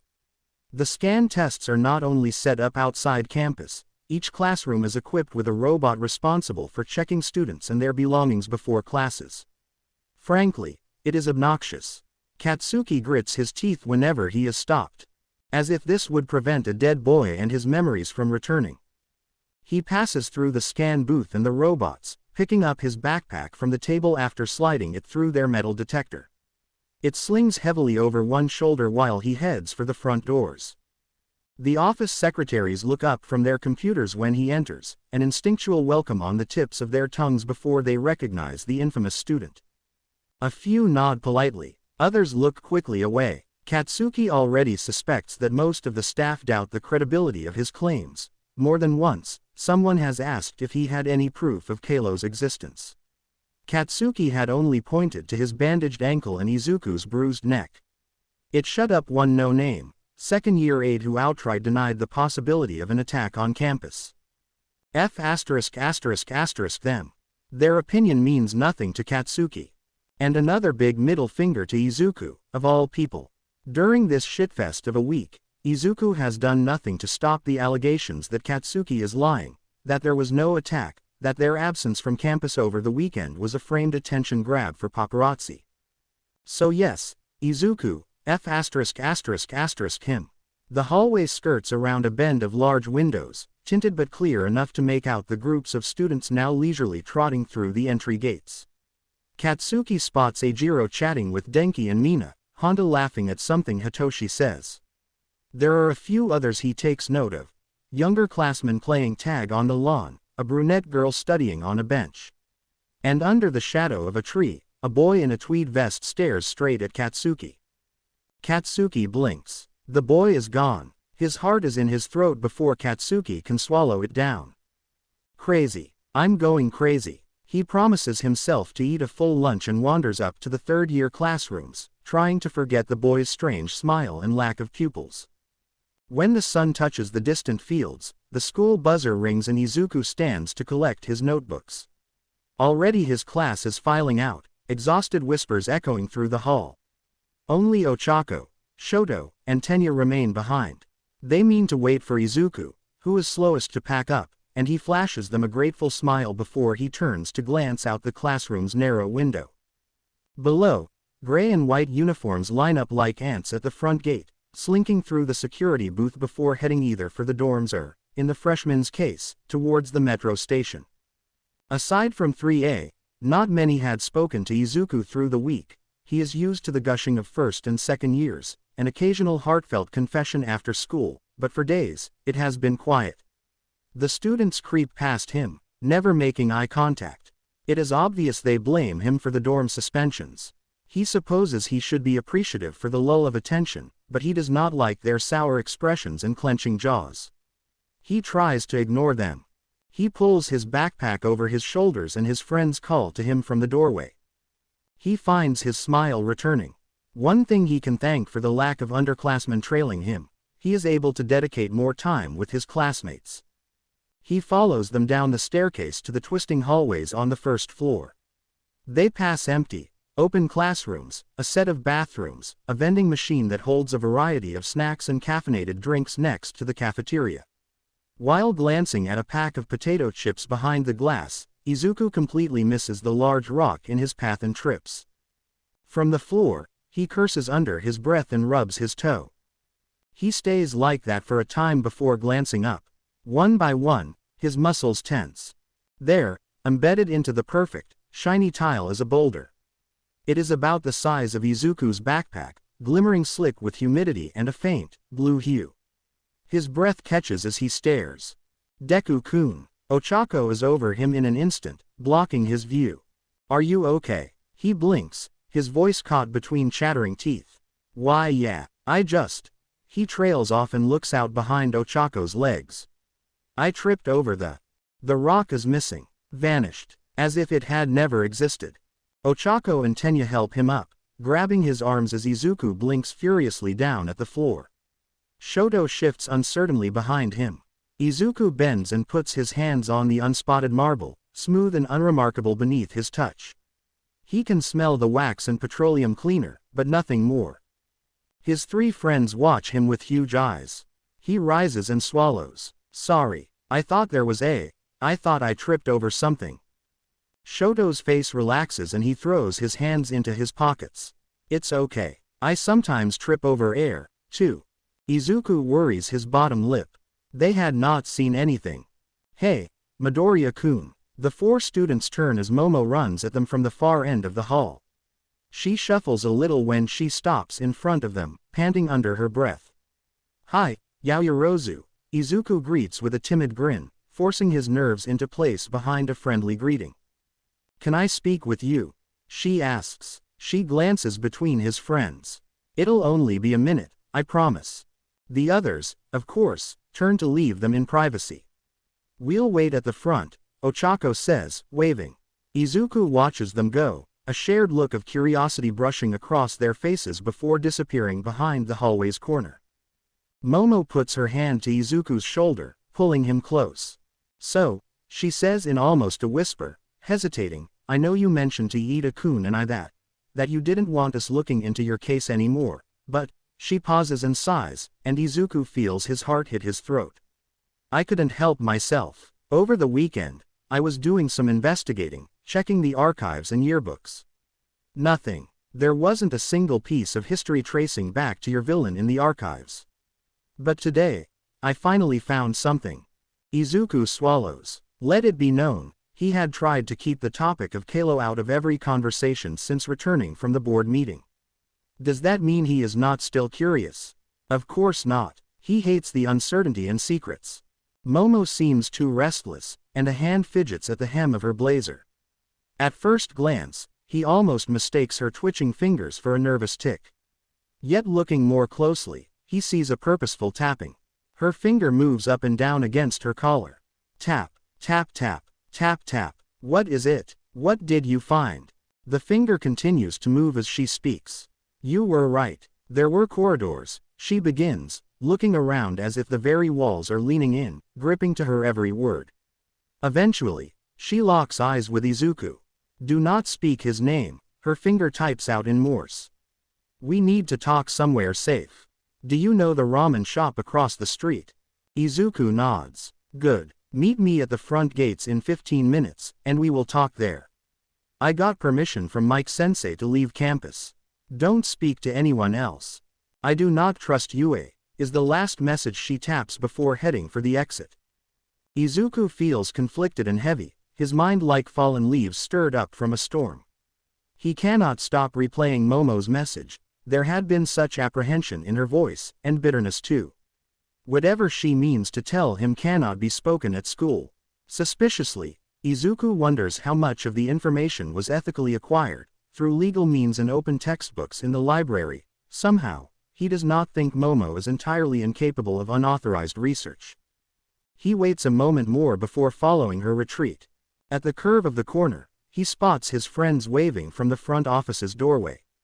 Tenya is unsmiling, eyes pricked with questions and his lips slightly opened as if preparing a cross-examination into his and Momo's private meeting.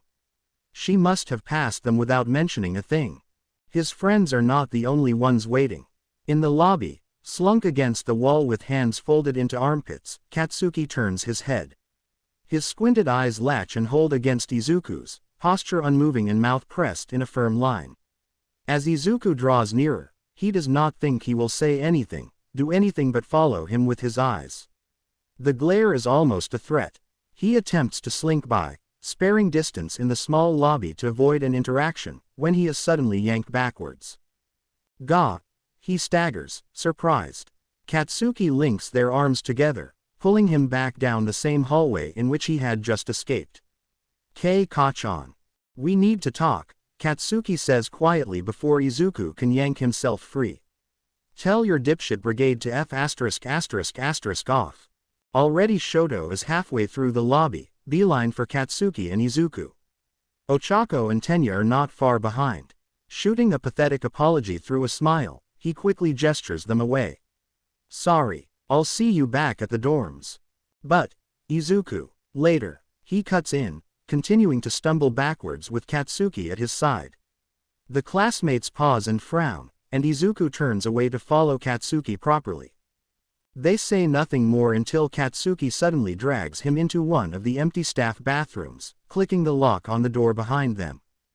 Unexpectedly, Izuku is the first to speak. You've been avoiding me all week. Why do you want to talk now? There is irritation in his voice as he remembers that very morning in the kitchen, when Katsuki shoved into his shoulder. The scent of urine and cheap deodorant reminds him why he does not like using the restroom at school. At the corner, above the sink and mirror, is a window. He wants to open it. Whether to breathe fresh air or escape from Katsuki's scowl, Izuku is not sure. I've been avoiding you, Katsuki sneers. He shifts his weight, hands folding back into his arms, and leans forward. His nose nearly presses into Izuku. You're the one who is childishly avoiding calling out Yuei's bullshit. We both know Nezu has done absolutely nothing productive. The robots and scans, this is all just for show. They have no plans to try and apprehend Kalo. And I'm in, tired of you just sitting around while I'm busting my ass and defending our honor. Izuku fidgets under Katsuki and he continues speaking in his cold, abiding voice. The staff are treating us like idiots, including Aizawa. I tried to talk to him again today, but he only turned up his nose and told me to forget it. Might as well have told him the sky was purple, for all he believed. But I've heard him whispering with the other teachers. They know something is going on, but they're keeping quiet about it. His words fall on Izuku's head like a great flood. Katsuki suspects the staff. It cuts too closely to Momo's insistent message. I do not trust Yuuei. What did?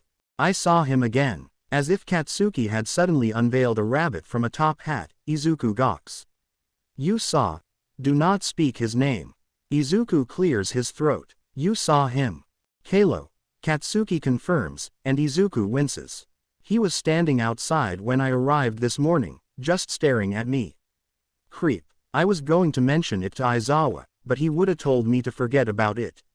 Last week, he had the audacity to suggest a session with Hound Dog, as if I were some psycho in need of therapy. Tisk. Quote. Izuku's uneasiness spills its banks.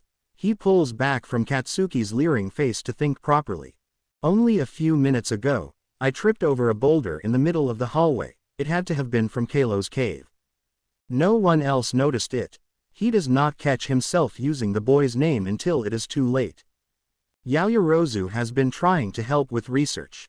She and Iida have access to Yuei's archives, but they couldn't find anything about him. Except, he pauses, wondering how much Katsuki deserves to know about Momo's confession. She had told him to keep quiet, but surely Katsuki is an exception. Yaoyorozu apparently found more information about the tunnels. She wants to meet up at the ramen shop across the road. She doesn't trust Yuei, either. Katsuki does not speak for a long while. Then, well, shit. Another thing, Izuku adds. She said not to use his name. Katsuki lifts an eyebrow. Whose? Kalo's. Why? Izuku sends him a cynical glare. I don't know, but I trust her judgment more than most. There is a sudden knocking on the door of the bathroom. Both Izuku and Katsuki flinch, twisting in place to face the exit. The knocking pauses, and for a moment Izuku believes that the person has gone, until it starts again, more insistent. Rap, rap, rap rap rap rap. For F********* S sake, Katsuki mumbles. There are more bloody bathrooms nearby. Why? The doorframe begins to tremble, the wood caving as if to implode from the impact of the banging. Louder, and louder still. Katsuki is already bowed in a defensive position, hands outstretched toward the doorway as the wood splits at its seams. Izuku turns with a sudden thought. The window. All at once, the door bursts open in an explosion of splinters. Izuku stumbles forward and falls to his knees. The fluorescent lights buzz and spark, flickering while Katsuki coughs somewhere behind him. Izuku activates One for All reflexively. He is so consumed with reaching the window that he does not turn to notice the smoke that billows into the bathroom in dark waves. Not just the smoke, but everything that comes with it. Cold wind, the pungent scent of rotten sulfur, and all of Katsuki's sudden, trembling limbs. He reaches up. He uses float to hover at the window's edge. Kachan, he calls. Over here. But when he peers through the glass, the words die in his throat. Outside, the world is dark. Empty. There are no students, and the trees seem as black shadows in an unlit backdrop. If there is a sky, the stars, moon, and sun are invisible. His mind is stripped, his skin bristling as if it would melt from his flesh. Every noise, every scent, the humid air clogging his lungs, Katsuki breathing hard below him, worms into his senses. When he finally turns back around, a weight falls heavily in his stomach. Izuku, Katsuki begins gruffly from the floor as darkness begins to fill the bathroom. But Izuku already knows. Kalo has returned. Chapter text. Show your smug face, you lily-livered, scraggy-legged, snake-eyed bastard. I'll crack your skull open and bathe myself with your ashes. Katsuki stomps next to the door swaying from its broken hinges. Rotten coward.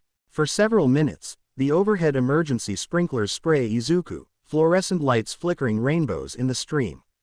His messy curls cling to his forehead and drip water down his cheeks. Beyond the doorway is nothing but shadow, and it creeps into the bathroom slowly in plumes of dark smoke, echoing eerily at Izuku's feet. He remains silent, stilled with dumbfoundedness.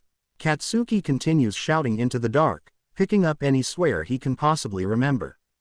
The mirror to the left of Izuku is splintered, and when he glances at it, he sees his reflection cracked into 8 pieces, drowned in the darkness around him. Because of the water and the near-constant explosions Katsuki aims through the doorway, the rain-drenched bathroom does not completely fill with smoke. Instead, the dark mist dissipates into the floor and paints the dry outskirts of the room in rich shadows, including the window Izuku had abandoned. It is as if they are surrounded in a black storm cloud, and at its center is a flashing lightning demonstration. Kachan, Izuku begins to call over the explosions. We should We could try. His voice fails him, and Katsuki turns. What could we possibly try different, Deku? While I'm here trying to gut this twink, you're sitting back and gawking like a hag in front of a soap opera. Why don't you try to do something useful, huh? Izuku bristles. Fiddling with his hands, he continues, the smoke isn't going away. Our phones, he checks his cell for the 15th time pulled out from the front pocket of his backpack, aren't working. Why don't I go through to see what's on the other side? Katsuki wrinkles his nose and returns his attention to the curtain of black in front of him. It is so dark, so thick that Izuku cannot make out anything beyond.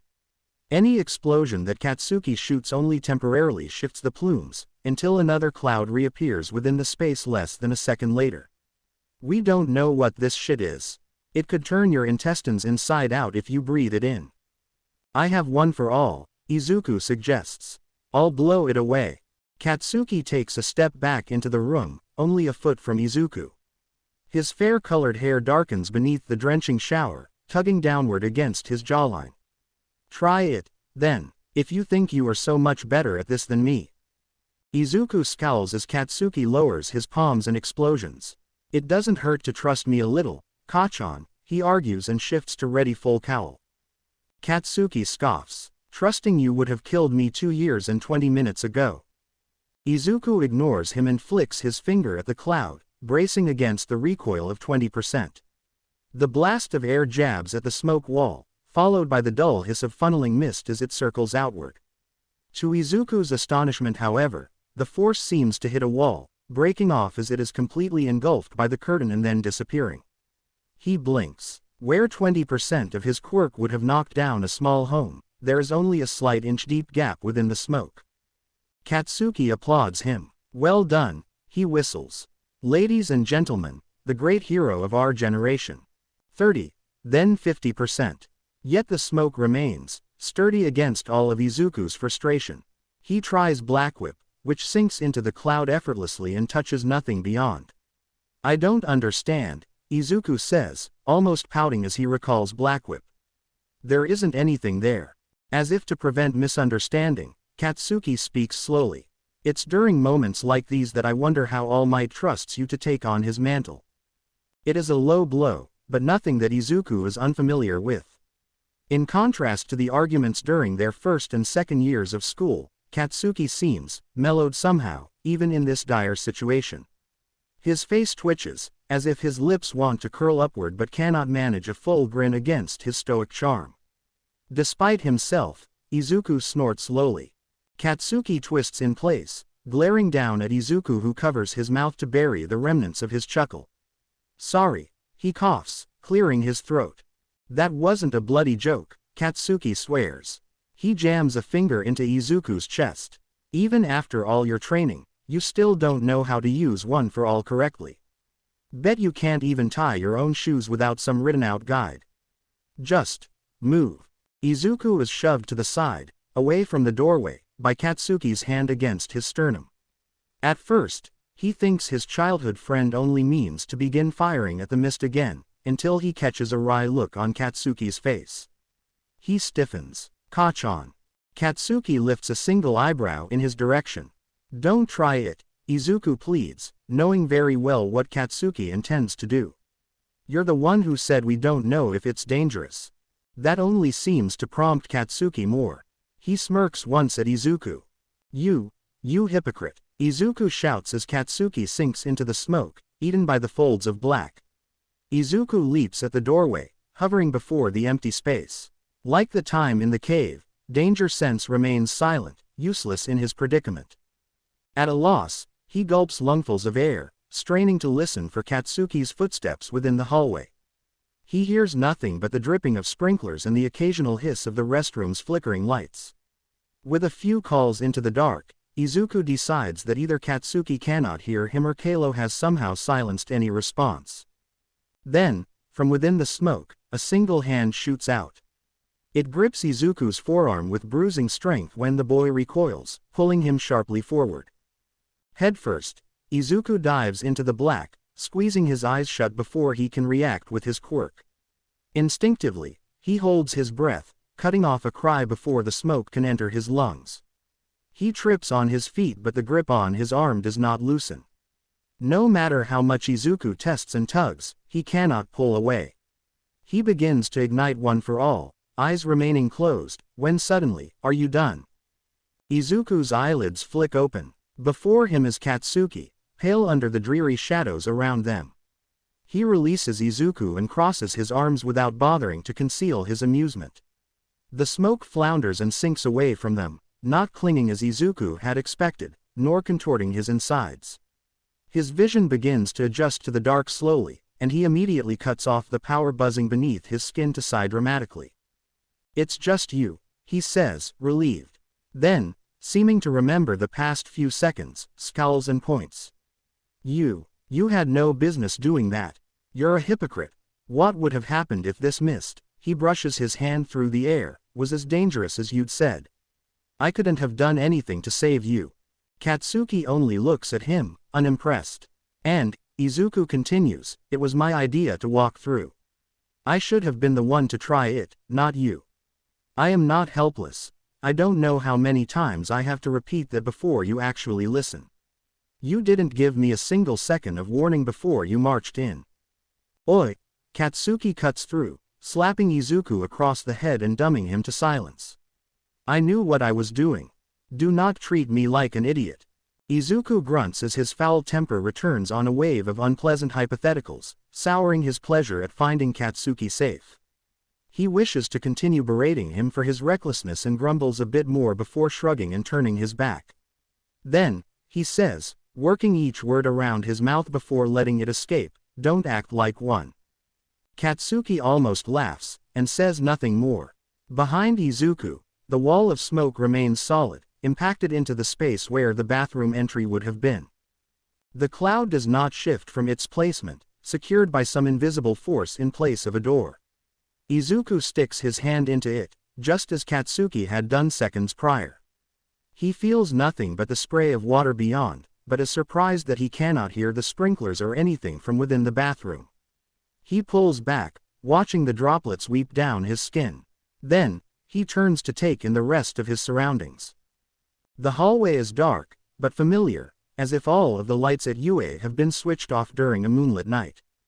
He can barely make out the tall doors on either side of him, closed securely to hide what Izuku imagines are empty classrooms. The namesakes of each room are painted on the doors in bold, 1B, 1C.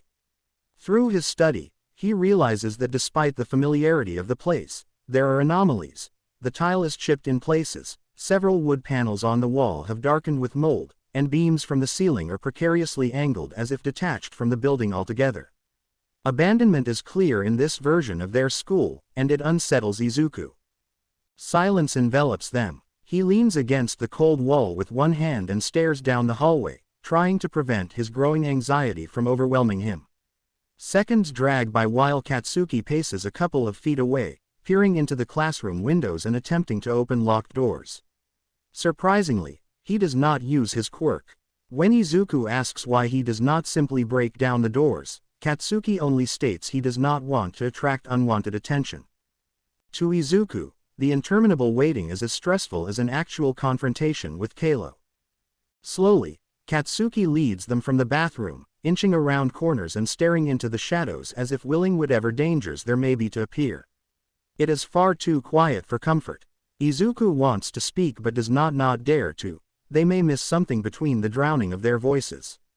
Their feet make no sound as they move over the chipped floors. Then, from somewhere further down the hall comes a distressed cry. Izuku's heart jumps with a painful flutter, and he leaps into the dark without a second to hesitate. "Deku!" Katsuki hisses, surprised as he passes.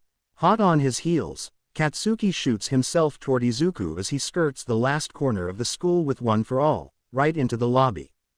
And there on Yuei's threshold, sudden as lightning strike, stands Kalo. His hair shines black against the white walls of the office, as real as Izuku himself. He seems younger, and his clothes have changed slightly, a missing hat, and his brown tweed vest messily splotched with a color of cranberry. Two other boyish figures loom ominously over him, but Izuku does not look at them immediately. He sees only Kalo, and the red juice that spills over his head from an upturned carton. Kalo does not look at them, nor does he seem to realize that Katsuki and Izuku are there at all. His face is pointed at the ground, his skin pale as bone. Finally, Izuku turns to examine the other two boys with him. The one holding the juice over Kalo's head moves with a languid grace.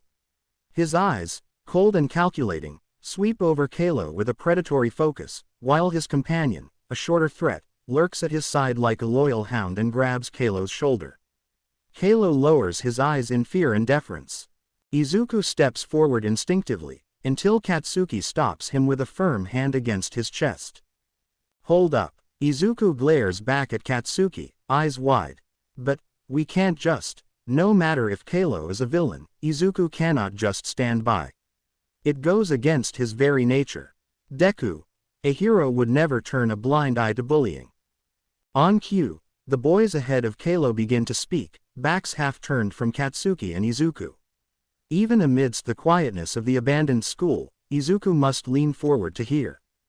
Kalo, they jeer, voices unnaturally clashing like roiling snakes. You're so pathetic. Kalo does not respond. From his viewpoint, Izuku would even venture to say that Kalo seems desensitized to the confrontation. A gnawing pit grows in his stomach, churning with uncertain empathy. It is the last thing Izuku wants to feel towards any enemy. And yet, why do you stick around here? The second bully continues in an ugly smirk. Don't you know your kind will never be welcomed at Yuuei? Yeah, the other continues through a grubby laugh. Their sentences bleed into each other, overlapping.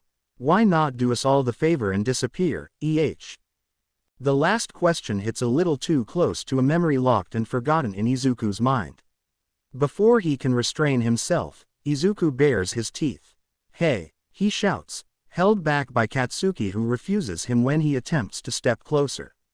Leave him alone. Izuku expects a plethora of responses from the strangers. A shocked realization that they are being watched, anger redirected at him, or even a scoff of acknowledgement before they continue to pester Kalo. What he does not expect, however, is the complete and utter dismissal of Izuku altogether. As if they had never heard him. Even Kalo does not flinch, frozen in his strange trance. Izuku blinks. Your kind, the one who seems the leader, spits the word, unfazed and uninterrupted, are the reason our society has gone to shit. You are just as guilty as the demon himself. Izuku catches the title with confusion, and you deserve to rot in a cell along with all the other quirk freaks. You have no business being here. Yuuei is meant to train people who will help the world, not aliens and spies. Quote. It occurs to Izuku that these students are quirkless. Surprise fills him, eyebrows raised. He feels Katsuki tense beside him, his fingers tightening unintentionally in Izuku's uniform. Where in Kalo's memories, Katsuki speaks quietly, nodding at the conversation. They cannot see us. Silent, Izuku continues to watch. The bleeding voices continue to stir around, some words indiscernible despite Izuku's rapt attention. The teachers know nothing, a freak to humanity, the demon is a menace and his kind will rot. Izuku catches the use of the strange name again. Demon. And though he does not recognize it, an uncomfortable sensation, like the jolt of nostalgic trauma, pulses through him. The demon. Who are they talking about? Izuku dares to ask Katsuki. His partner does not respond, evidently just as clueless. Kalo sharply looks up. Over his bully's shoulders, his eyes find Izuku. For a moment, he seems to be looking through Izuku, perhaps at something behind them, but then, he smiles. It is not the smile of someone welcoming a friend, something endearing or glad. Rather, Kalo's piercing stare becomes wicked, his smile contorting into a vicious, widening thing that terrifies Izuku. His teeth sharpen at their ends, the corners of his lips reaching an impossible distance to the sides of his jaw. He begins to fade. Izuku stills his breath as the mirage suddenly whisks into plumes of smoke, and all three boys disappear into the air. The smoke rushes by Izuku and Katsuki, and it feels as if Izuku is falling though his feet are securely fastened to the ground. Blinded by the force of the wind, Izuku squints through the haze and dark until it passes. When he opens his eyes, they are at the front of a busy classroom. His vision cannot focus, but the bobbing of dark uniforms stream by, chairs skirting on the tile floor as students take their seats. "Kachan," Izuku says, staggered. Katsuki has released Izuku's blazer, instead focusing on the scene playing out in front of them. What is going on? Katsuki, if he wants to respond, is not given the chance. The door to the classroom slides open loudly, and a proud, tall woman enters, vivid in the dreariness. Slowly, everything pulls into clarity. The 20 students hush, all faces unrecognizable aside from Kalo, who sits near the back beside an empty desk, and his 2 bullies a row behind him. The woman at the front begins to speak, but her voice is as if coming from underwater, too far away, too unclear for Izuku's comprehension. The students move in unison to retrieve their notebooks from the bags draped over their chairs, zippers pulling loudly and desks rocking. While Kalo is taking notes, 2 wads of paper hit the back of his head. Another student joins, her red hair flashing as she flings an eraser. Roiling, strangled laughter. Despite Izuku's intention to ignore the display, remember, Kalo does not deserve his empathy. He cannot help but grimace at the obvious harassment. He does not understand how the instructor does not notice. In their lifetime, any student caught on Yuuei campus mistreating another student for mere entertainment would be punished, if not immediately expelled. But there is no reaction from her, no comment. She draws on the board, white chalk scribbling furiously in difficult-to-read kanji. Her lips continue to part, wordless to Izuku's ears, though the few attentive students near her nod. Kalo suddenly stands, and it is as if someone has pressed a pause button on the entire world. The room quiets out to the farthest desks. The 3 students behind him freeze mid-toss, a smirk concreted to their faces, and the final stirrings cease utterly. Izuku does not breathe. Kalo looks straight at them, eyes tight at their corners. "He was my friend." Kalo's voice expands around Katsuki and Izuku. He points down at the empty desk beside him. "The boy who used to sit here. He was a heteromorph with feline features. I figured he'd finally had enough of these taunts and dropped out. I resented him for a long time afterwards for leaving me behind, before the school finally announced the truth." Katsuki presses a hand to Izuku's shoulder, pulling him backward as the frozen classroom begins to move again. The teacher pauses writing on the board to turn. She licks her lips and tilts her chin up, ignorant of Kalo who remains upright at his desk, and finally. "There has been a tragedy." Her voice is the most unnatural of all as she addresses the class, and it cuts deep into Izuku's brain like nails against a board. She eyes the desk beside Kalo at the back of the room. Everyone watches her, expectant. A student has taken their life. Again, the world freezes. Izuku does not know he is trembling until Katsuki passes him with an explosion in his opposite palm, directed at no one, sparking brightly. Kalo continues as if the threat is nothing at all. "They made his death a forgotten tragedy, a legend that no one spoke of except in mocking passing. Of course, Yuuei shunned all responsibility. As you can see," he pauses again, as if weighing what he would say, "the staff are competent in ignorance. If you are trying to make us care," Katsuki says loudly, "it ain't working." Kalo tilts his head. Izuku notices his eyes sweep in his direction. The early days of quirk appearances were filled with biased segregation. Yuuei was founded as an early training center for future soldiers, I suppose you would call them heroes in your time, to combat the unruly society filled with villains. The school only began accepting children with quirks the year I was accepted. For obvious reasons, most quirk users opted for at-home learning. My family, however, was ecstatic upon Yuei's announcement to welcome all children, regardless of quirk usage, with the promise of non-discriminatory learning. When Kalo finishes, the smoke returns. Everything vanishes. Again, Izuku is thrown backwards against the black current. When cool wind whips against his face, he knows they are outside.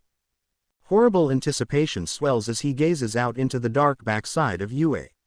The tall school building leers overhead him and Katsuki, shadowing the already dim outdoor scene. Ahead is an old, wooden shed, which Izuku can only suspect is a storage closet. At the shed's open doorway are Kalo and a handful of other students. They prod and laugh at Kalo, girls and boys alike, before one of them shoves him forward. "You can escape if you can reach the exit." One of the boys mocks. the leader from before, pointing up at a high window near the shed's back corner. Until then, I guess we won't be seeing you. He slams the door shut, and the lock clicks in place. The group evaporates with their laughter, leaving Izuku and Katsuki alone with the locked shed and Kalo within. I didn't know how my quirk fully functioned before then, but I learned over the course of those lonely hours, Kalo's booming voice narrates into the air, though they cannot see him. I tried making ladders and chairs with my memory to reach the window, but each time they only fell apart, scattered to dust. Wind whips and rushes by like an ocean wave. By the time Kalo eventually pulls himself up to the window, Izuku suspects it would have been several hours in the memory. Even Katsuki stands motionless, unsure, when Kalo falls limply to the ground from its tall ledge. The scene disappears. The smoke keeps coming, and memories come with them. 3 girls, shoving Kalo down a flight of stairs. A scribbled-on desk, and a teacher's ignorant gaze. Blood on knees when he skids across asphalt. There is a recurring memory of limping through his neighborhood day after day, passing a chained dog, barking straight at Kalo, as if it would tear at his throat. As every one of those memories pass, Kalo noticeably walks closer and closer to the vicious dog. He pauses a few times, studying the creature, thinking. Then, he continues on. By the 11th warp, Izuku feels nauseous. He sinks over, grasping at his stomach muscles that ache and twist. His eyes water. Katsuki is in no better condition, an arm braced against his own gut, though he remains standing tall. We have to do something, Izuku says softly, gagging to the side of yet another classroom scene. How do we get out of this loop? Katsuki scowls. How the hell would I know? They're nothing but smoke. Kalo. Within the new memory, the teacher calls Kalo's name from the front of the room. All eyes, including Izuku's, turn to stare at the boy. However, Kalo does not seem to notice. Half of a pencil twists between his fingers, growing as he continues to glare at it, concentrating. Once the conjuration is finished, the completed utensil clinks onto the desk, along with a bead of sweat from Kalo's forehead. He smiles. The teacher calls his name again, and the boy starts, flinging his head up. She gestures at him, and he rises. You are different than most people at Yuuei, Kalo, she begins once he is at the front of the classroom, her scratchy voice achingly soft, as if she does not realize the sting behind each word. It is okay to be different. However, the school has guidelines, and using your quirk, even to conjure a simple pencil, is against the rules. I will not report this to the staff, but do not do it again. She pulls out a pencil from her pocket. Here, she smiles, offering it to Kalo, and then pats his head. A look of pity passes over her features before she excuses him back to his desk. Kalo's jaw twitches, smile vanishing. The next time the smoke recedes, Izuku vomits into the hallway. Get a hold of yourself, Katsuki says, making a face. Though between Izuku's glistening eyelashes, he swears Katsuki is turning green himself. In this memory, Kalo lurches down the hall, mist whisking out as he runs right between them. He is chased by 4 other students who all pass through Katsuki and Izuku like air, their laughter burrowing into Izuku's consciousness. Kalo turns a sharp corner beneath the staircase. There is an old, unassuming door. On its frame is a plaque. Restricted. Staff only. Kalo does not think twice before shouldering it open and leaping through into the dark. The quirkless students hesitate at the doorway. Why aren't they following? Izuku asks, wiping his mouth with the hem of his uniform. Where did Kalo go? Katsuki grabs Izuku's arm. Come on. He tugs him forward, tactfully stepping over Izuku's mess on the floor. We're gonna find out. Katsuki does not hesitate walking through the vestige of bullies crowded at the doorway who refuse to move after Kalo. Before they get too far, Izuku hears one of the boys behind them daring the other, you go after him. You're the bravest, aren't you? The voice is cut off completely as the door slams shut behind them, and they are left in true, terrible black. Izuku's breath hitches. He only catches the sound of his snagging heart, beating against his eardrums, and if it were not for Katsuki's grip, he is not sure he would remain standing. His knees quiver beneath him, the dark pressing him down. Too many thoughts come at once. Spiders, blood, cold, hunger. He does not think to initiate one for all until Katsuki's pops begin to spark. By then, he is fully reliant on Katsuki's light to keep him from drifting in his fearful consciousness. Katsuki does not seem to notice. He leans forward. What is that? Izuku squints and forces himself to breathe. Katsuki's small explosions burst sporadically, seeming to slant into his eyes from every angle. I can't tell. Izuku stares at the haze where the light vanishes into the darkness ahead. There is a distant smudge that may be a person watching them, or a trick of the fire on his adjusting vision. If it's Kalo, it looks like he is waiting for us, he says with a familiar clutch in his stomach. What would happen if they simply turn around and leave? Would Kalo just whisk them into more memories? We are trapped until Kalo slips up, Katsuki answers the conflict running kilometers long in Izuku's head. I'm going after him. I don't care what you do. The sudden handoff of Izuku's arm is damning.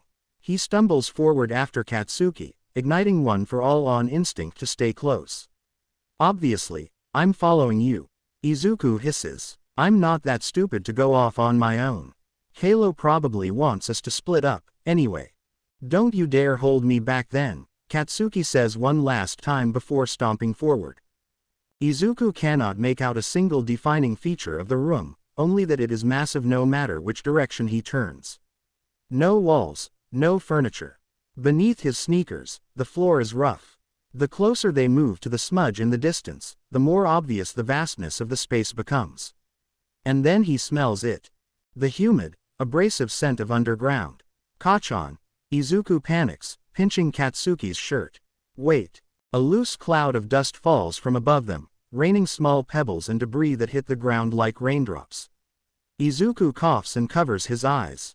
When he blinks, walls appear around them. The boys twist their heads in surprise, the slimy, rough shaft of stone glistening under Katsuki's light. The tunnel is 2 feet wide in diameter and immeasurably long ahead of them. Back, Izuku says, tugging at Katsuki. Run back. Not again, Izuku pleads. Anything but this. The boys shoot down the tunnel from whence they had supposedly come, waiting for the door back to Yuuei to reappear. Stupid, stupid, Izuku repeats. So stupid. The green and orange of their quirks intermingle in the cave, cracking viciously against its sides. Izuku cannot feel anything but the adrenaline in his veins, his blood rushing into his limbs, and the near-constant rhythm of stress striking his temple over and over. Despite how far they sprint, the door never comes. It's too late for that. The sudden voice around them is amused, dry as driftwood. They skid to a halt when a few meters before them, Kalo stands in their path. As in the previous memories, he is surrounded by black smoke, a semi-transparent mirage. Katsuki hollers and hurls several loud explosions at the figure. You're wasting your energy. Kalo sneers around the fireworks and quirks his head. There's still more to my story that I must share. Watch closely. The smoke hits them head on, and this time, Izuku does fall to the ground. He rolls out of the way as 4 bodies barrel towards him and then trip to a stop, panting. 4 students come into focus. The redhead girl from Kalo's class whimpers something indiscernible, looking back and forth down the tunnel, eyes wide. She misses Izuku and Katsuki on the floor, as do the other 3 students who lick and bite their lips in fear. Which way? The shorter boy's voice trembles. He couldn't have gone far, the other one says, holding their only flashlight between large fists. The 4th boy, a solemn, expressionless kid who had joined the group mid-memories, clicks his tongue. There's a reason these passageways are closed off to students. We shouldn't have followed the twerp here. It's a bloody maze. Kalo's voice interrupts the setting as he continues to explain. I'd been hiding in Yuei's storage corridors almost every day to avoid my classmates. Originally, the tunnels were a part of a secret route for rebels during some early war, and several years later, Yuuei was founded above them. The school blocked off the tunnels below campus, closing walls and building safety measures that prevented most from scavenging the area. The 4 students in the memory look back and forth between each other, an argument growing that Izuku cannot hear. Their ghosts flicker in Izuku's lightning. The school eventually forgot about the corridors altogether, and it became an abandoned basement to staff and a frightening myth for students. Of course, this meant there was no one to upkeep it. The door was easy to shove open when I found it, and the tunnels were even easier to access once I got past the storage crates. I'd been smart marking my trail when I first discovered them, unlike these idiots who one day got the nerve to follow me. The students run off, further down the tunnel where their vestiges eventually disappear. Did they get lost? Izuku's voice is quiet. He closes his eyes. Kalo's information is giving him a severe migraine. I made a map, Kalo says for an answer, appearing in a plume of shadow above Izuku and Katsuki. The same one which you stole from my research. Without it, no one would ever find the exit. Katsuki grumbles and pushes to his feet. Kalo, despite being almost a head shorter than Katsuki, does not falter in intimidation. So you just abandoned them. Let them die in these tunnels.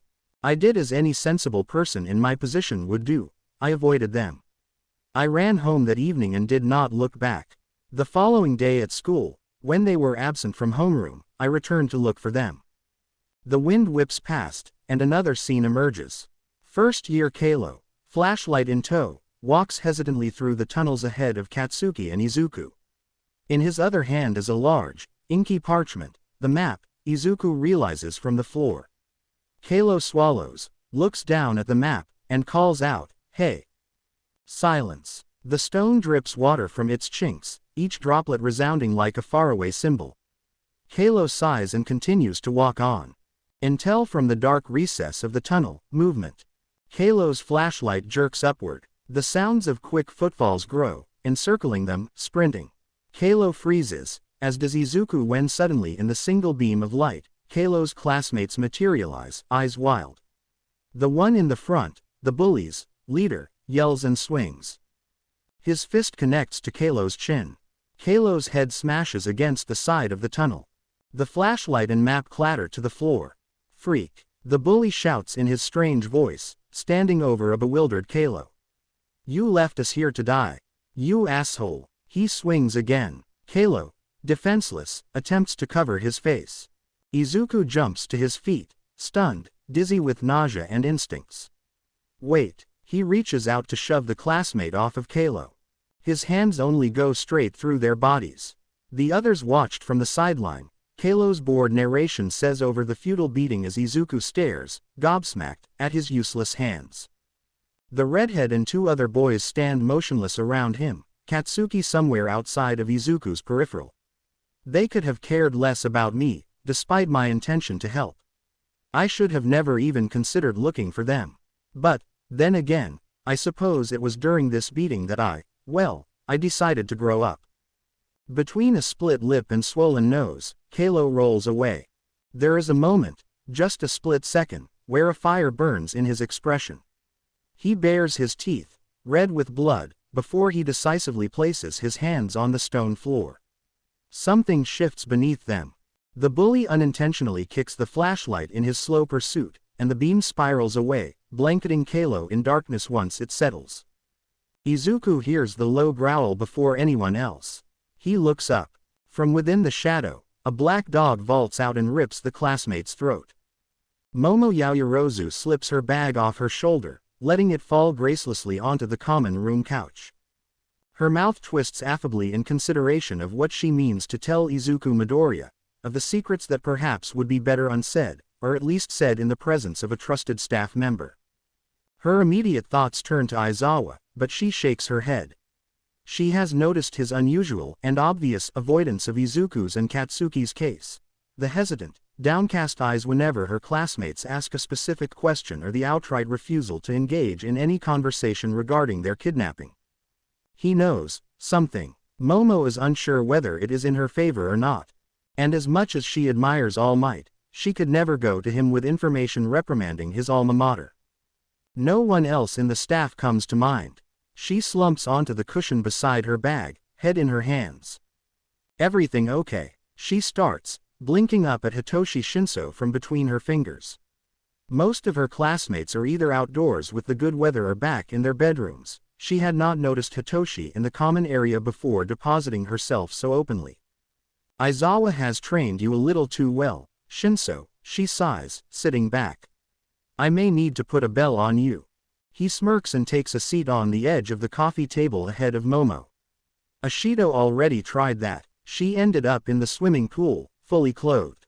I wouldn't want to do anything like that to you, Vice President. Momo holds up her hands in a treaty. Fair enough. I'm sure Ashido deserved it. A hesitant silence gathers between the two before Hitoshi speaks again. You seem distracted. For the past few days, you haven't attended any of the class's study sessions. Anything we can help you with? Momo shakes her head a little too quickly.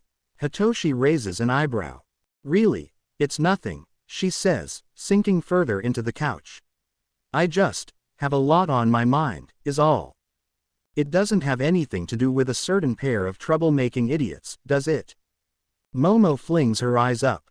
Hitoshi scoffs. Yeah, I thought as much. I'm not so stupid as the others, you know. I hear things, and I'm observant. There's a reason I got bumped into the hero course. The girl does not respond, so Hitoshi shrugs. I may have heard some things from Aizawa, unintentionally of course. Another second pauses while Momo glances around the empty room. Then, leaning in, she starts to whisper. What have you heard? A smile plays at the corner of Hitoshi's mouth. Probably less than you. I don't have any reason to do research, so most of it is just rumors. Hitoshi. Momo hisses. Tell me what you know. Pleased by her reaction, the purple-haired boy slips into a nonchalant posture while reaching back to scratch his neck. Nothing too exciting. Only that Yuuei has a bunch of dirty laundry they've yet to clean, and Deku an explosion god jumped right into the middle of it.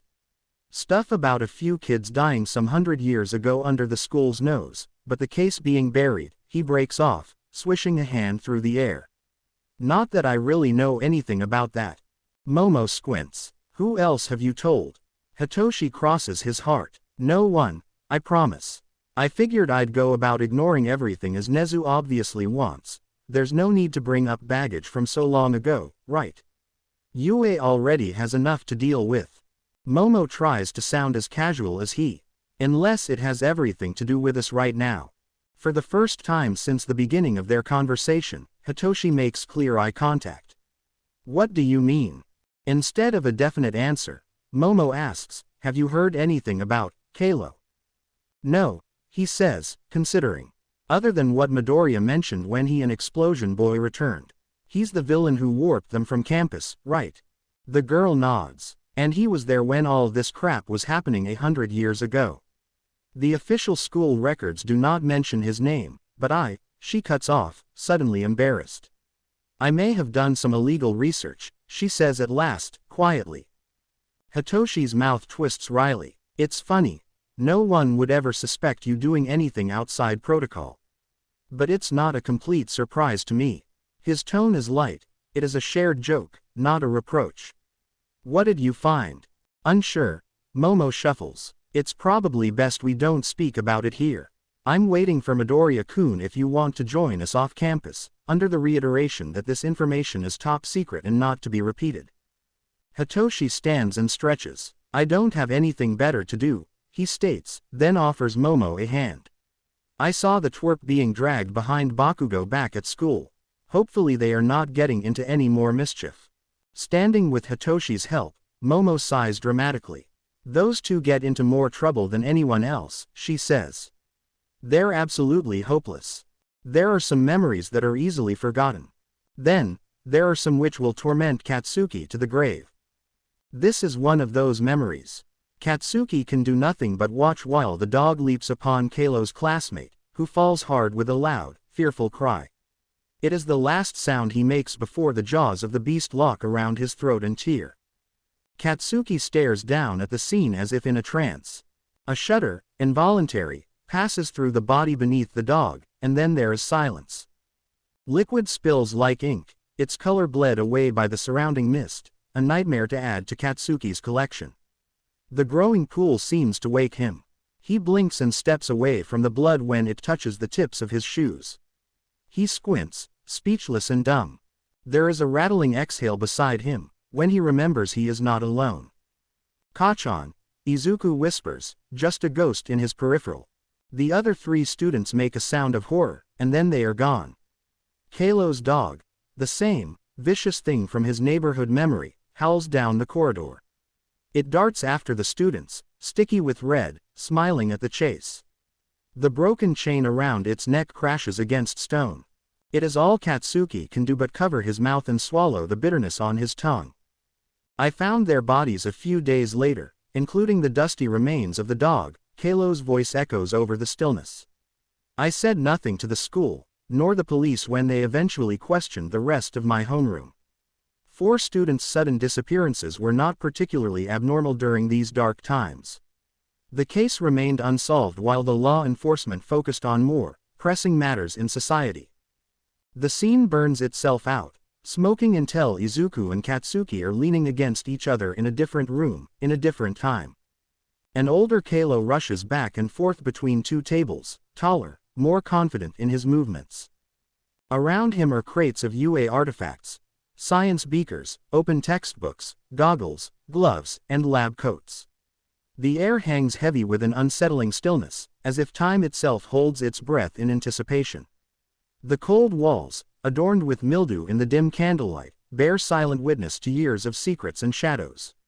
It is a familiar room, more lively than when they had first discovered it with Kalo's notes and the mirror. Now, the research room feels lived in, despite the coldness.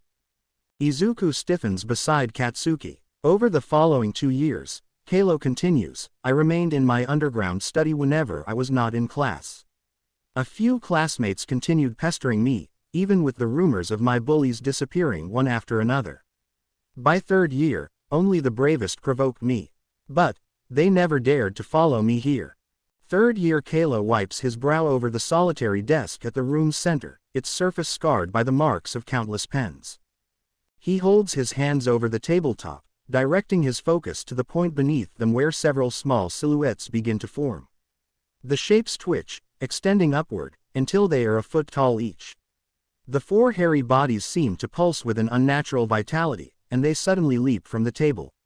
With each slow, deliberate movement, the legs of the spiders inch toward the comfort of the shaded corners of the room, all the while Kalo grins, a chilling glint in his eyes. The flickering light of the lone candle puffs out. And then, to Katsuki's unexpected relief, they are back in the dark hallways of Yuuei. Katsuki's explosions burn out as Izuku gasps next to him, squeezing his shoulder as if to stay upright.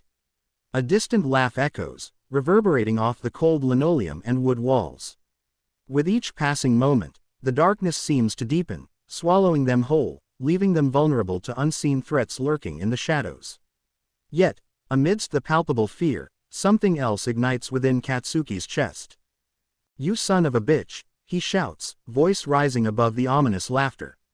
Come out and show your real face. Stop being a coward and hiding in all this shitty smoke. Like a veil ripped from the air, Kalo appears all at once, inches from Katsuki's face. Startled, Katsuki falls back. He quickly balances himself, then bares his teeth. The building creaks. I'm afraid I'm too weak to face you now, Katsuki Bakugou, Kalo's vestige says, voice crystal through the mist. But soon, I promise. Why tell us this? Izuku asks from Katsuki's side, abnormally quiet. A ceiling tile some feet away falls to the floor, but neither of the boys pay it attention. Why do you want us to know all of this? Kalo lingers on Izuku before floating backwards. I wanted you to know the reason why I despise your society, and why things need to change, he begins casually. And why, when I make my return, Yuuei and everything within will be the first to be destroyed. There is more creaking. Finally, cautiously, Katsuki glances upward. Dust and debris sprinkle from above in small waterfalls just past his nose. A few of the unbalanced beams holding the walls shift, and with a sudden crack, everything collapses. The world crumbles around Izuku. Walls crack, and a piece of lumber nearly knocks him off his feet before he comes to his senses and shoots backward with one for all. Concrete rains, thick hail from above.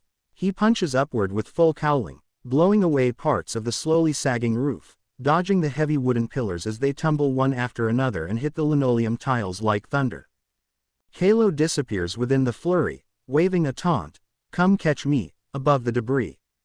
Shouting, screaming over the collapsing building, Katsuki curses Kalo and shoots off a barrage of sparks that do nothing but scatter in the dust. We need to get out of here. Izuku starts, coughing loudly. You'll set the whole place on fire. Katsuki does not seem to hear him. In his red-shot eyes, Izuku sees a ferocity and fury that has not had a place in either of their lives since the war. It drags up memories that Izuku has no time to organize, and he pushes them to a corner of his mind as he reaches up and tugs on Katsuki's arm. Katsuki blinks down, eyes cold still. Izuku coughs again. The dust. We need to get out of here. Katsuki steps forward, elbowing Izuku away. His voice is hard as he stares down the empty hallway. I'm going after this bastard. You look for the exit.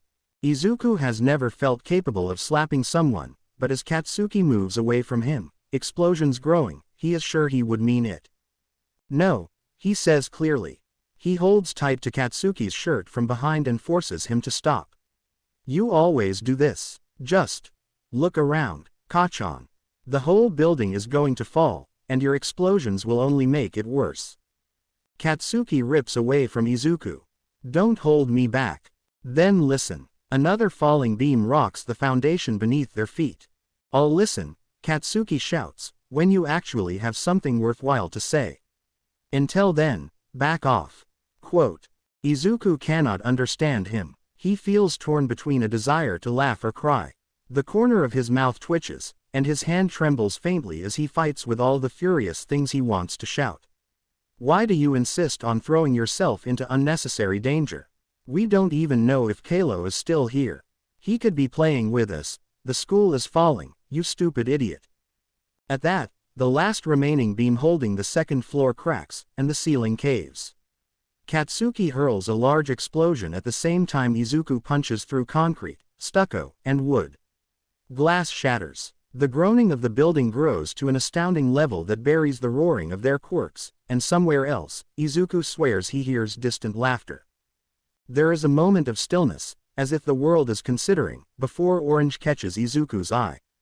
In the dim of dust and gray, he cringes. A heat curls up his arm, burning through his uniform sleeve, searing the dark with a burst of color. He gasps and looks down. It is only a spark, only a small flicker that he quickly pats away from his clothes before he leaps back, disoriented by his surroundings. Orange and red flicker in and out of focus between the dust and smoke, small patchworks of glittering light that rapidly grow. The light devours the splintered wood, the scraps scattered across the floor, encircling Izuku like a predator.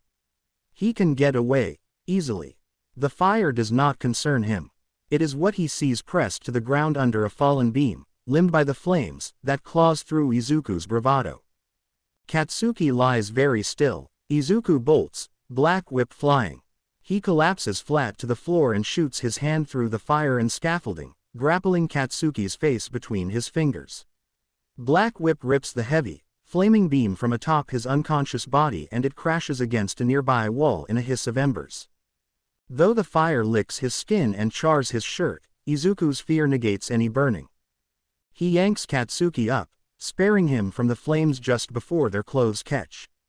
Izuku coughs, and he is stumbling down the hall, lifting, pushing, heaving the broken wood out of their way, waving his arm that is not draped around Katsuki like it helps clear the smoke billowing around them. He continues to ignore the heat, does not register the searing on his palm as he hoists busted chunks of wall away. He is considering the consequences of punching through the remaining foundations of Yuuei to get outside when a rough groan. Katsuki opens his eyes. Izuku's chest stutters, and his cheeks ache from the effort it takes not to cry when Katsuki frees himself. Izuku stares at him, wide-eyed and uncertain. Katsuki sways on his feet before he rebalances himself, head flinging left and right as if to shake away his dizziness. His forehead is bleeding, but other than the small cut from his fall, he seems uninjured. His gaze drops down and runs up Izuku's body as though he is cataloging him.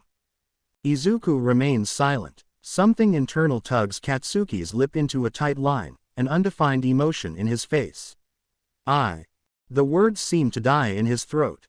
Izuku covers his mouth to cough, faltering with the smoke in his lungs. Again the building beeps. Escape now. Talk later, he says eventually.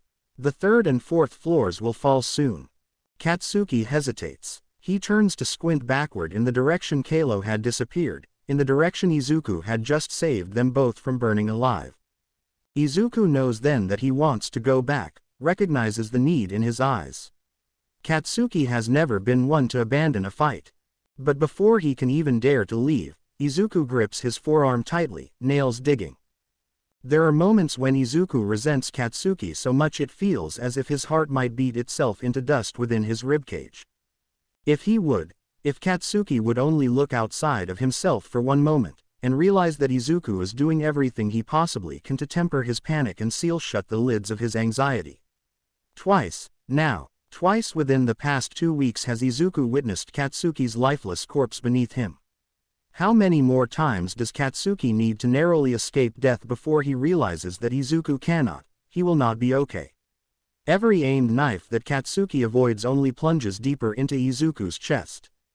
Katsuki flashes his eyes to Izuku's firm grip, but thankfully allows himself to be dragged away, further down the corridor, away from the chasing fires. "I'm going to break through the walls," Izuku says at last, voice soft but clear. He steps over a rung of metal and a busted water pipe. "You'll bring down the entire building," Katsuki responds. "What happened to keeping damage to a minimum?" Izuku glares. "The building will fall with or without my help now." Of course, this is only Kalo's memory. Izuku should not pin blame on Katsuki for the fires or the destruction, and he will not. But the slight grimace from Katsuki satisfies something beneath his skin, a testament to Izuku's sure anger. He will let Katsuki feel guilty for now. They pause, a step mid-air, as they pass by a familiar part of the hall. Izuku drags a hand across his dry eyes, rubbing away soot on his lashes, and stares. The lone staff bathroom is still surrounded by a wall of murky mist, its thin wooden archway undisturbed despite the walls crumbling apart on either side of it. There, shimmering in the dark cloud, so small Izuku must stare several seconds to be sure it is not just a trick, is a freckle of light. If he were given the opportunity to properly think, Izuku might wonder what Kalo's intentions were in having them find their exit so quickly. Unlike the cave, unlike Katsuki's deep and methodical search for their escape, this one presents itself in such a way that it is impossible to conclude it is not intentional. He does not have the time to think about it, though. The walls shake. Pushing suspicion aside, he tugs them toward it. The oath to permanently separate Katsuki and Izuku is an increasingly common refrain among Class 3A. The primary exception to their firm position on staying close after graduation. It had started long before the war, back in their first weeks of school when the childish Katsuki made it his personal vendetta to belittle and spit at Izuku around every conversation, but it only worsened after the defeat of All for One when, instead of bullying, the two classmates sought to prove themselves to each other through any and all means necessary. Intentionally or not, the rivals' squabbles continue to affect everyone else around them, in and outside of the classroom. Momo considers signing her name under this figurative oath as she waits, toe-tapping, for Izuku at the front gates. Hitoshi leans against the iron bars beside her, playing impatiently with the top button of his uniform. "You said Bakugou dragged Midoriya off." Momo clarifies for the umpteenth time. Hitoshi's pupils shift to the corners, focusing. "Yep. And Bakugou did not mention why. I wasn't close enough to hear if he did. I was behind Midoriya's groupies in the office, though I doubt they noticed me. I like to observe situations, not participate in them." Momo gives him an amused look. "But you're willing to join our conversation over ramen?" He shrugs. "A rare common point of curiosity. You also offered free food."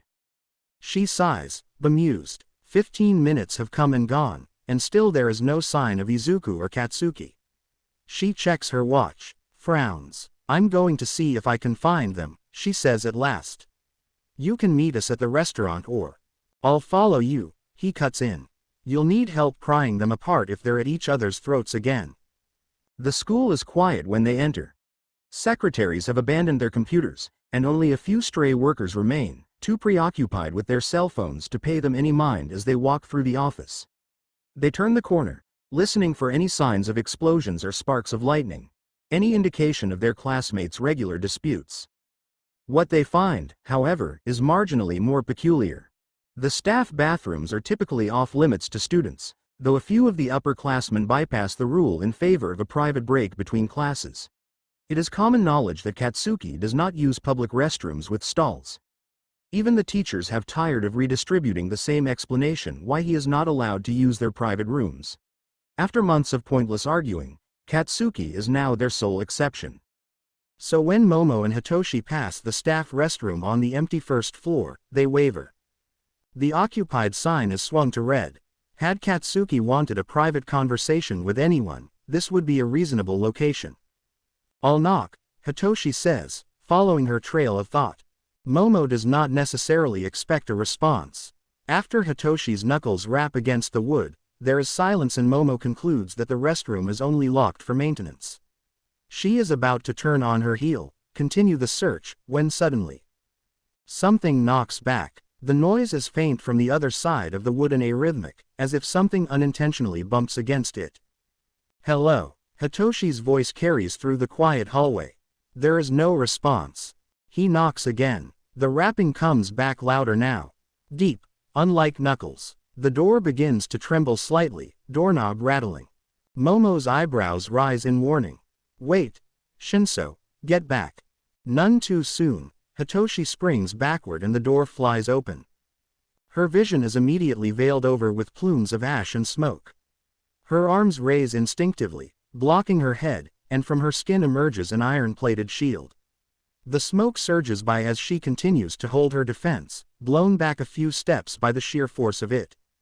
Then, everything freezes. When she at last peeks over her shield, the smoke has vanished.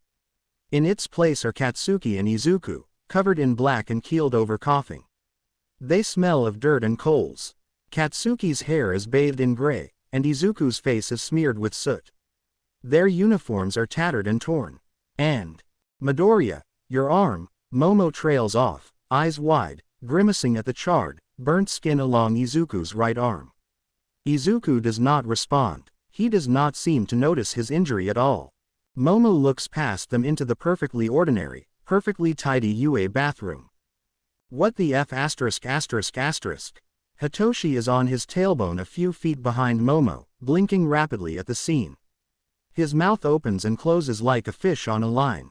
Katsuki's head flings up. He steals Momo's attention with a glare, pupils pinpricks on the shot red whites of his eyes. "What's my class ranking, ponytail?" The question catches Momo off guard. She stumbles. "Ah, what? Class ranking?" Katsuki is still hunched over, his voice gravel on brisk intakes of air. "What is it?"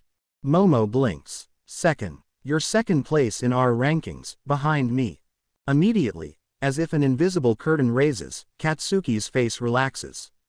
His shoulders slacken and he leans a hand against the wall. He sighs deeply. As if to recenter himself, Izuku grips Katsuki's shoulder. "We're out. We got out." Momo stares at the two of them and feels as if she is missing everything. "All right," she says, lowering her shield to the ground. "Answers, now." "It was." Izuku pauses to consider. He meets her gaze. "It was you-know-who." Kachan and I were warped back into his memories. Momo, for all her cleverness, does not know how to respond. Katsuki's mouth twitches, the apprehension faded from his eyes but his expression tense. She only then notices the bleeding cut above his brow. "I'm sick of this bullshit. If teachers aren't gonna step up and get to the bottom of this, then I'll do something myself." He stands tall. Izuku loosens his hold as he stalks away from their group, back turned. "This whole school is demented." "Wait." Momo hurries after him, leaving her shield behind. Her voice fluctuates between wariness and curiosity.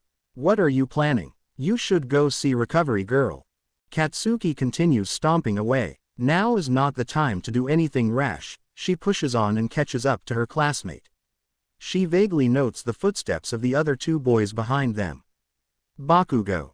Now is the perfect time to do something rash," he corrects, dismissing her with a flick of his wrist. "I'm going to talk to Nezu. That failed lab experiment knows more than he's letting on, and I won't sit back while he chooses to keep his mouth shut. There should be a limit to how much trouble two teenagers can engage in, a point at which the universe relents." If there is such a limit, Izuku and Katsuki have surely far surpassed it. Just when Momo begins to hope for them, perhaps they will finally earn a break, the universe unwraps a new problem, a new issue for the boys to face alone. Why is it always them? What have they done to suffer so much from their deities? It is the world versus Katsuki and Izuku at every single turn. She had always thought that she could do anything for her friends. Anything to protect them. And yet, even standing side by side with these classmates, she cannot help but feel that Katsuki and Izuku are completely alone, and she cannot do a single damn thing to reach them. Truth be told, she had been grateful when Izuku confided in her, trusted her with research about Kalo after his initial release from the hospital. Although she had been confronted by the same boy only a couple days later, telling her to stop looking into the case, she had not listened.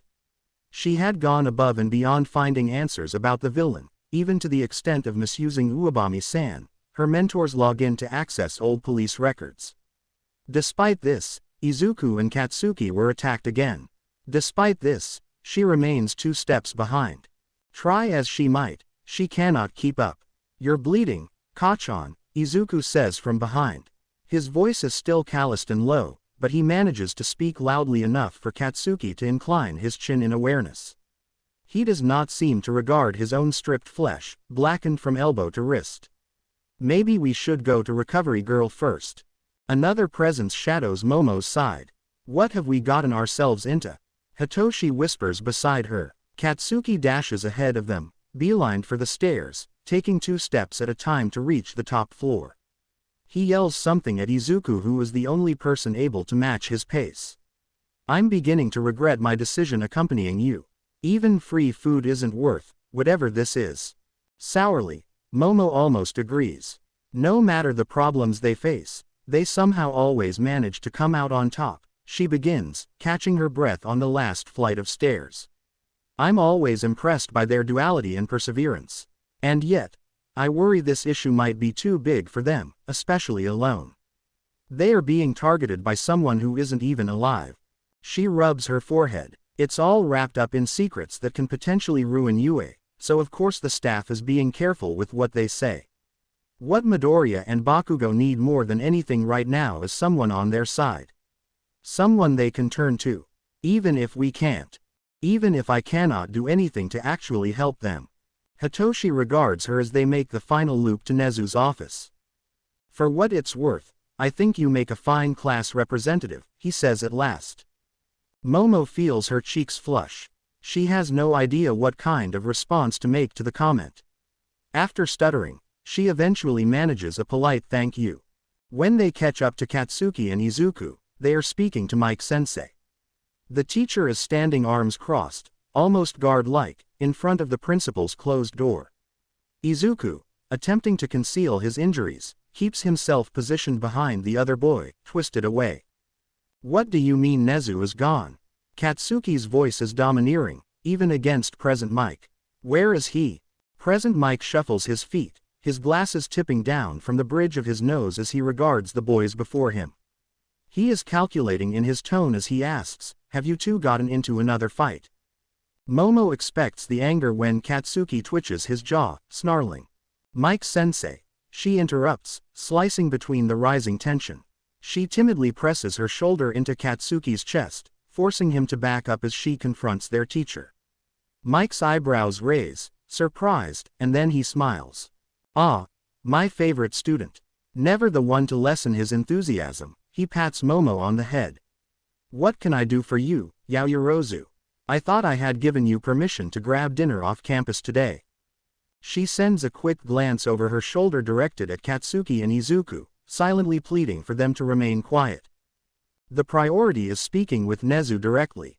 Mike-sensei would never allow them through the door if he suspected they needed attention elsewhere, like the nurse's ward or detention for getting into a fight. If they are not careful, Momo worries about the walls of confidentiality rising and blocking them from any answers. But, if they can get an audience with the principal, there is a chance they could plead their case and convince the entire staff. We wanted to speak with Nezu about an upcoming history paper for Smintosa's class. I had some questions about Yuuei when it was first founded. There's some information that I am lacking, that I could not find in the library. Present Mike's hand remains atop Momo's head as he laughs. Always the one to go above and beyond, he says. So, she asks hopefully, we can talk to him. Nope. He says it unflinchingly, grin still bright, as if he cannot sense Momo's deflating heart. As I already mentioned to your peers, the principal is out on business. Katsuki scoffs and mumbles under his breath. in convenient timing, Where did he go? Izuku asks. Instead of answering, Present Mike releases Momo and flashes finger pistols to each of them. I have no idea what you all are getting mixed up in, but for the sake of everyone's safety, it's probably best to keep out of it. Yaoyorozu is especially good at lying for you all, but his eyes linger on Katsuki a bit longer than the rest, while Momo blushes at being caught. Stick to what Shota tells you. He's your teacher and knows better than anyone else. Trust him. That bastard lies to us all the time, Katsuki attests. How can we possibly trust him with anything? Momo recognizes this is only a ruse. The entirety of 3A, including Katsuki, would trust their individual lives with Aizawa-sensei, and they have. However, as expected, Mike's hackles rise to the bait. Aizawa will always do his best to protect you. Then why won't he tell us anything about our attack? Katsuki continues to argue. Something clicks in Mike's expression as he realizes what this confrontation is all about. Why doesn't anyone in this bloody school tell us anything? The only damn suggestion we got from our precious homeroom teacher was to forget it happened. That sounds pretty demeaning to me. You have to understand, Mike attempts to placate. Him and Nezu are still investigating. There are things that we don't know, or can't tell you. It's only for your safety. Well, what damn good that's done. Momo can feel the atmosphere shifting with Katsuki's anger, and she knows, without a doubt, what he will say next will turn the tides of everything. She cannot do a thing to stop him and does not try to. While it would be better to have this conversation with Nezu directly, their teachers should know the complications of keeping them all in the dark. Not 2 minutes ago, Izuku and I were attacked again, taken right from under your pretentious noses, and no one suspected a thing. Present Mike stumbles back as if struck. You, what? His glasses fall from his face and clatter to the ground. He does not move to retrieve them. He stares down at the group for long moments, attempting and failing to decipher Katsuki's admission. Katsuki stares back, unfaltering in his determination for him to understand.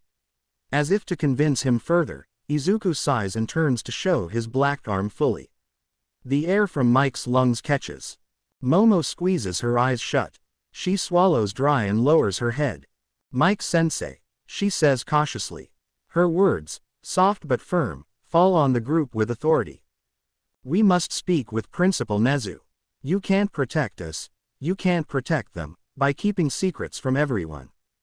Whatever it is the staff is planning or hiding, Bakugou and Midoriya have every right to know. 2. Prepare themselves before another attack like this happens. It is obvious that they are being targeted.